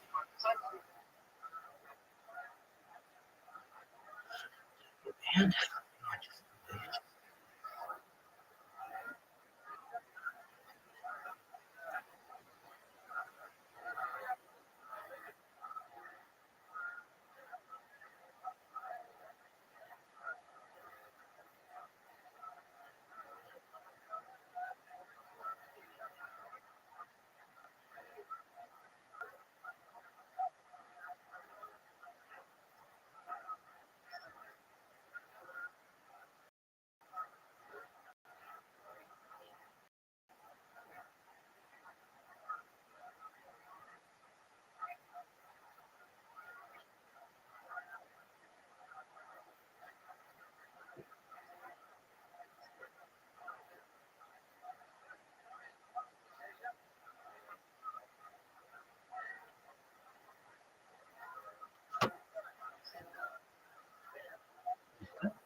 fast, how fast no gas.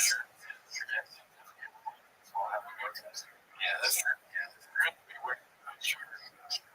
Dads are gonna watch baseball. That's why. If you're not gonna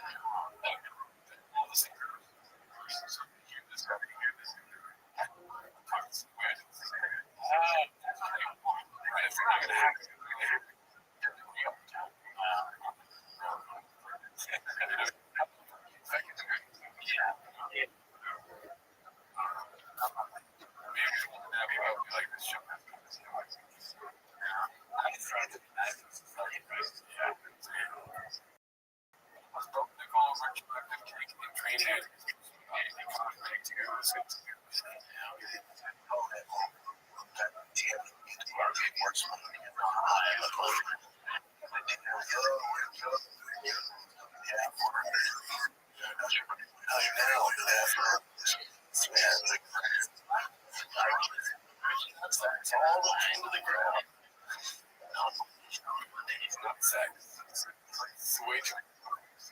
it's a strength. I guess that you should.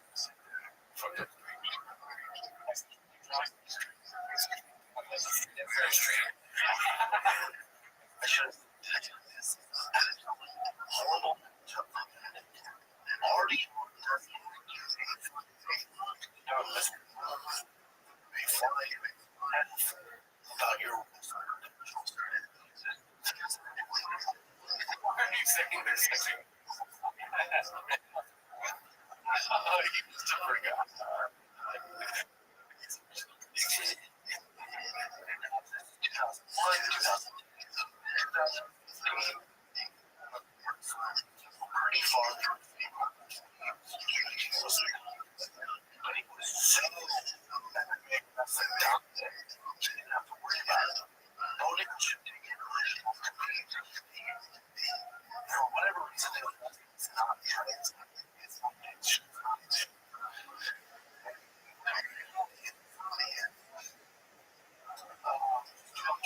Get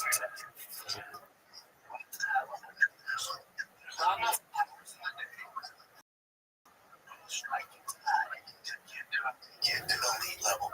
There's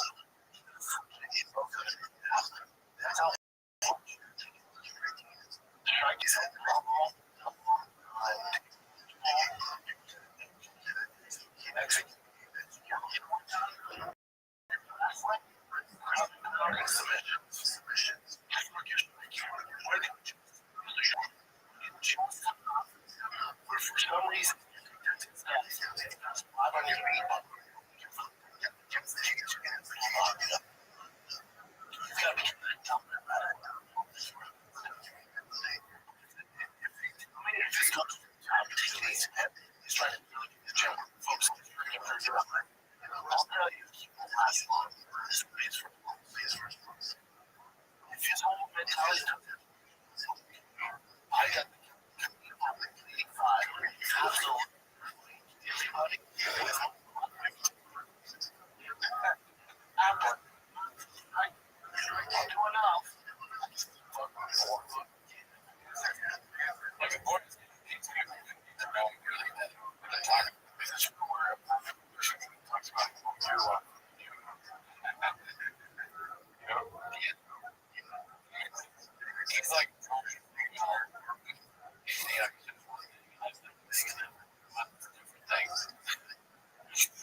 That guy from the Lakers, he was there. The dude who does this.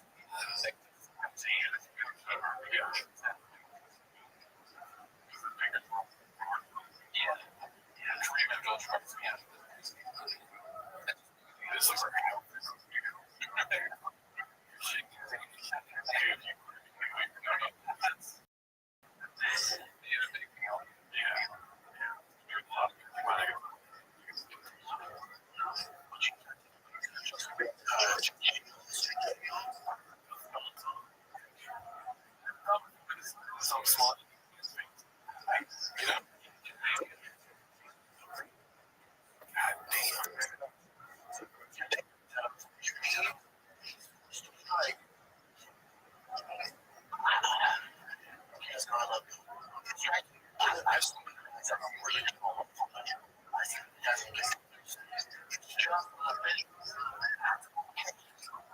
Okay, because you're striking someone.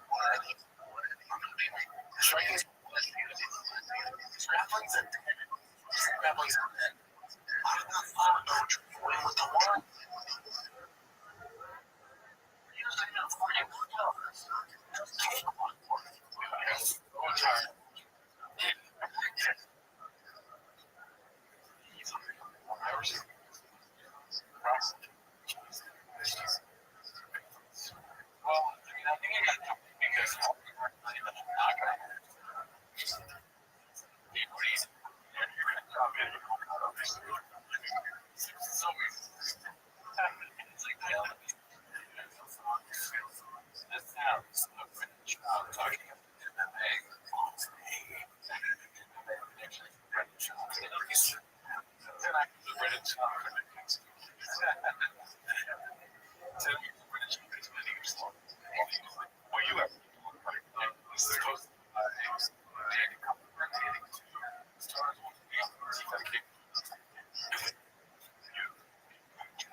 I think there's certain that I'm like, this actor.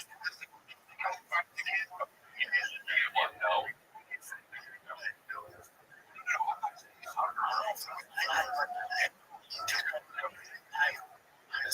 I see. I don't know. I don't like.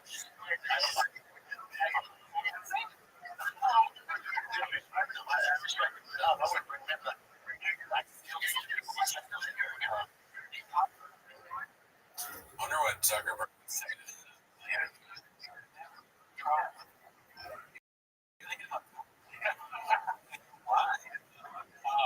Yeah, no, it's crazy to say it. You have on camera. You're trained on it. You know, Kalen, there's no way you need to use them. Yeah. Oh, I think that could possibly.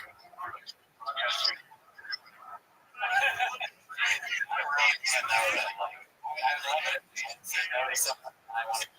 I got to talk to that. You told me. But he's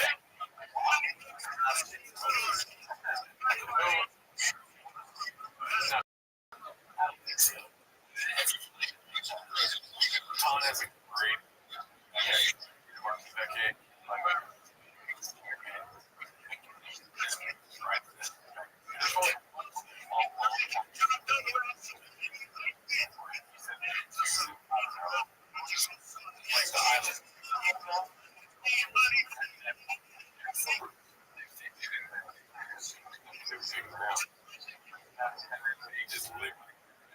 That's the good friend. Yeah, lightly. Yeah, you're saying no. It would have been what they did.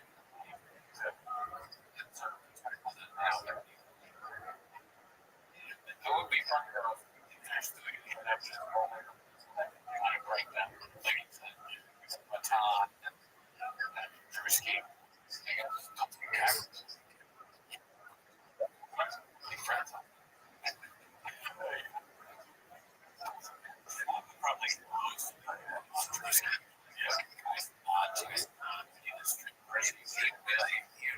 Fire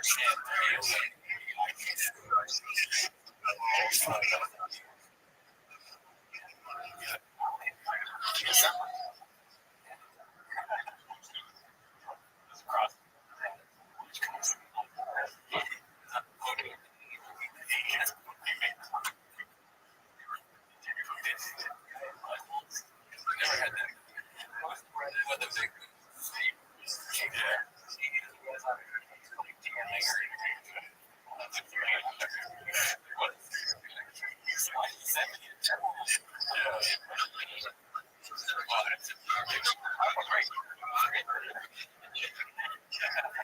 pictures of Brian in front of her.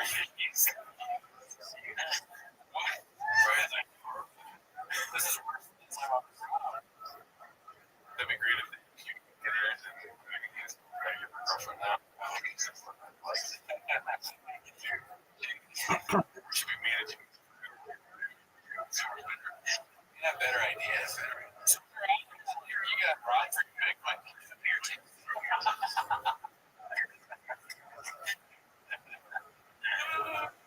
All right, let's see what's next. Most like, wow, she's ever like lost. It's good with but he didn't want to go on this weird. That is exactly what just tighten up the defense. They have that saying, lost here.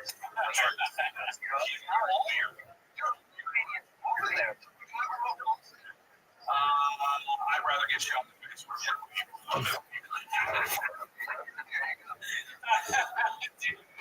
Say no. He's so like, I wouldn't even do that.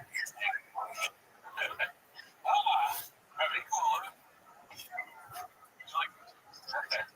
I would rather have a cake.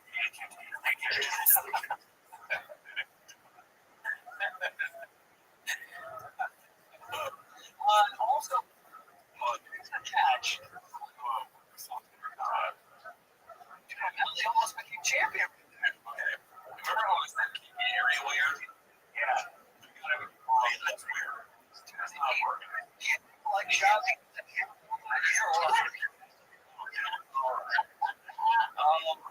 isn't this?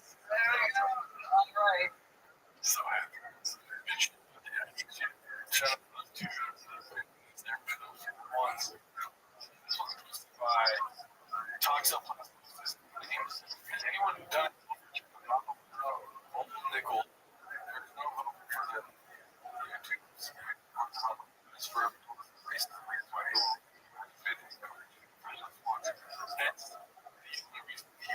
first round.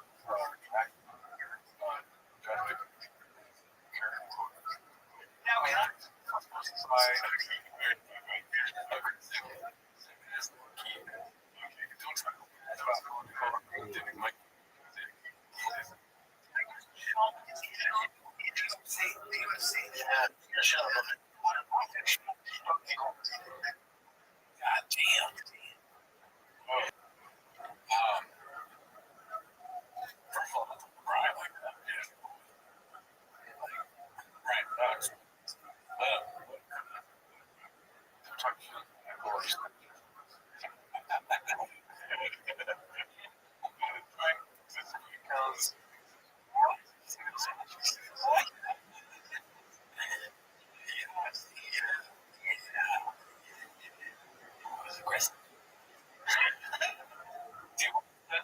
So funny.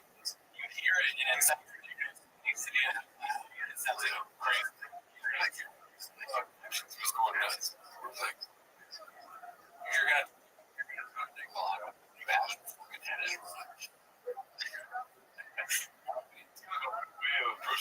Yeah, well, like, He's one of the artists.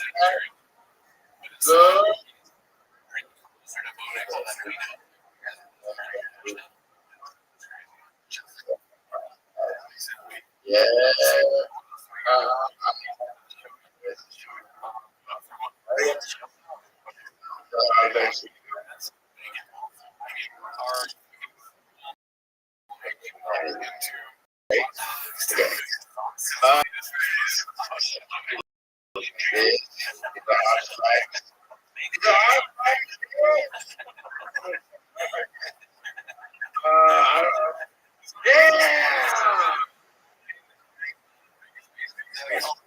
Yes.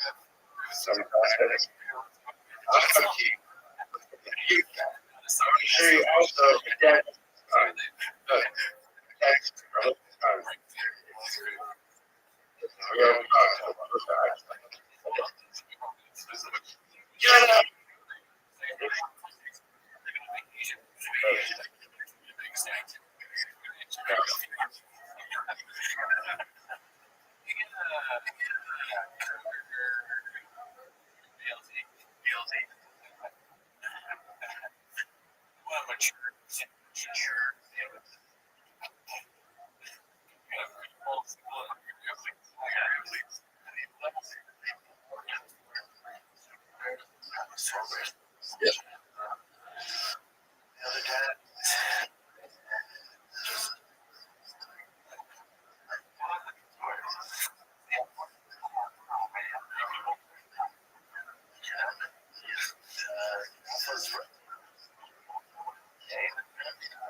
also,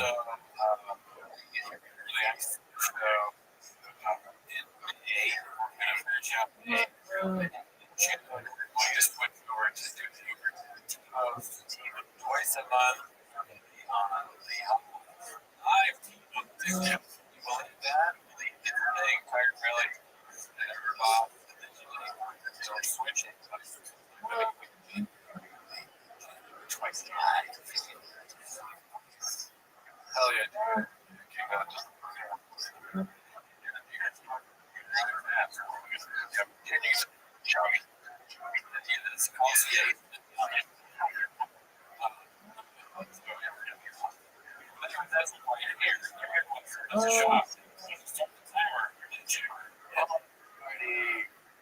let's see, this one's by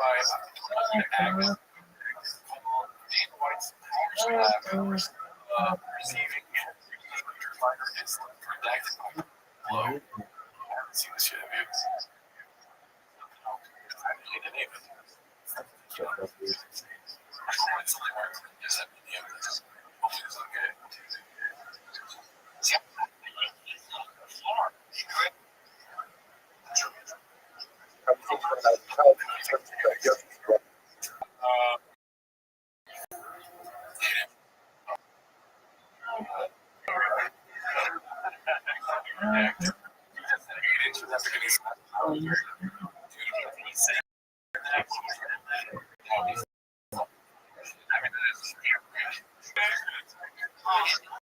I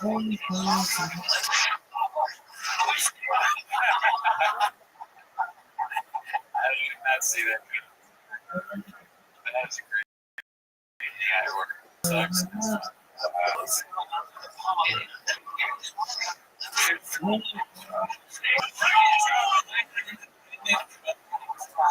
next.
Realize what in his life work is.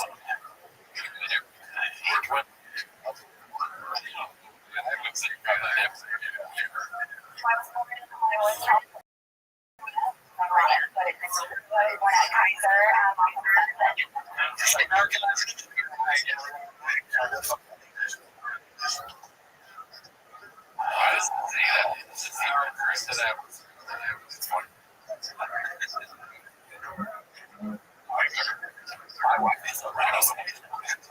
I forget.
That's my big thing.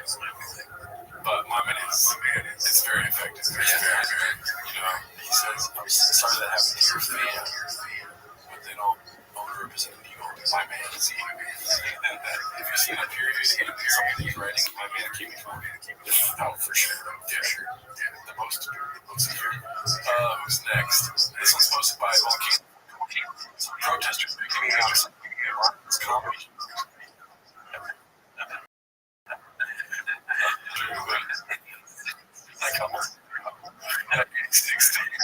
That's awesome.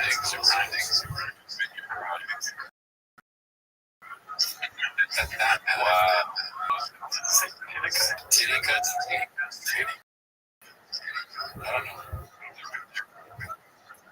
Never. This one's supposed to be like, is it alive?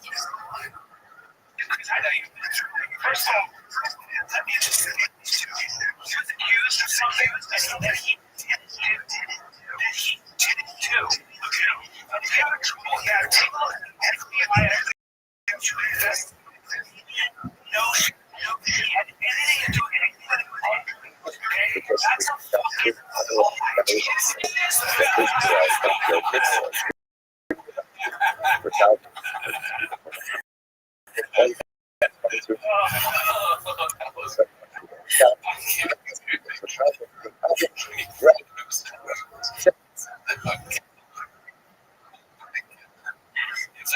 fun. Yeah, like just the sound is weird. That's perfect.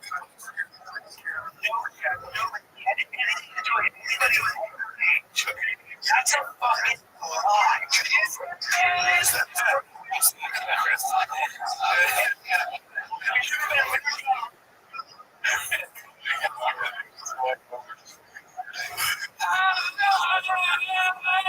Oh gosh. Genius. Not only where it's from, but they're so when they come out there, keywords every time, but I mean,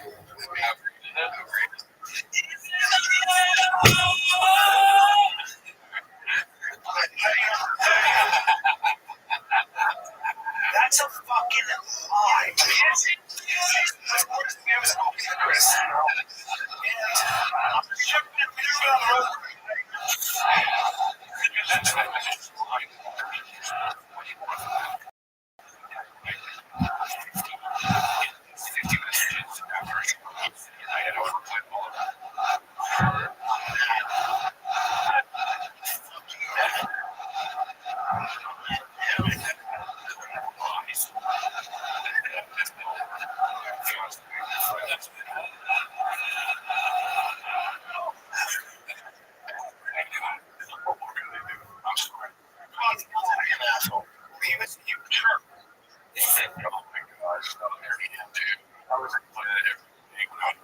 Alarm clock.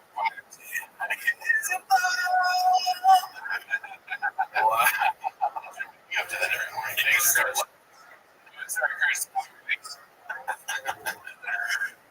Let's see. Are you? Deep down 2930 post this one is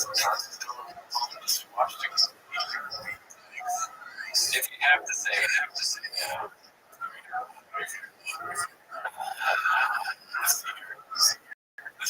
It's posted by seven. I don't know. This is officially store units. The second you call I did. Joanna. You know, like,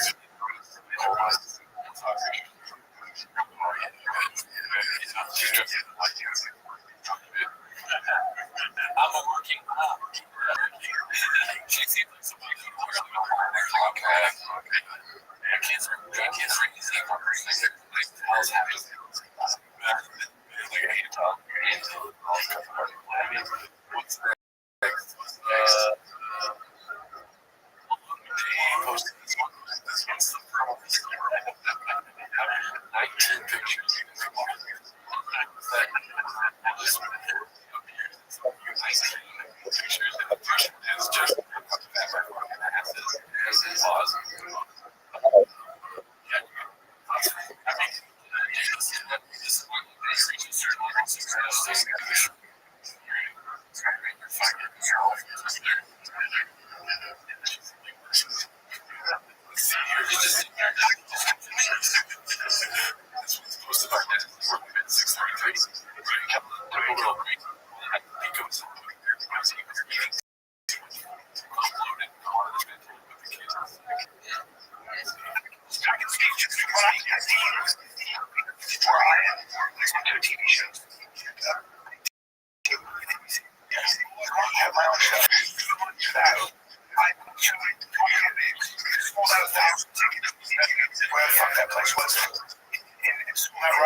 feel like we're friends.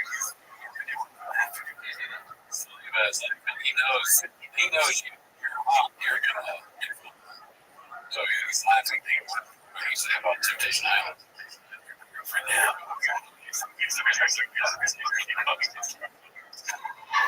My wife's laughing.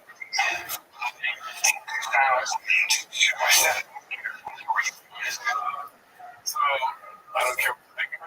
No, I can catch it because I only watch this. I almost hear on the show.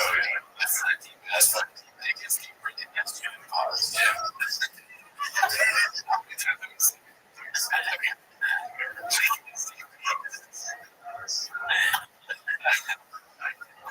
think I'm you sleeping on the idea. Everything in life that you want to do, stress comes from not doing what you're supposed to do. Pressure, all that I think my theory comes from not doing what you know you're supposed to do. Procrastinate. So grab your balls. Okay. You can do that. Oh, I agree with you. And just take the step. Do it. If you have to move to Austin, Austin, start creating, start writing. Always be writing. Here's my advice as a comic. Start with questions that matter. Start with the most important question.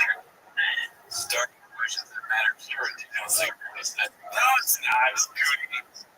So if you cross it up, you're thinking way too far. Take it at face value. Just what he's saying. Yeah, no, I'm applying it. You're always going to fail when it comes to these two. But just take evaluate what he's saying. Okay. We're not killing it. You know what I mean? Okay. All right.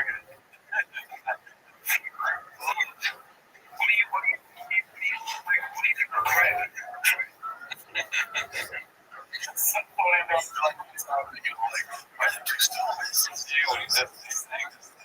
Or if he watches this, people will make fun of him. He's not going to watch it. He doesn't know who we are. It seems like he has no idea who we are. He has no skin. He doesn't think about it at all. They probably doesn't know who we are. Maybe they just vote. It's pretty. He's got to. I just don't know what do they love?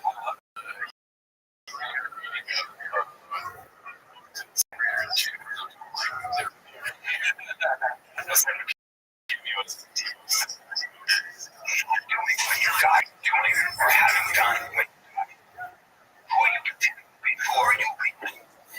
Who are you now? Who do you want to be? These are the questions you ask.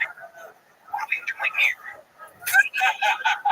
If he did that as a man, he knows who we are, then I take his foot off what I said. Yeah, pretty good. He has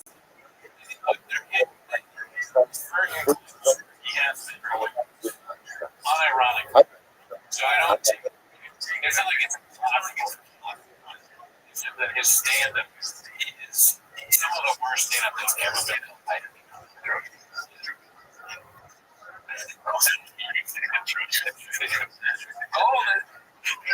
These are the questions. You guys, this is what we're saying. When you die right now, what do you want to say? This what would you love the chambers. You would have me. I think that is what God say to me. I don't know what he would say. I would be like, this would be like, shut that up. You do. Fans of the show. Love the show. He goes, God is just I wouldn't put it past Jesus is probably more than God that he would make it graphic. He's a good on my talking about you.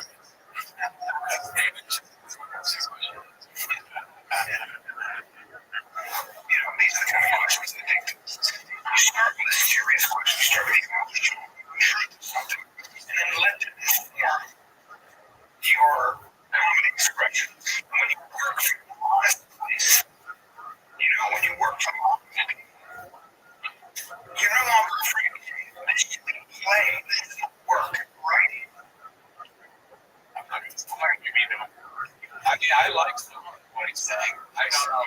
It's so funny. It's so funny thing to us that just back also concepts. It's not, these questions haven't stimulated like good behavior or good content. Yeah, but they could feel so bad if people talk about that. Comedy is about being yourself. It's not work. Don't big for this work. Don't big I gotta do this now. It's always be on your mind. Just be a silly goose. Allow yourself to be a silly goose and not look for results. Just kind of surprise yourself with what you come up with. It's like a process of discovery. Every day there's a little I try to write. And I only came up with one tiny idea, but I'll take it. You know, so let's keep talking. I'll see you tomorrow.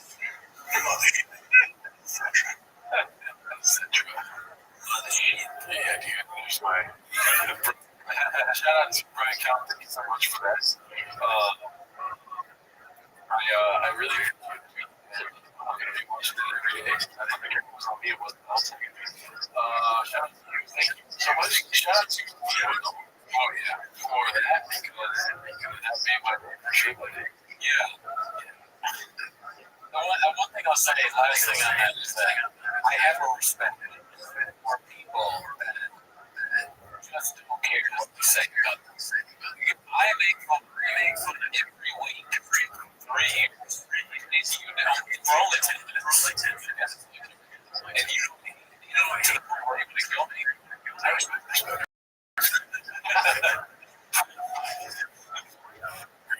All right, back to the case. Let's see.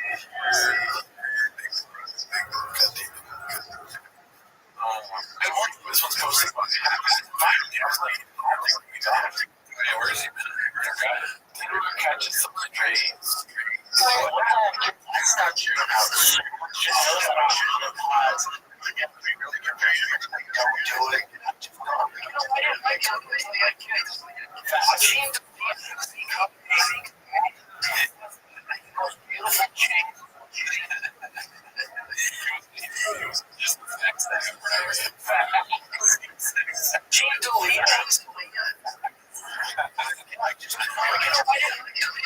Kids, watching the cover of the most beautiful change ever. It's not like I hate it. It's never close.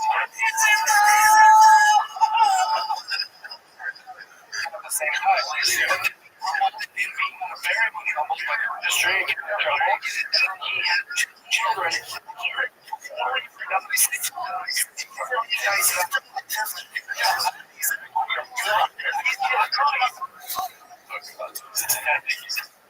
Yeah, that's just ridiculous.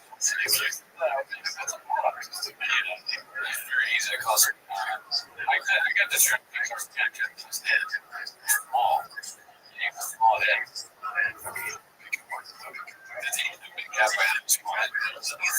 He's stupid. Maybe his brain is. That's what I was thinking. Maybe he is small. Maybe he is.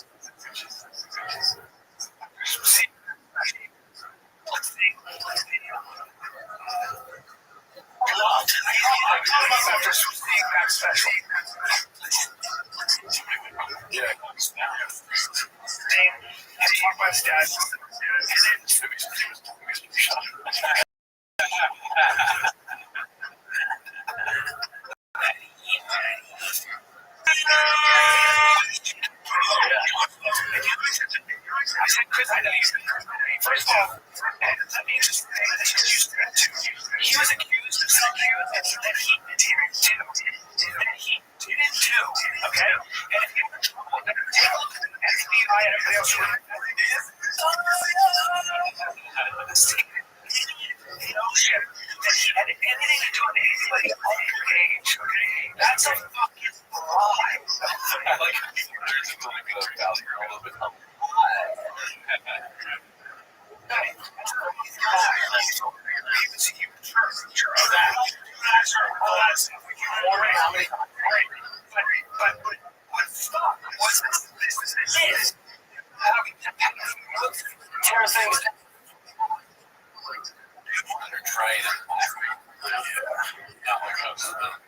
trying to build this show. I'm going to tell you, we're part of the 36,000 people. We're part of the 250. It's always changing. What's the changing? I'm trying to respect. I'll see you.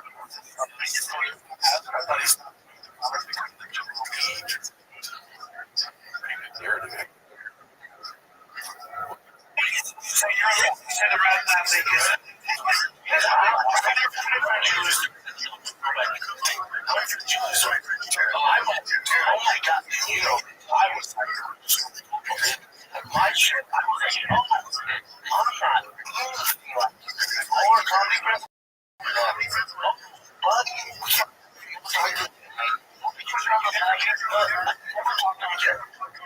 there's so many people. This shot here. It's like right there. Good side.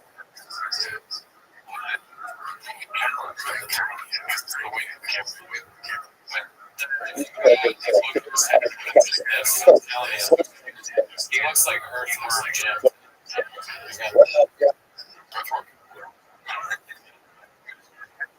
You guys know, I'm out, man. I thought so weird. The shit, because you're at the shit goes when the shit hit the thing, you got the hours, got the shot, preaching to your friends, you're I got a lot of hatred in that shit. I remember publicly being like, yeah, Jack can teach his house. I'm like, how is he there? Podcast with alcohol problem and guns. There was no alcohol. and also like you became a student, it's good. It's bullshit. I didn't know that. First time? Yeah, this is the first time I just started watching this at the time. I didn't know that COVID killed Rich.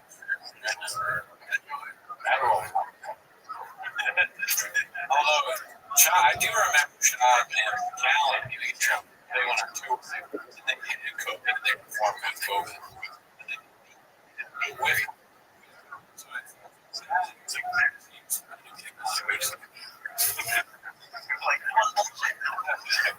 Brought like the like I kind of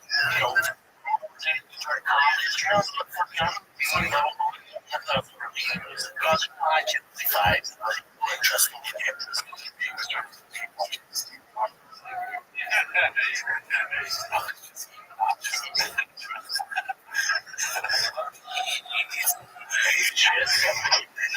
What happened? I was like, oh shit. Hey, 100%. It's on that coffee. I was going there before the studio and said, like, every day.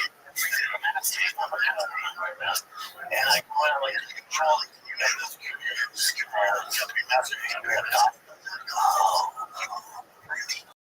you don't want it.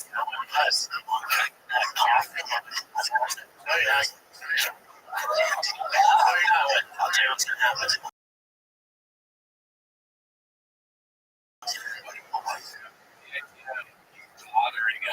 More coffee. It was just telling you coffee is not really a decision yet to get coffee. He didn't make COVID guys.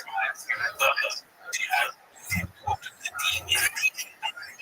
coffee. You don't really make your own coffee, you stupid. How do you could I can understand. I don't understand.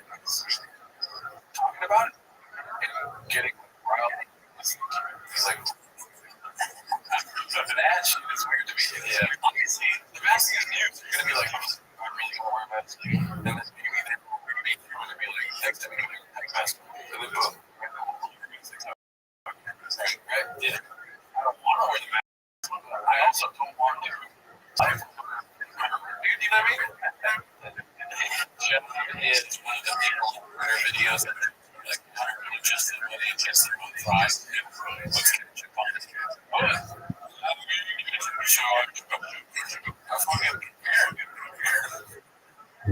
So we need to have that.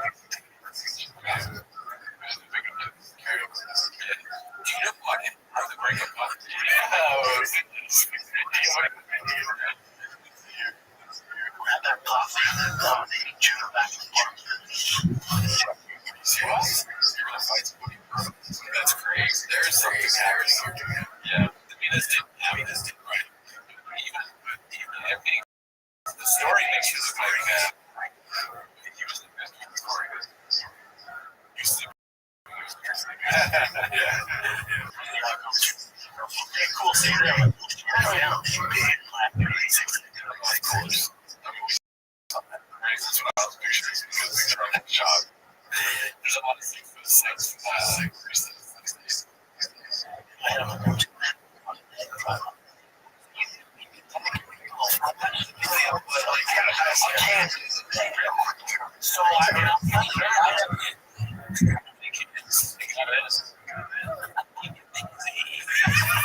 75%. I can't do it. If I count like you do, it's like I can't.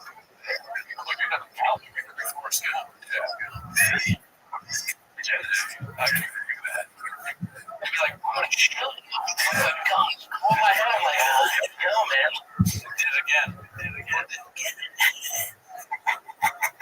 I'm gonna hit you with that. It's okay.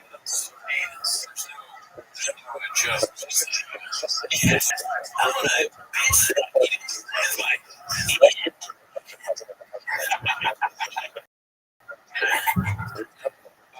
Awesome laughter. I go back.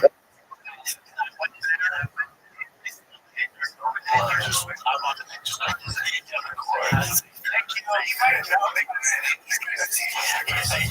I'm the barista. Why? Because you're using fire. Like they're crazy. It's like, dude, it's easier if we just don't start doing things. We say no. Yeah. Carl asked a question. He said his biggest hate is shit.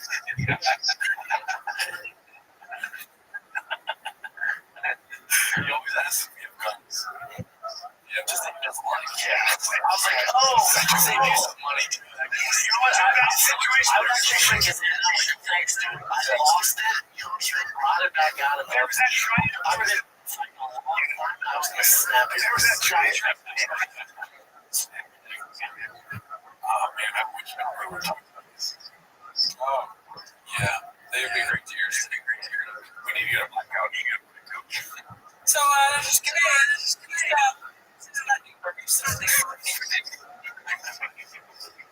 All right, let's see what else we got.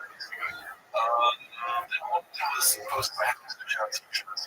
Guys, this is what's happening. He's getting out ahead of the controversy.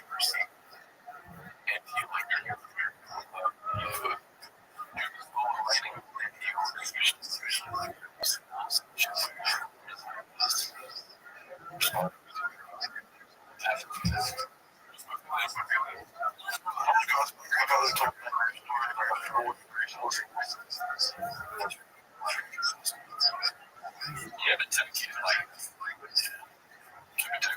what the hell? What are we doing? Give a text. Yeah, they like that was fun. Forgot about that. What are you doing? Give a text. I get the so give it. Okay, as the first shot, you get a block. I don't know. Give a text. We may adjourn it. I don't really need to. Yeah, you guys did a great job. I have to do this. I got to either. Really got to put the kids there. Let's stop talking about it. Okay, see, the next one's going to be posted by Deep Dive 2930 Josh.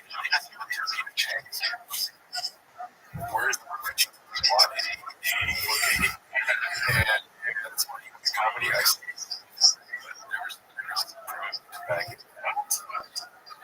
we said, security camera going to do Andy and number 2 on the YouTube channel. How about when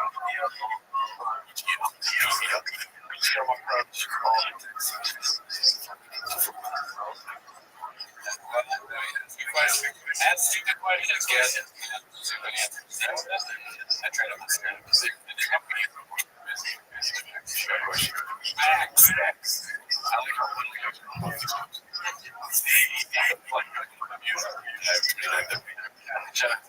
you don't matter. Let's see what's next. Post by Walker. Bob's gonna face the feed. I mean, probably. I don't really see these pictures. That's the thing. They keep doing this not as line as opposed to just our face. It doesn't. To me, it just means another picture. Hey, man.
that's about one of those reasons.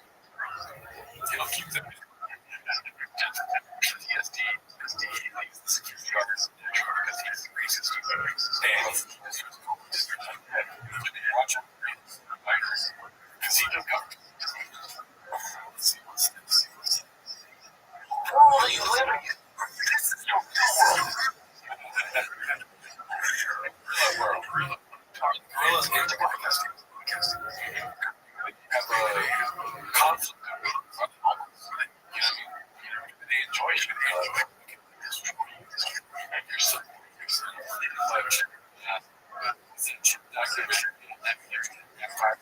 your child becomes one of the possible.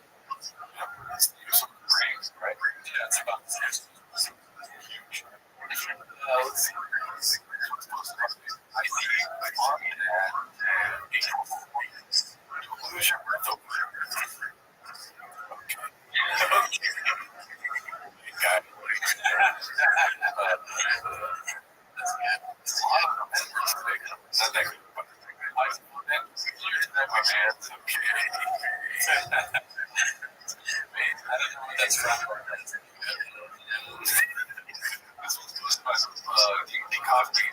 There, Bob.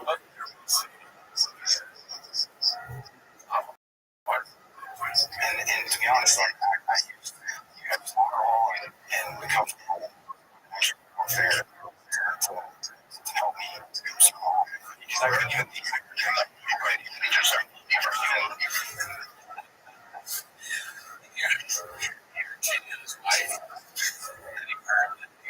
I wonder if Bob had a thing on his door measure their height, whatever he for accomplishments, and I guess you're cheating.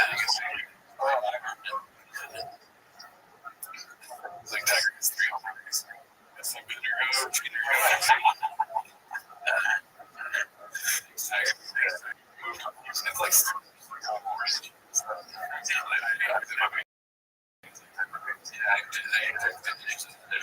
I watch them all.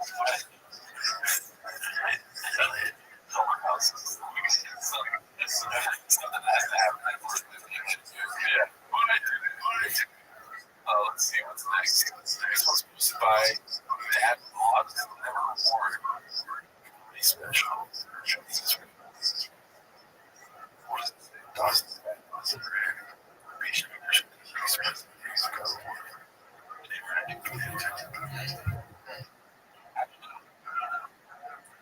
Oh, it's a real. These. How do you like this shit? What? How does that turn out? Sure. What's it? Validate. Remember how all the stocks will be right this weekend? Like way small, nature large gains, it's crazy. The link there, that's the thing, that's late size.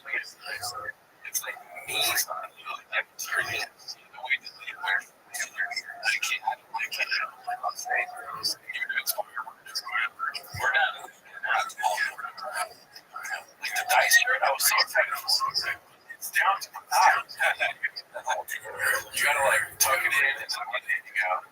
Even then, you know, that movie was hurt. Sure, but you get scared because he's a north and zero.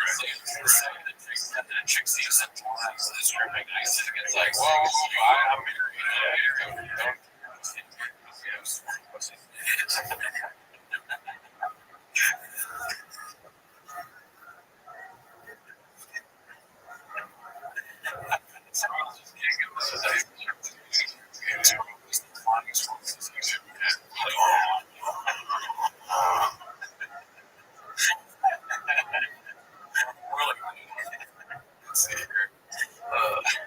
Let's see.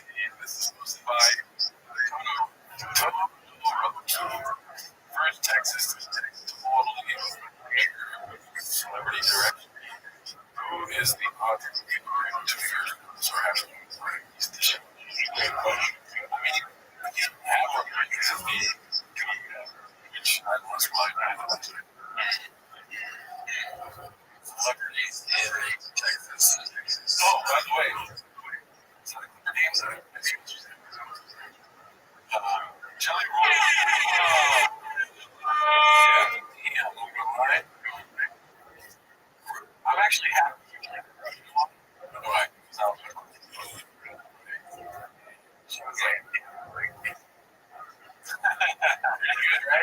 effort. You know what I mean? I just understood. I was like, but let's be honest.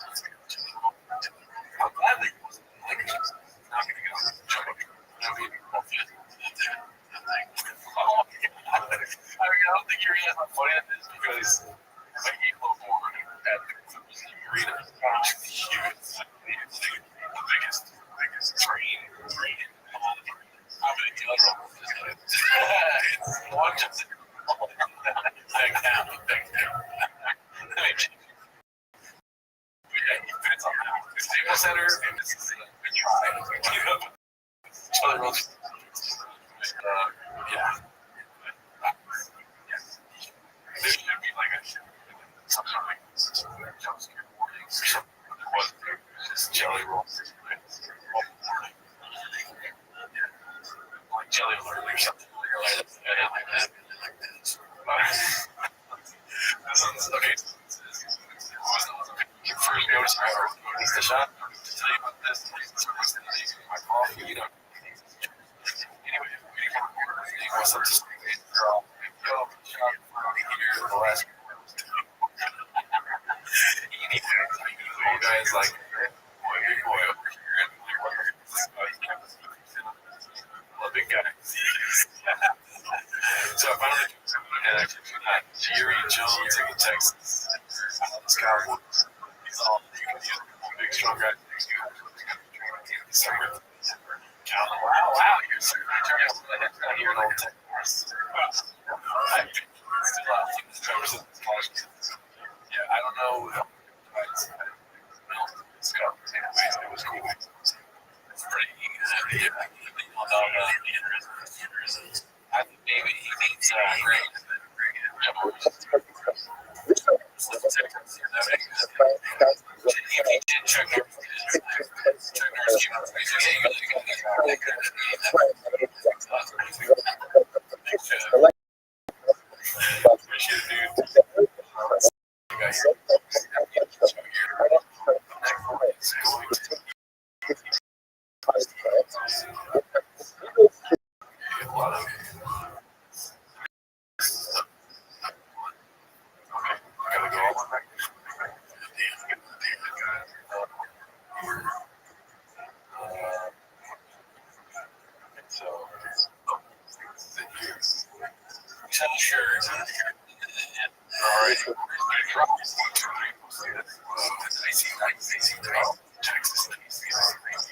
He's worried he forgot the dicey else too.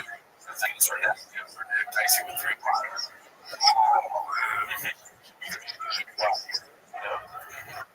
That's another way of doing it for sure. So you do. What did you do? By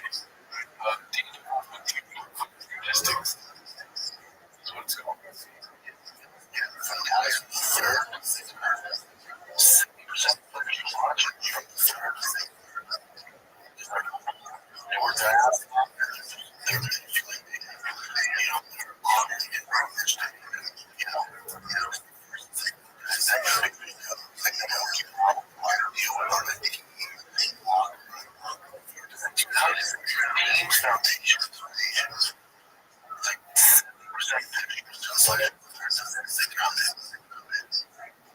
So people that don't watch around you,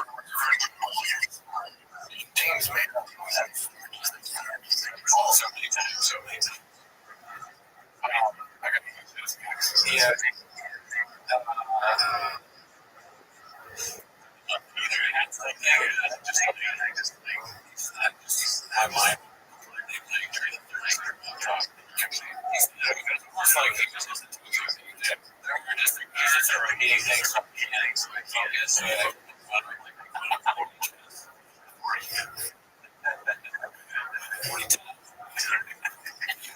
He's a master of hypnosis.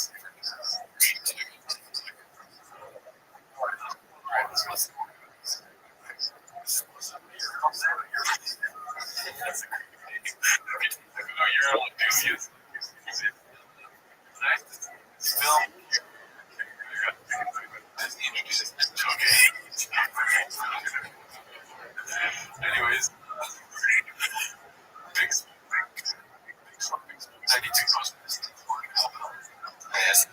It's weird.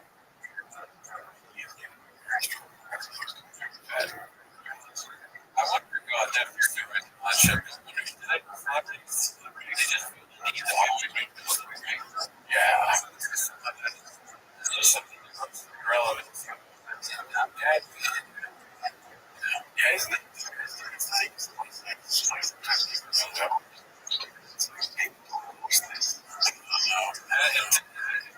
Some people like it. Who's there? Danny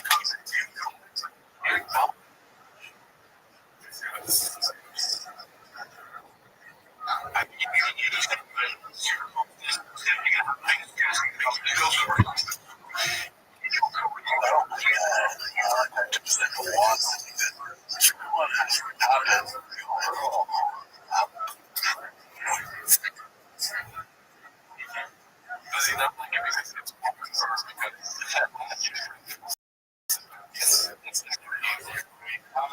I think Charlie and say this. I like your it's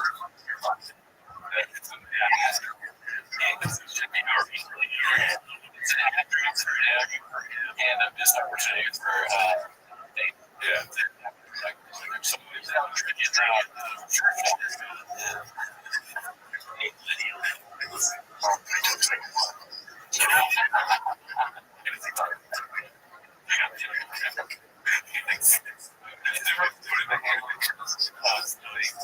Sure, why is it? Watch out.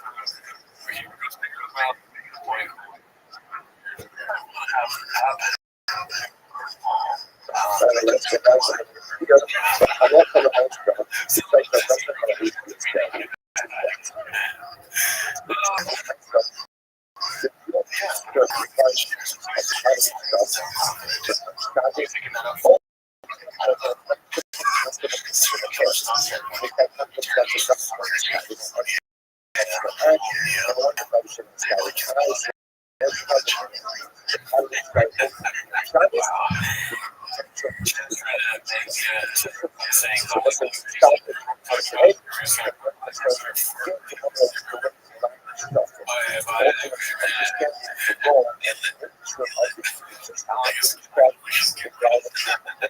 Yeah, that's all. See you next week. Patreon. Remember, we're doing we're doing all Timos in May. We normally do it live. Switching it live to most of the Wednesday night.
So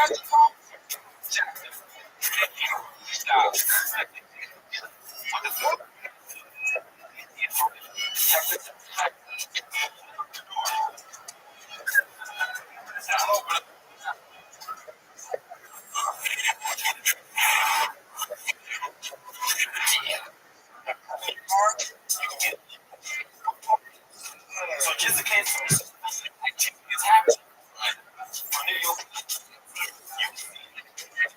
five.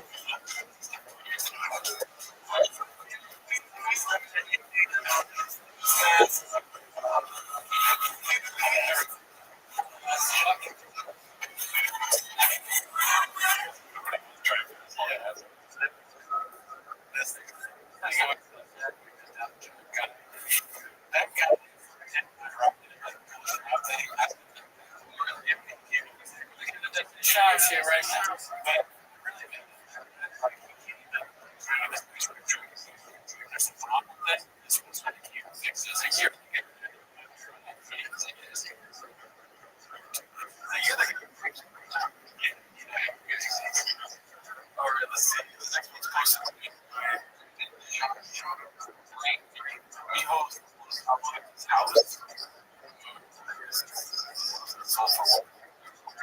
That's the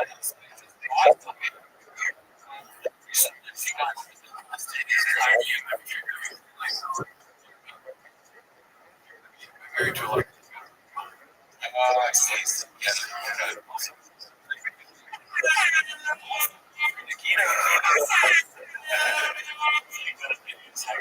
Yeah, usually all right.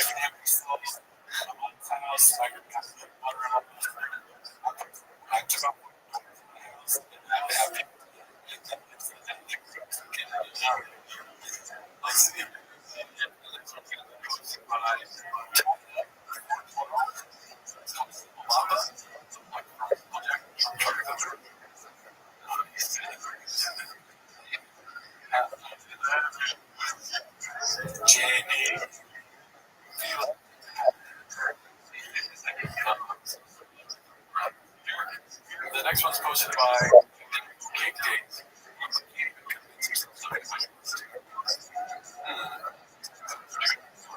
I feel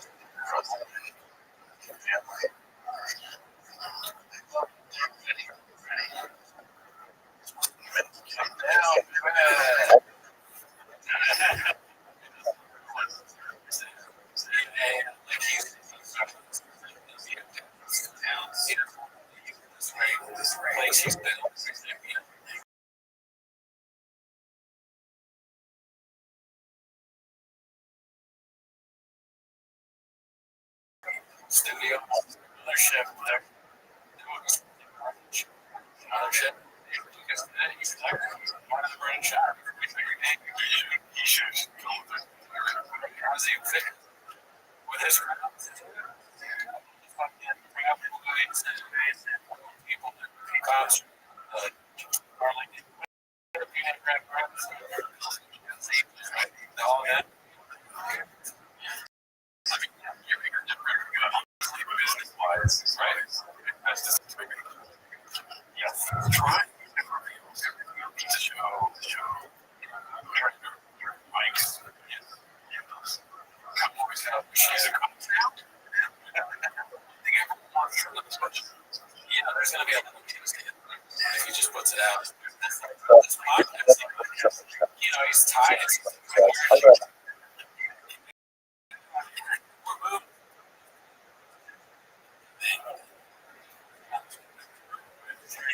His own show.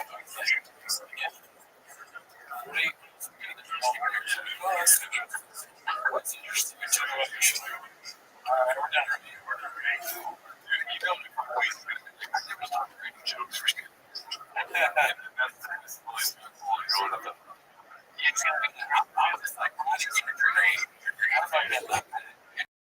Only Rodney Dieterhouse. House. The next one is going to be hosted by Dazzling Rabbits 633. More Springs will leave Papa soon. Just by forward. think for happiness, another parlor. I mean, I wonder what those shows are like. I think it's been crushing out there. So, it's full of motion crushing. So this rip is the freaking double up the fun. Right. I mean, you keep you busy. Oh, yeah. Also, we just went to the oh, no, it's got us. Three schools.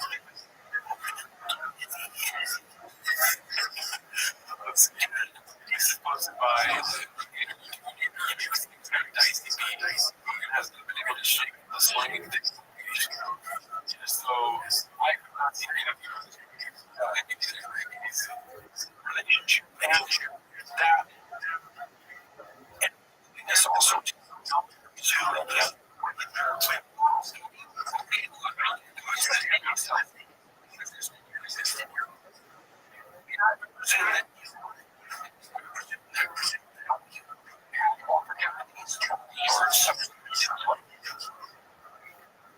in principle, I suppose your house is guys like you, but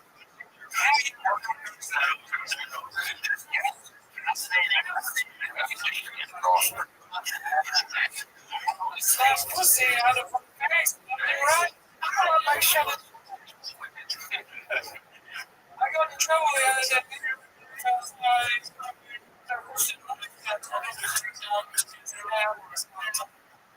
she didn't make her get Tony. I didn't mind being his own. I was coming up in his fun time.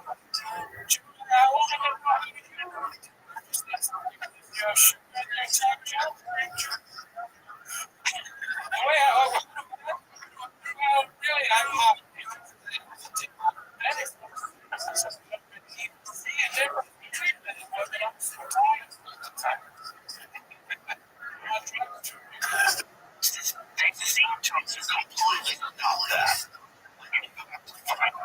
And Oppenheimer and that's the point of the question. Yeah, no, it's give it a check. 90% he's like, I gotta go. Yeah. That's not true. That's all.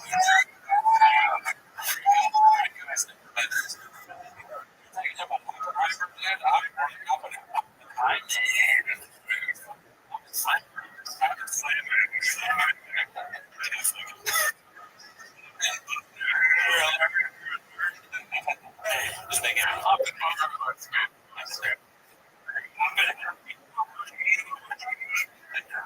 Robert. Oh, fuck.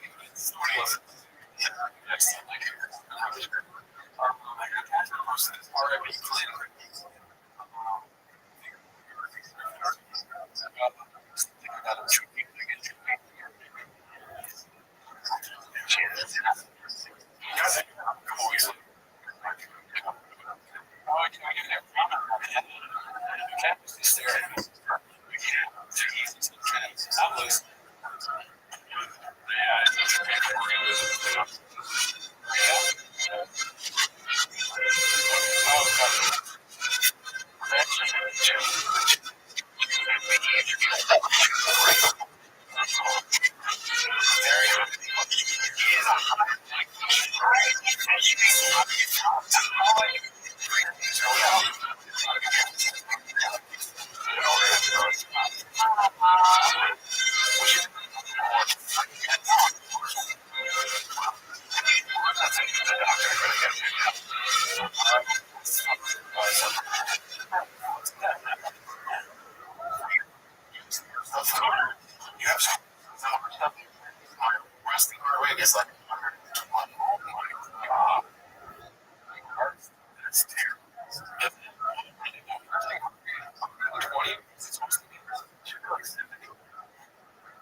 It's also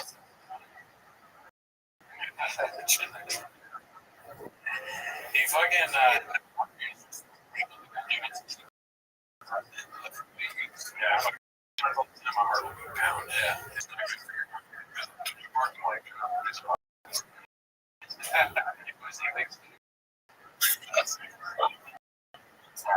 you're resting. There's chocolate. So that means this is good. So don't anything else. That's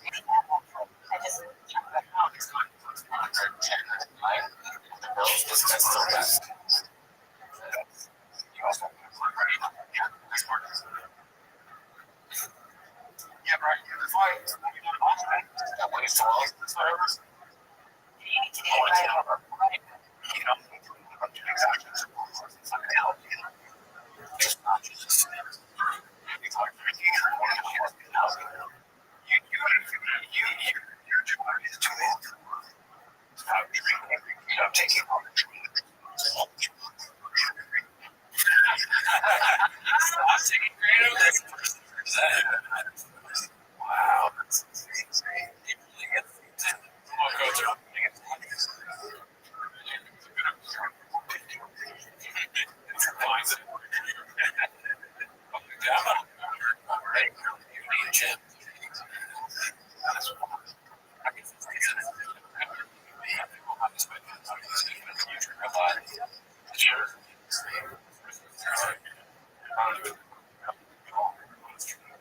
Drinking and of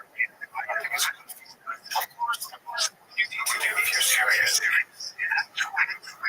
Take your health seriously.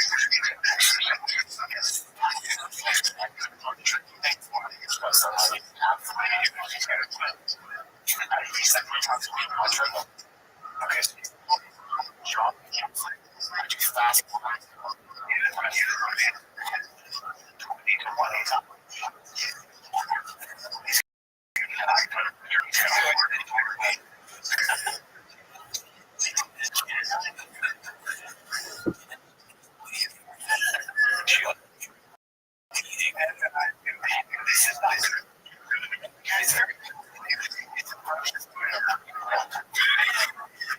You're getting older, stop.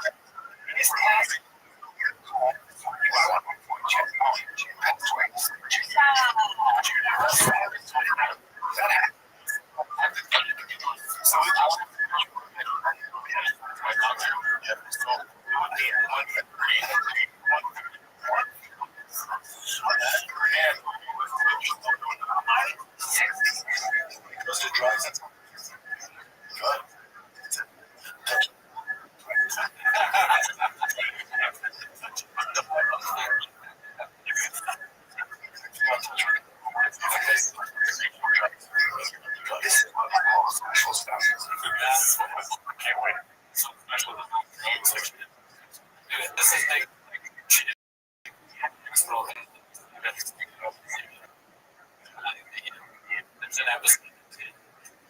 Oh, yes, it's collateral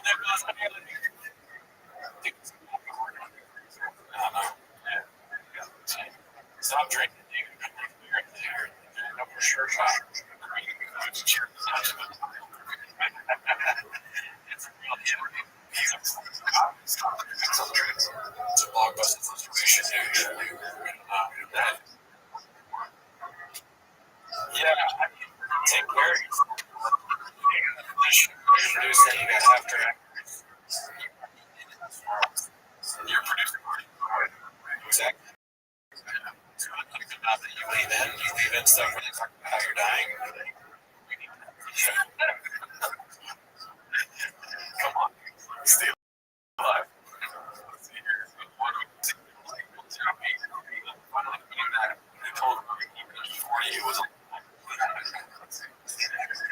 Yeah, that's like a real.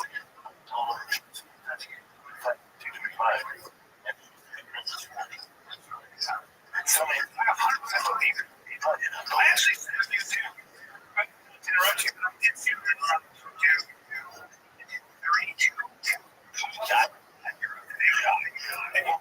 They were.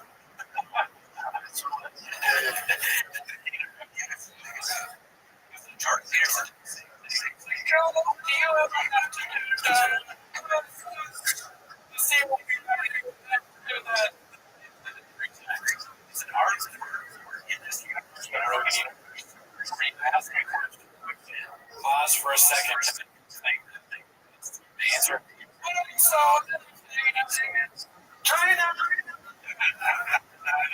it's really tough. Everyone like Rogan.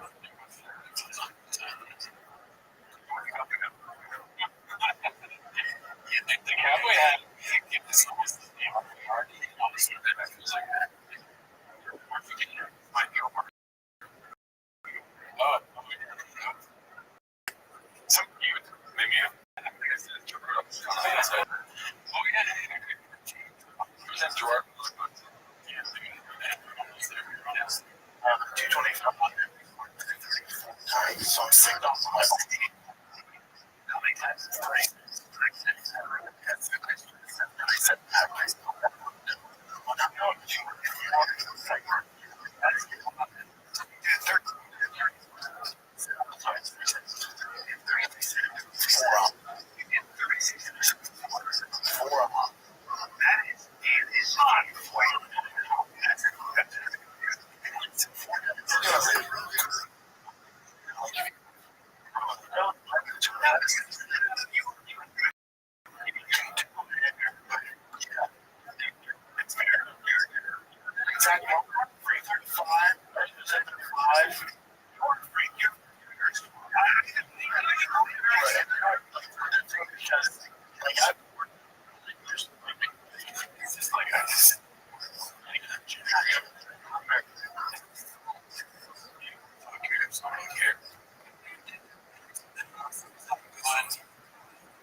Let's see, this looks like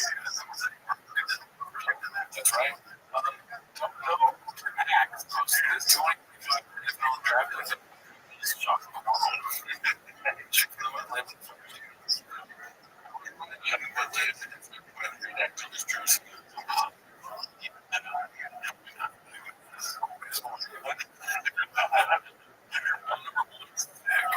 Promo code.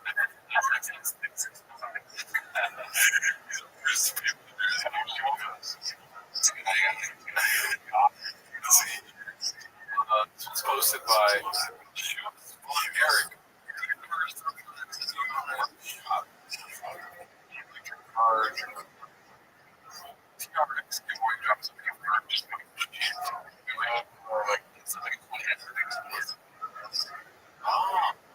School.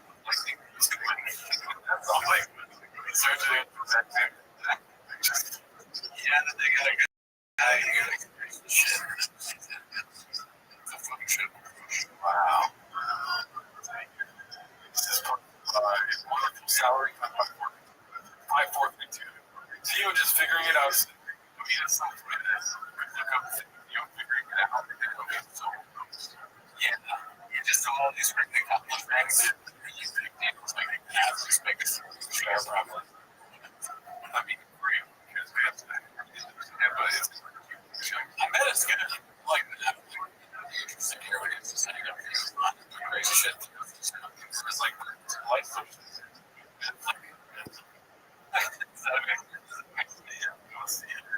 Posted by I hate that I'm always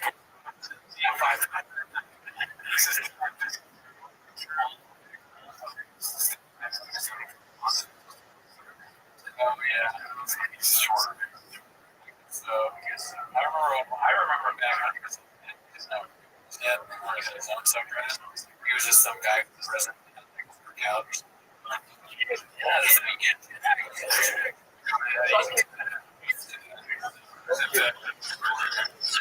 So actual. The whole podcast. I bet you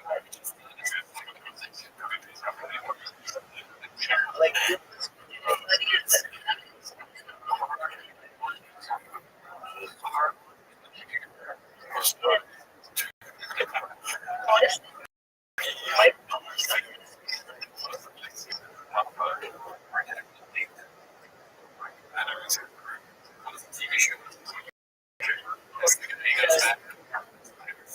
Different game. Yeah. For instance, live.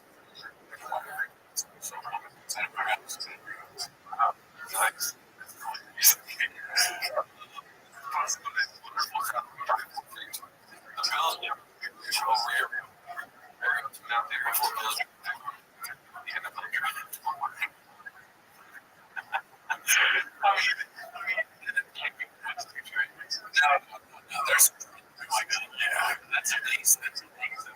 It's like this. That's like the subreddit inspiration. It's like it's amazing. Robert, you know, before the draft starts, he's like, "Oh, take it out the fucking haphazard." It's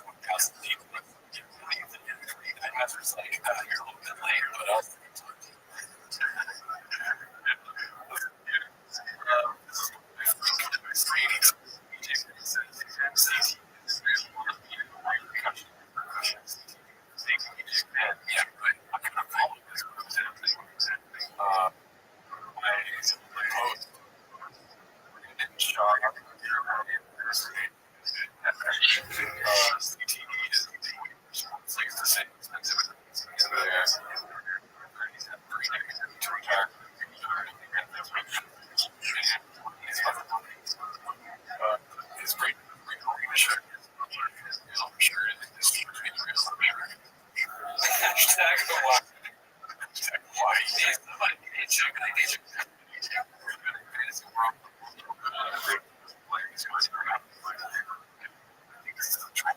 First off, it's actually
They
try to go to sleep.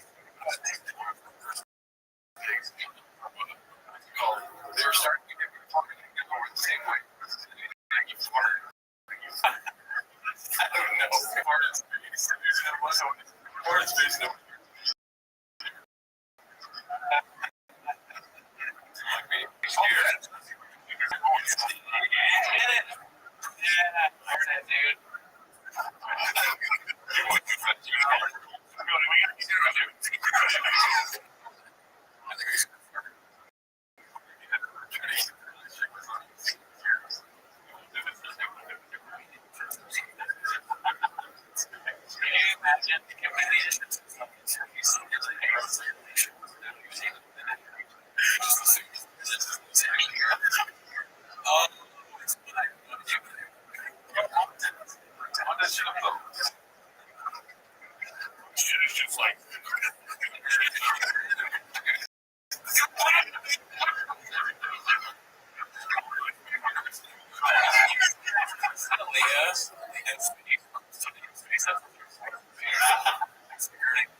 show economics, people in Minnesota, the guy that compromised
It sounds to me like flying by.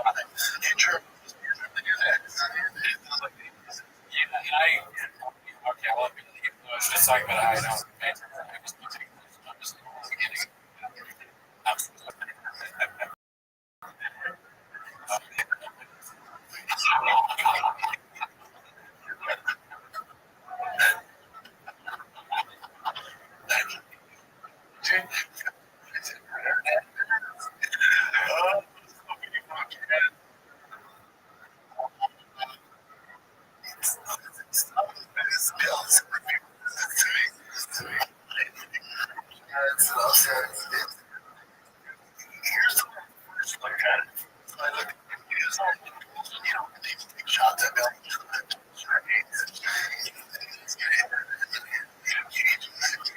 And then towards the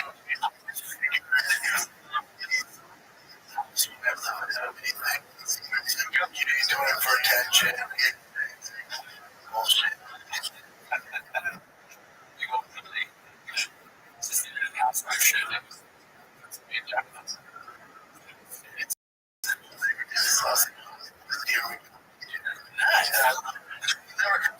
I'm taking it.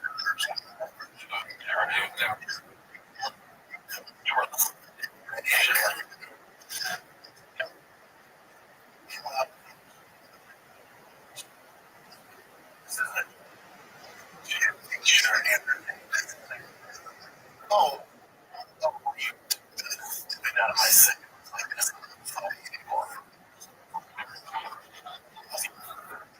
Should be like a big one. You're here, man. He's not serious.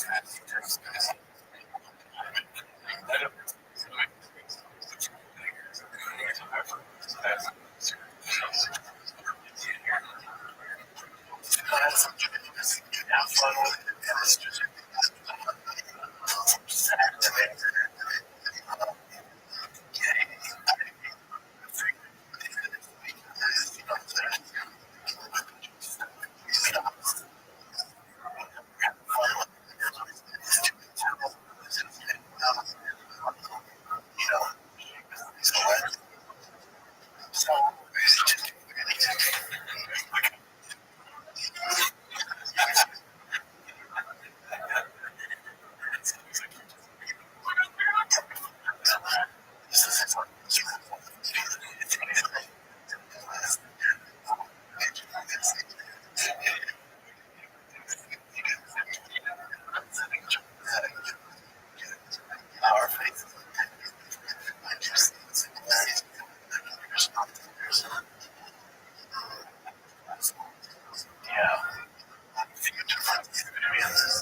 me and the internet. There's just 3 people out there who are going to believe this.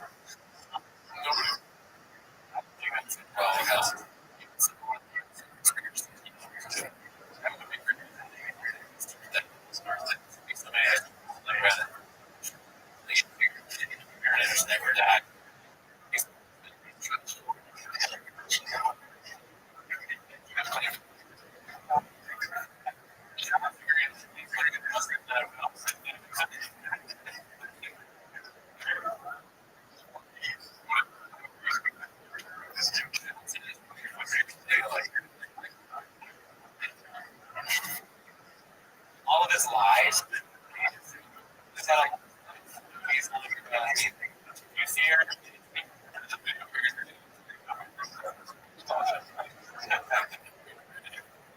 Hernandez.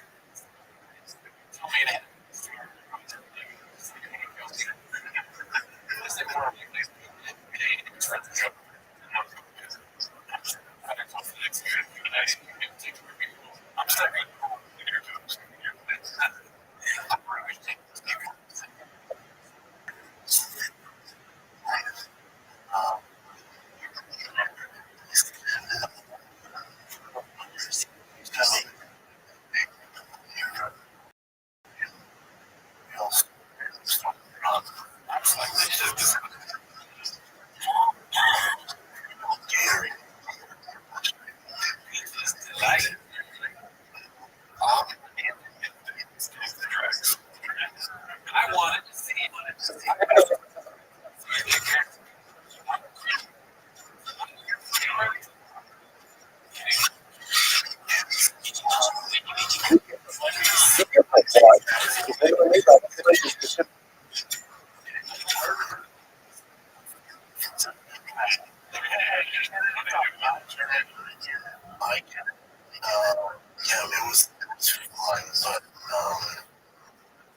It's more sad.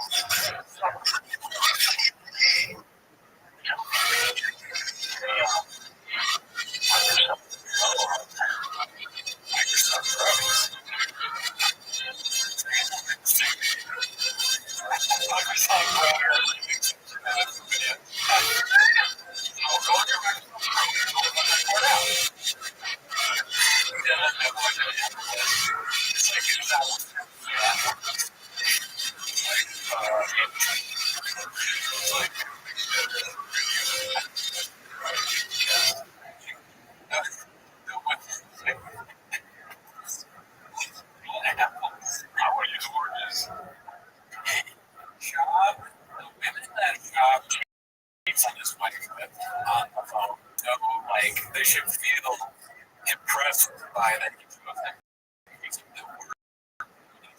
People figure out how to. If he put in by himself, turn on the phone, spell out his message he said into it, find the right emoji, and send that to you. I agree with you.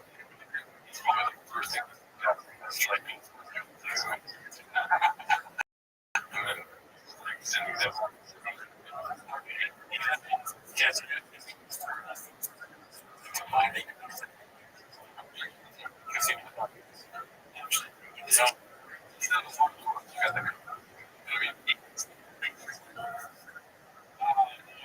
It's sad.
One sure shot. Yeah. I mean, you should say it. That would be funny if you plugged this one in right there. Yeah. Get that with promo code SHOP, spelled SHBYEC. This is supposed to be haphazard. This is a normal competition between two men. Aaron Hernandez's brother sentencing to time served.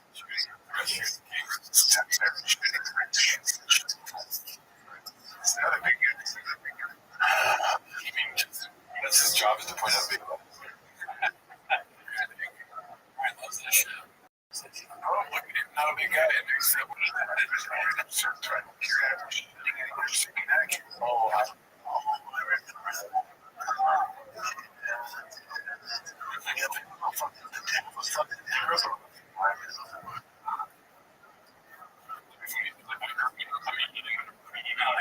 That's good.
Ryan is more like better than act.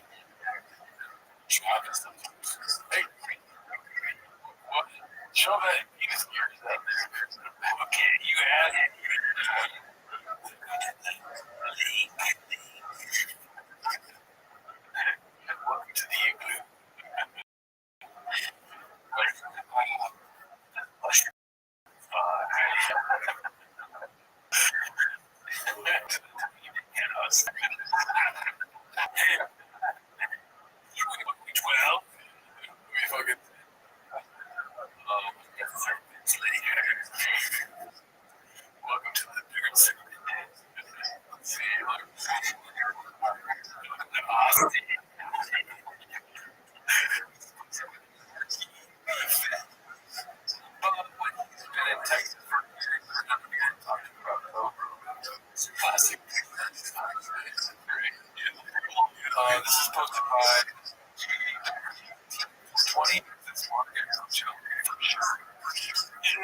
I've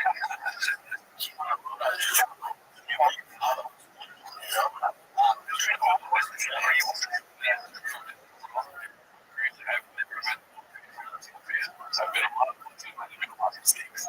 That's fine.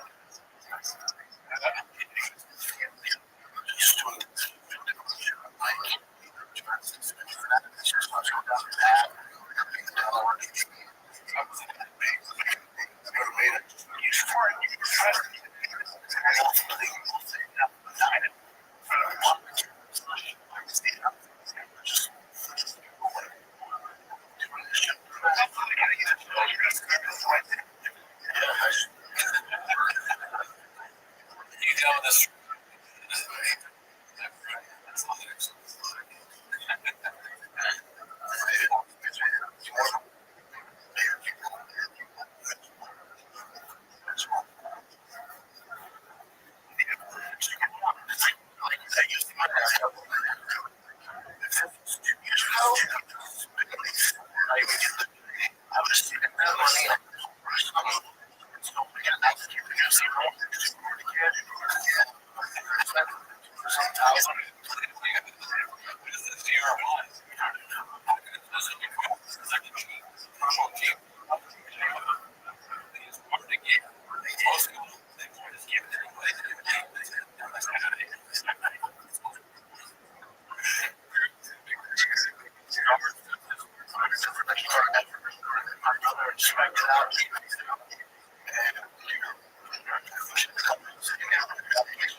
Majority of it, maybe 5%. 2 years, spent.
And I was like,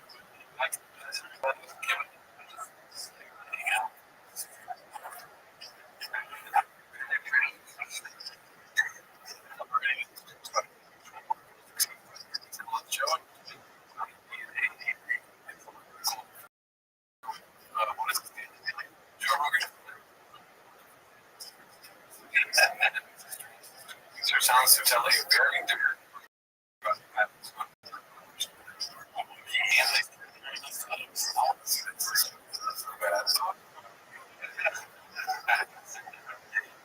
his family is 6 years.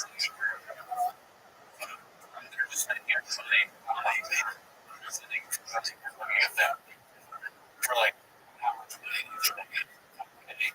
Hey, whatever, 25 hours. And the guy's like, that's 8 years.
What up, big dog?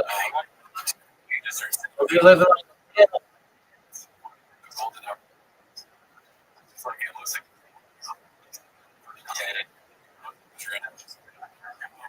Look at this. Look at this athleticism. Please.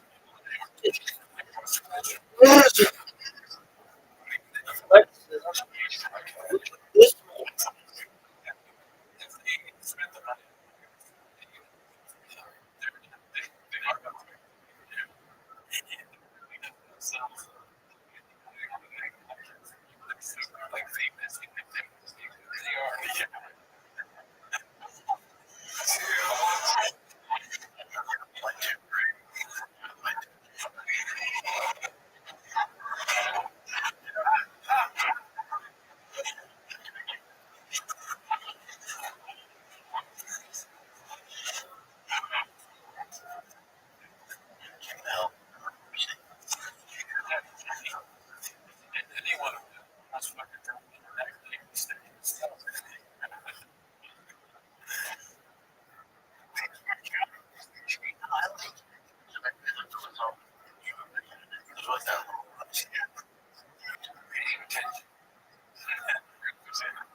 Yo, what up?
this is going to be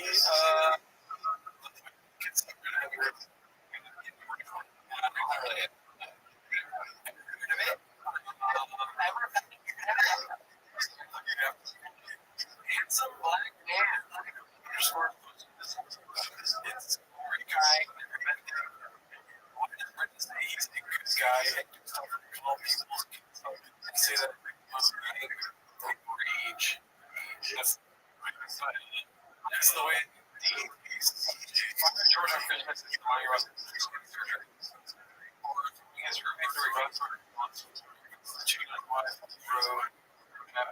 comedy because of it, and travel of which makes sense. Listen, I don't know. I get it. It killed me as a kid. Right? And we don't even it's like post it. And I was like, yeah, it's like a profile. Like, why would I job?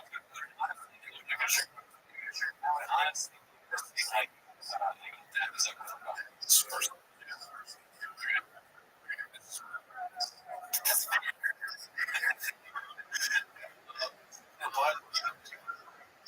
The next one is Texas sea literature. I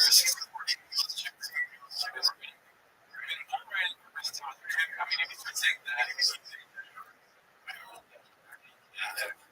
plot, reading history, always a way.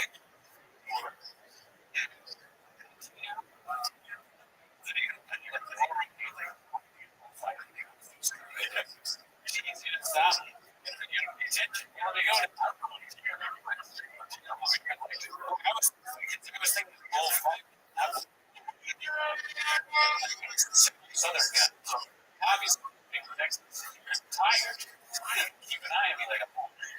That's you. That's the next one. Obviously, the next one's down.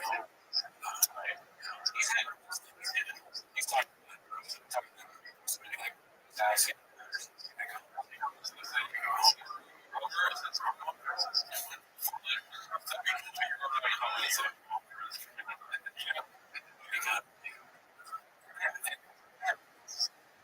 I mean, like their first way they the first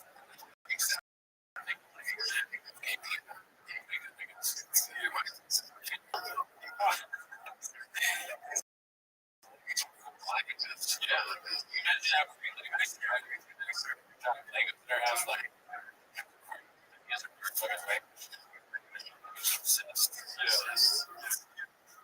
me and my dad would always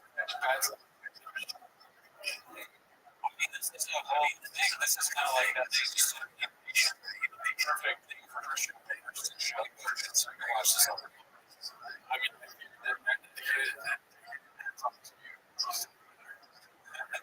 see, Texas high school football, I like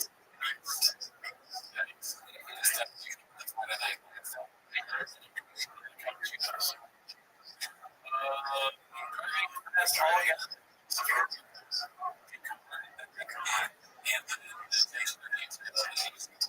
Small and tiny. There's the thing really causing size. That's where I understand the comments about it was there. And it's a people.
It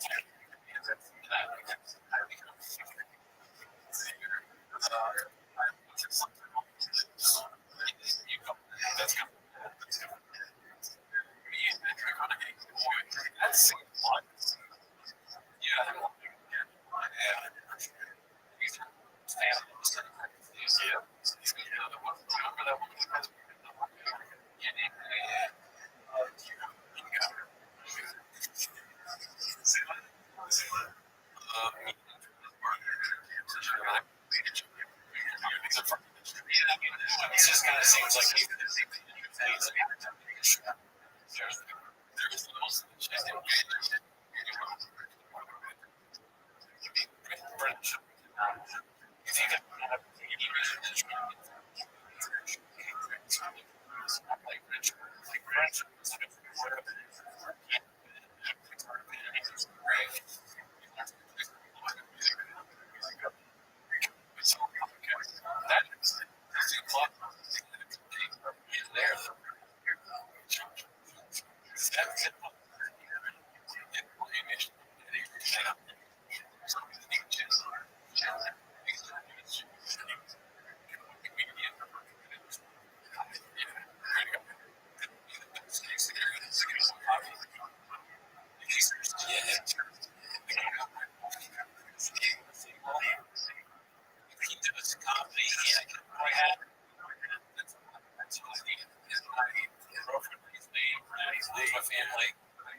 tax collector? No, he was not.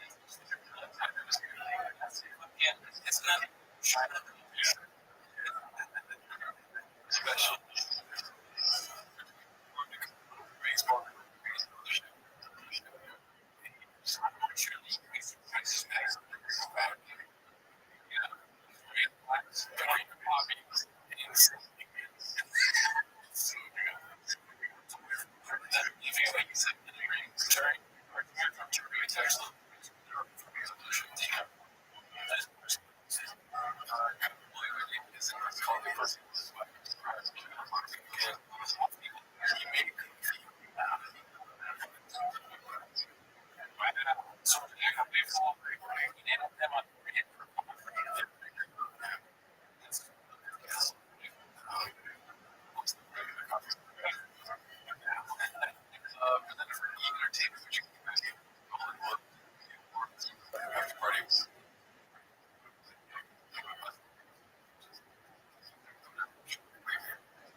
Yeah, that should still be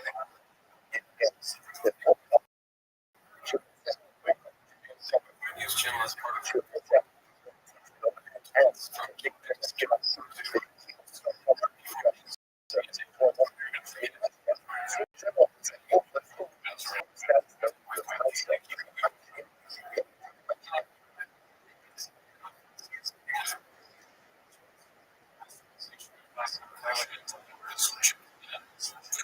oh shit.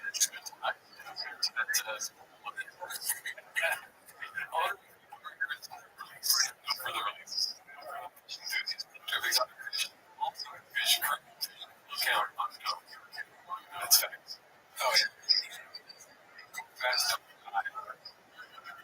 He's getting his face.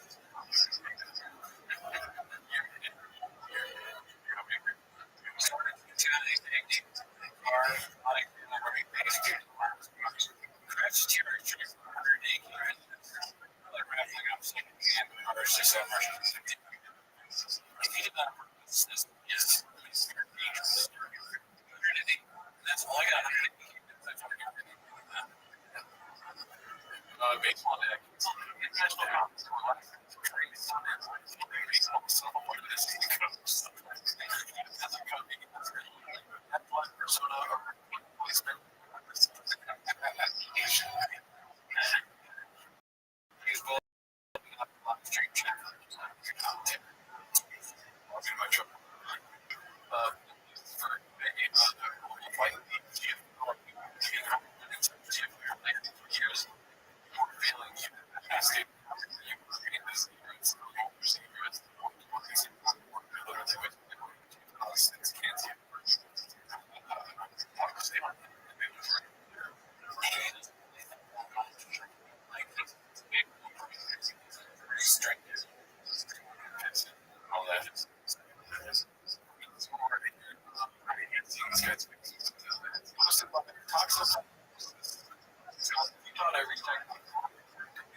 This has been if we got it.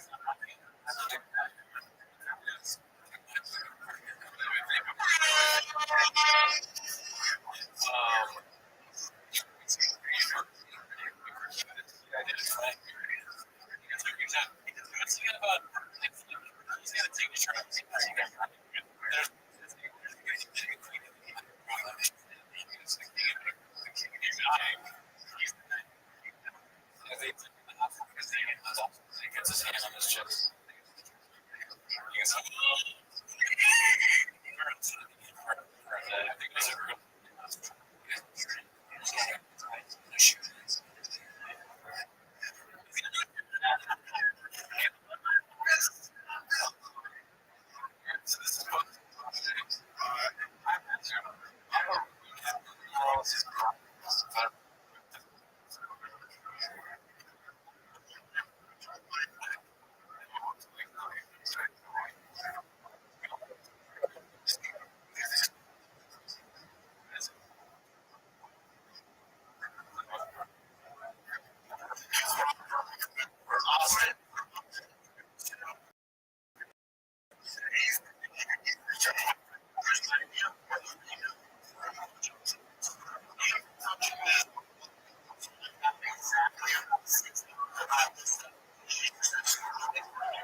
It's always so he does these videos constantly.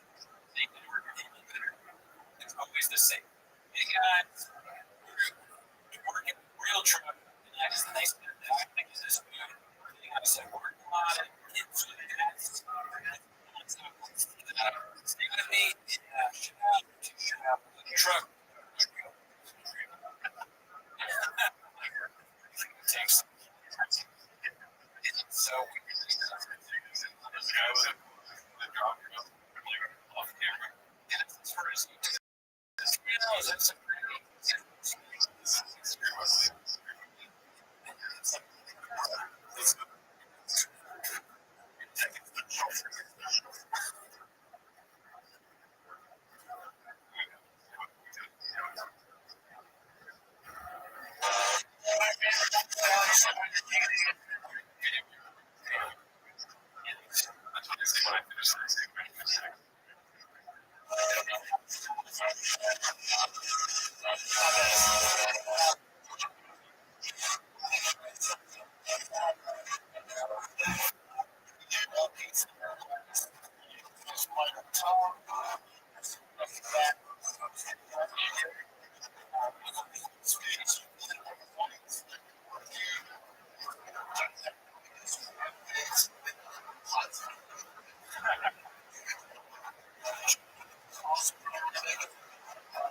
go back after the video and see if there were doors. Because I'm done for watching doors. I'm gonna. You leave. It's like it looks like the other door.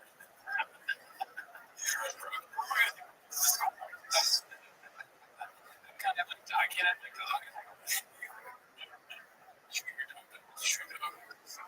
Here, Bob Bumper, Havoc Rear, delete spare tire. He's in for waking because I didn't do the wiring. It's above my pay grade. I don't have a wire. I set it all up, so someone's going to do that.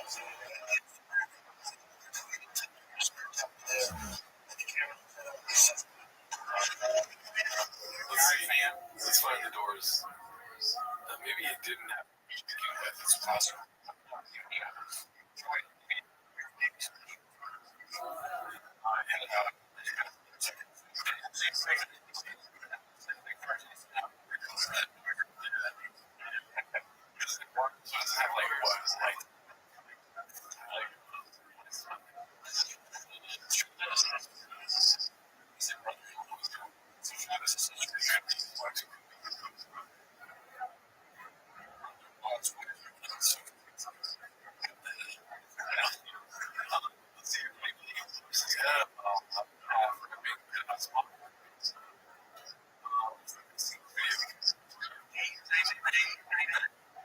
Okay, sorry.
I feel like I'm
Not perfect. I'm gonna give it back. All right. Oh, there we go, guys. Let's see it. Okay. Watch out. Here we go.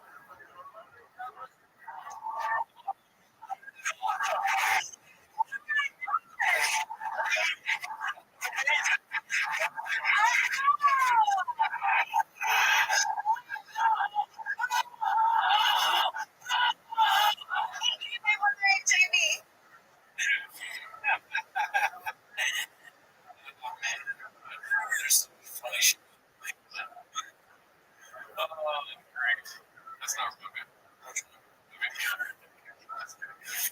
This is what's my Papa's gone off the deep end with this beast. Big passes.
Yeah, I've been doing this for 2 years. Exactly.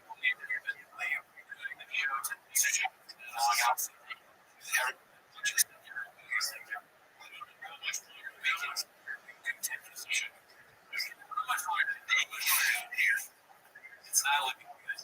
All right. So,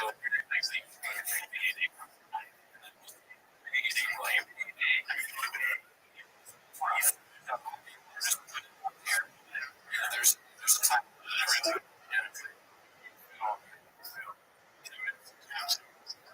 And not like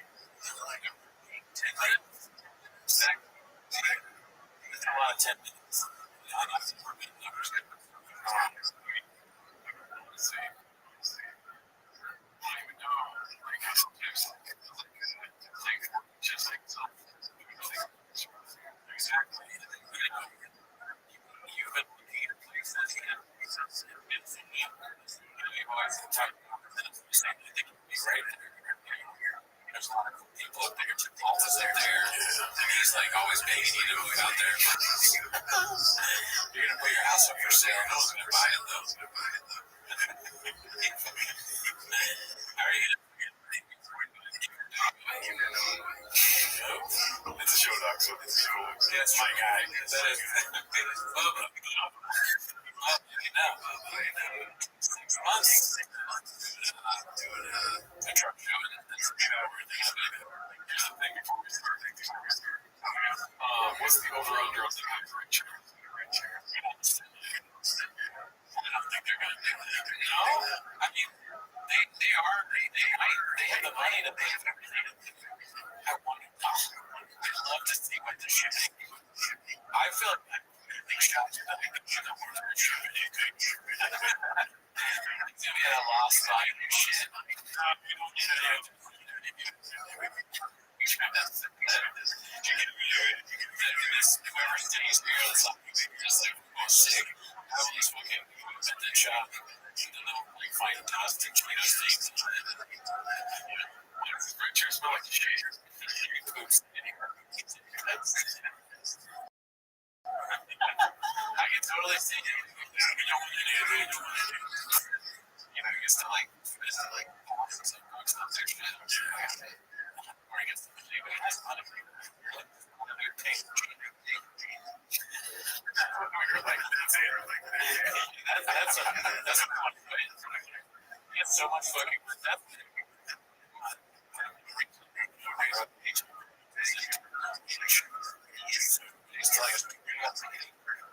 It's like, I don't know, how does it pay my music? I don't know, I just do a joke. You get barely know.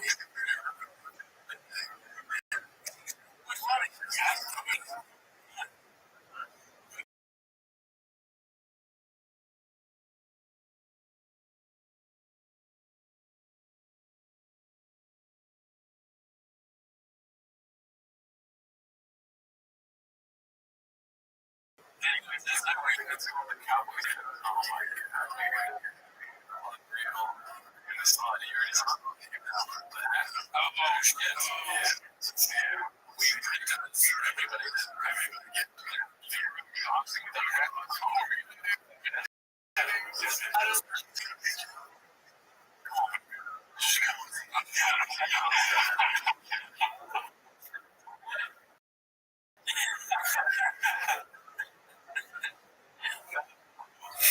Stop it.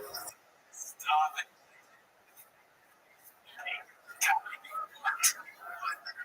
Control.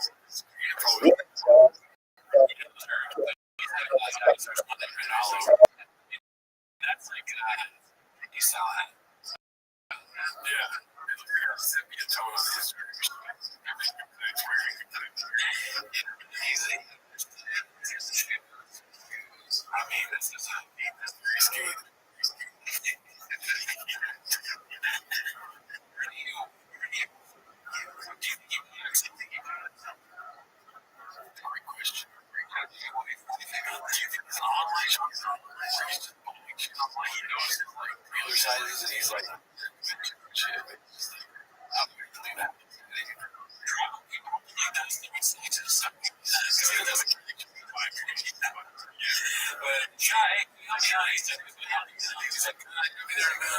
I gonna buy these fucking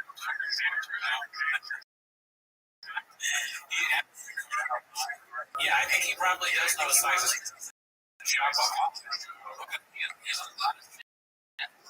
So he's got to know his sizes. Unless I can't.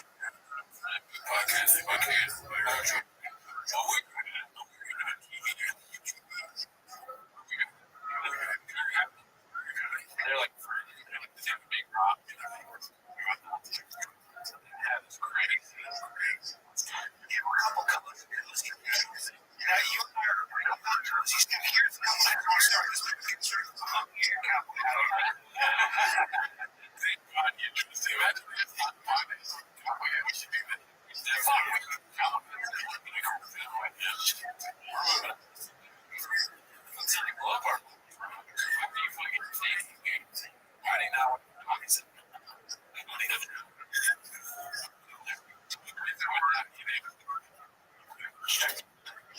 We know also the rules.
Like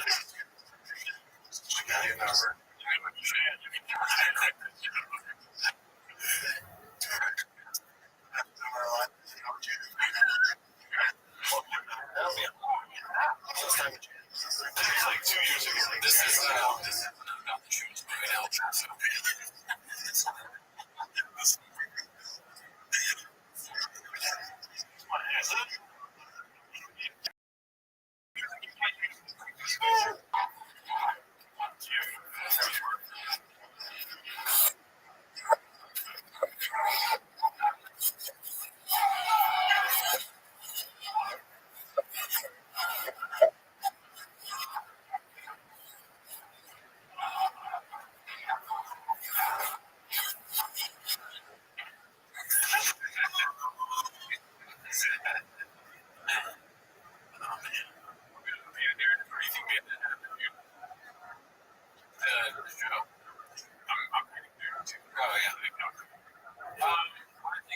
I don't think Shop did it.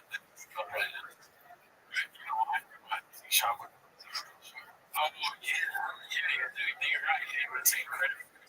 This guy was running that to me. Things were having the show. I feel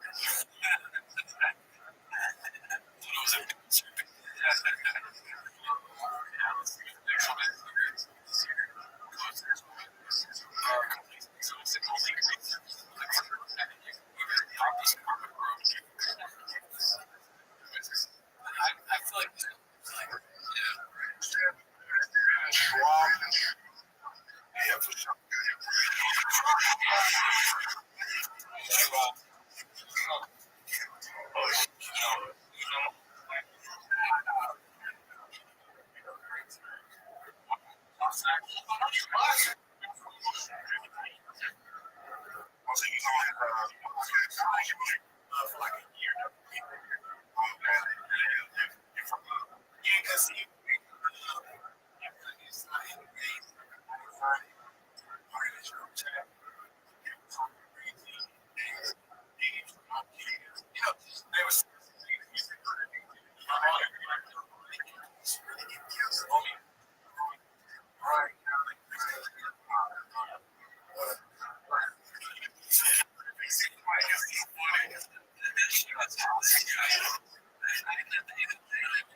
this guy looks like he's a doctor.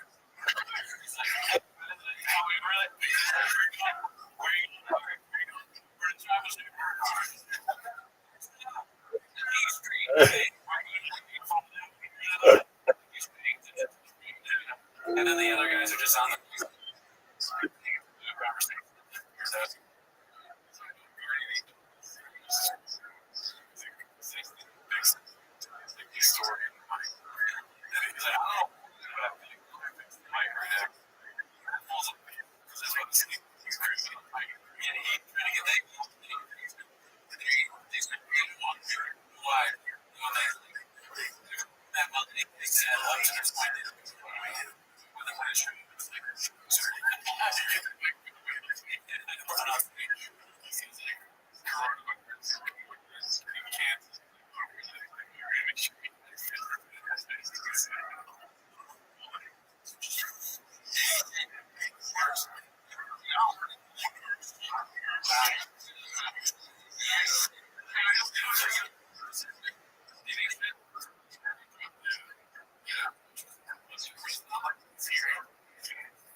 Dreams,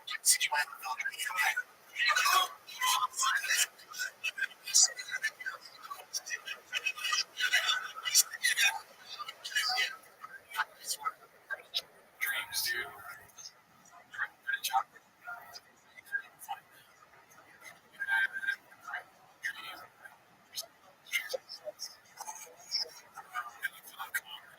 Fish.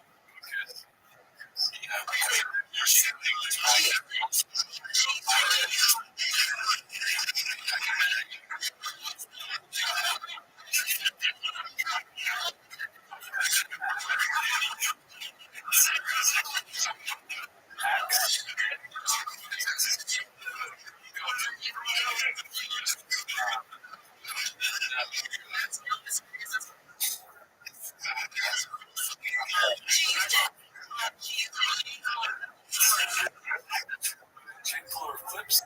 We drank Robert Downey Jr. the same day. The huge fans of the hybrid. The hybrid.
Also, Was that us? Or was it?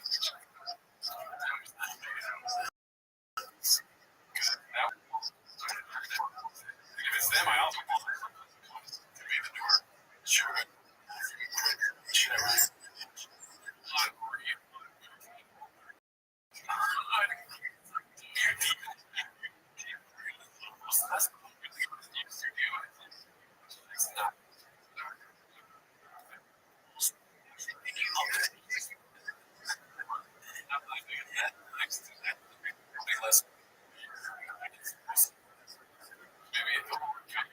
That's one of the.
Hopefully, it's a joke.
To my body, my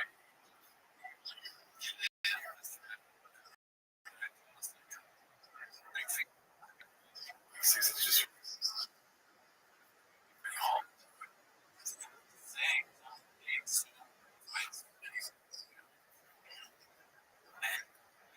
just it's crazy to say. The same. I gotta think about this moment.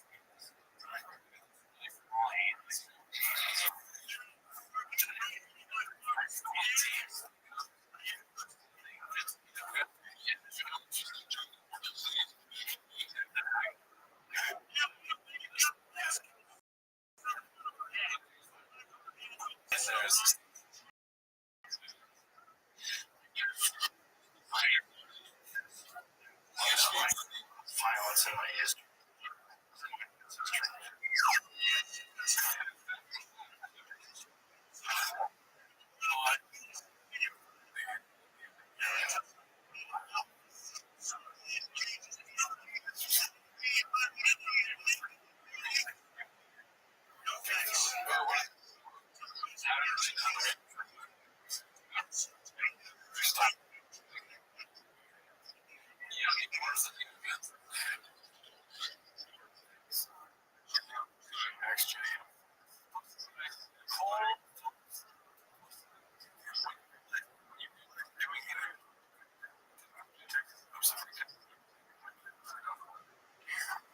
It's just a picture of it.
That's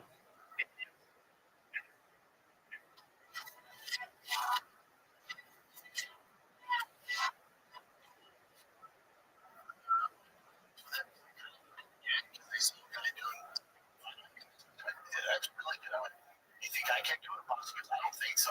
Interesting. I'm gonna put that on. How many times do you guys think I can do it? Bossy goes twice. Tiger said 30. No, the best part. No, the best part is his kids are probably like, "Yes, I get that."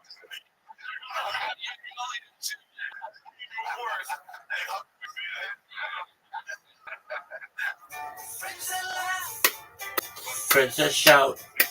Sometimes we don't know what we're talking about, but that won't stop us. Nothing can stop us. Ooh. Show you come. Just rebrand. His fingerprint stronger than all the power. It's a golden hour.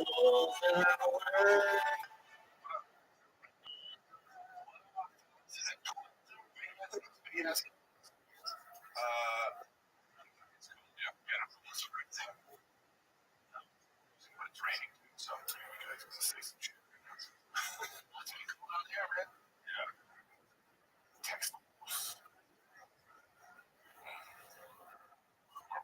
This is the worst.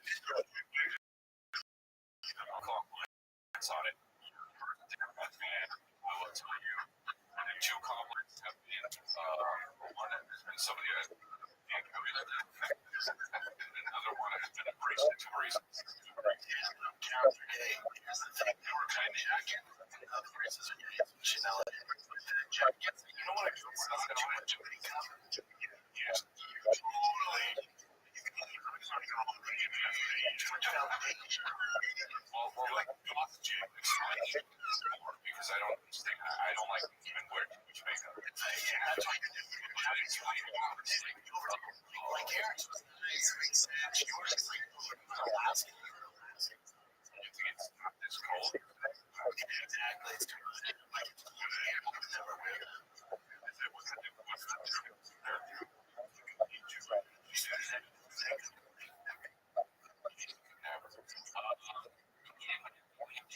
Yeah, true. 63, I guess. Yeah, that's not my kid. In the morning, I was 32.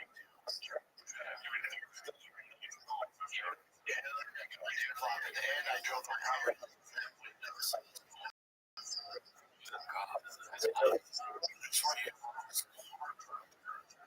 My jacket's cool. I got it on the road. Have a jacket. First time from some. This one's also.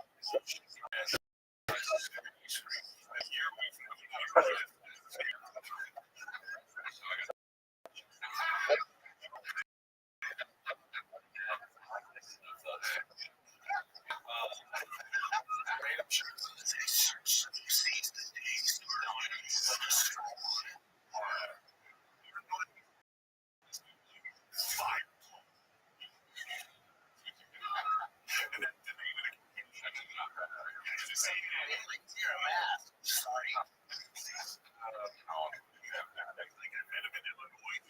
The show, saving a little company, and stuff. All companies that he gives you They do real estate. Yeah. Lizard.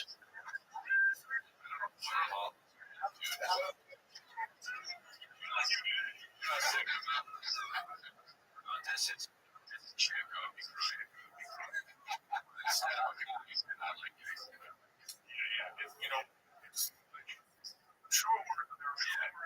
Just the way it's sort of like we're just having fun as they never this. You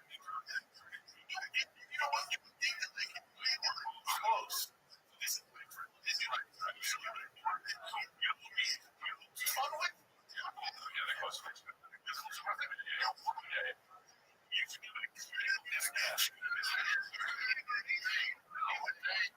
sometimes you can bring it later. Too far.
No, I'm not.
I saw it on a tweet yesterday.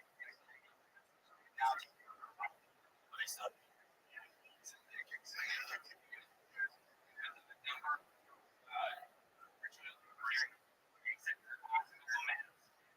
Goes directly into multi.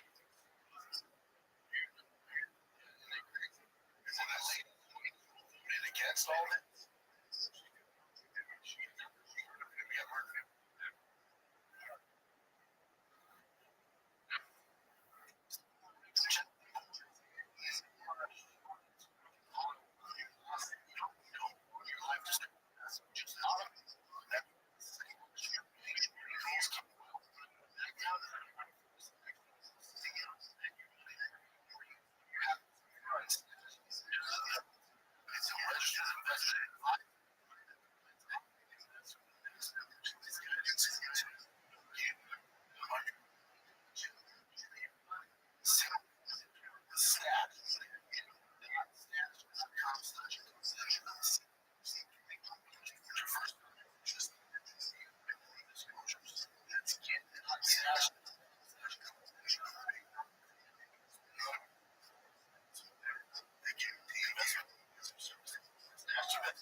antagonizing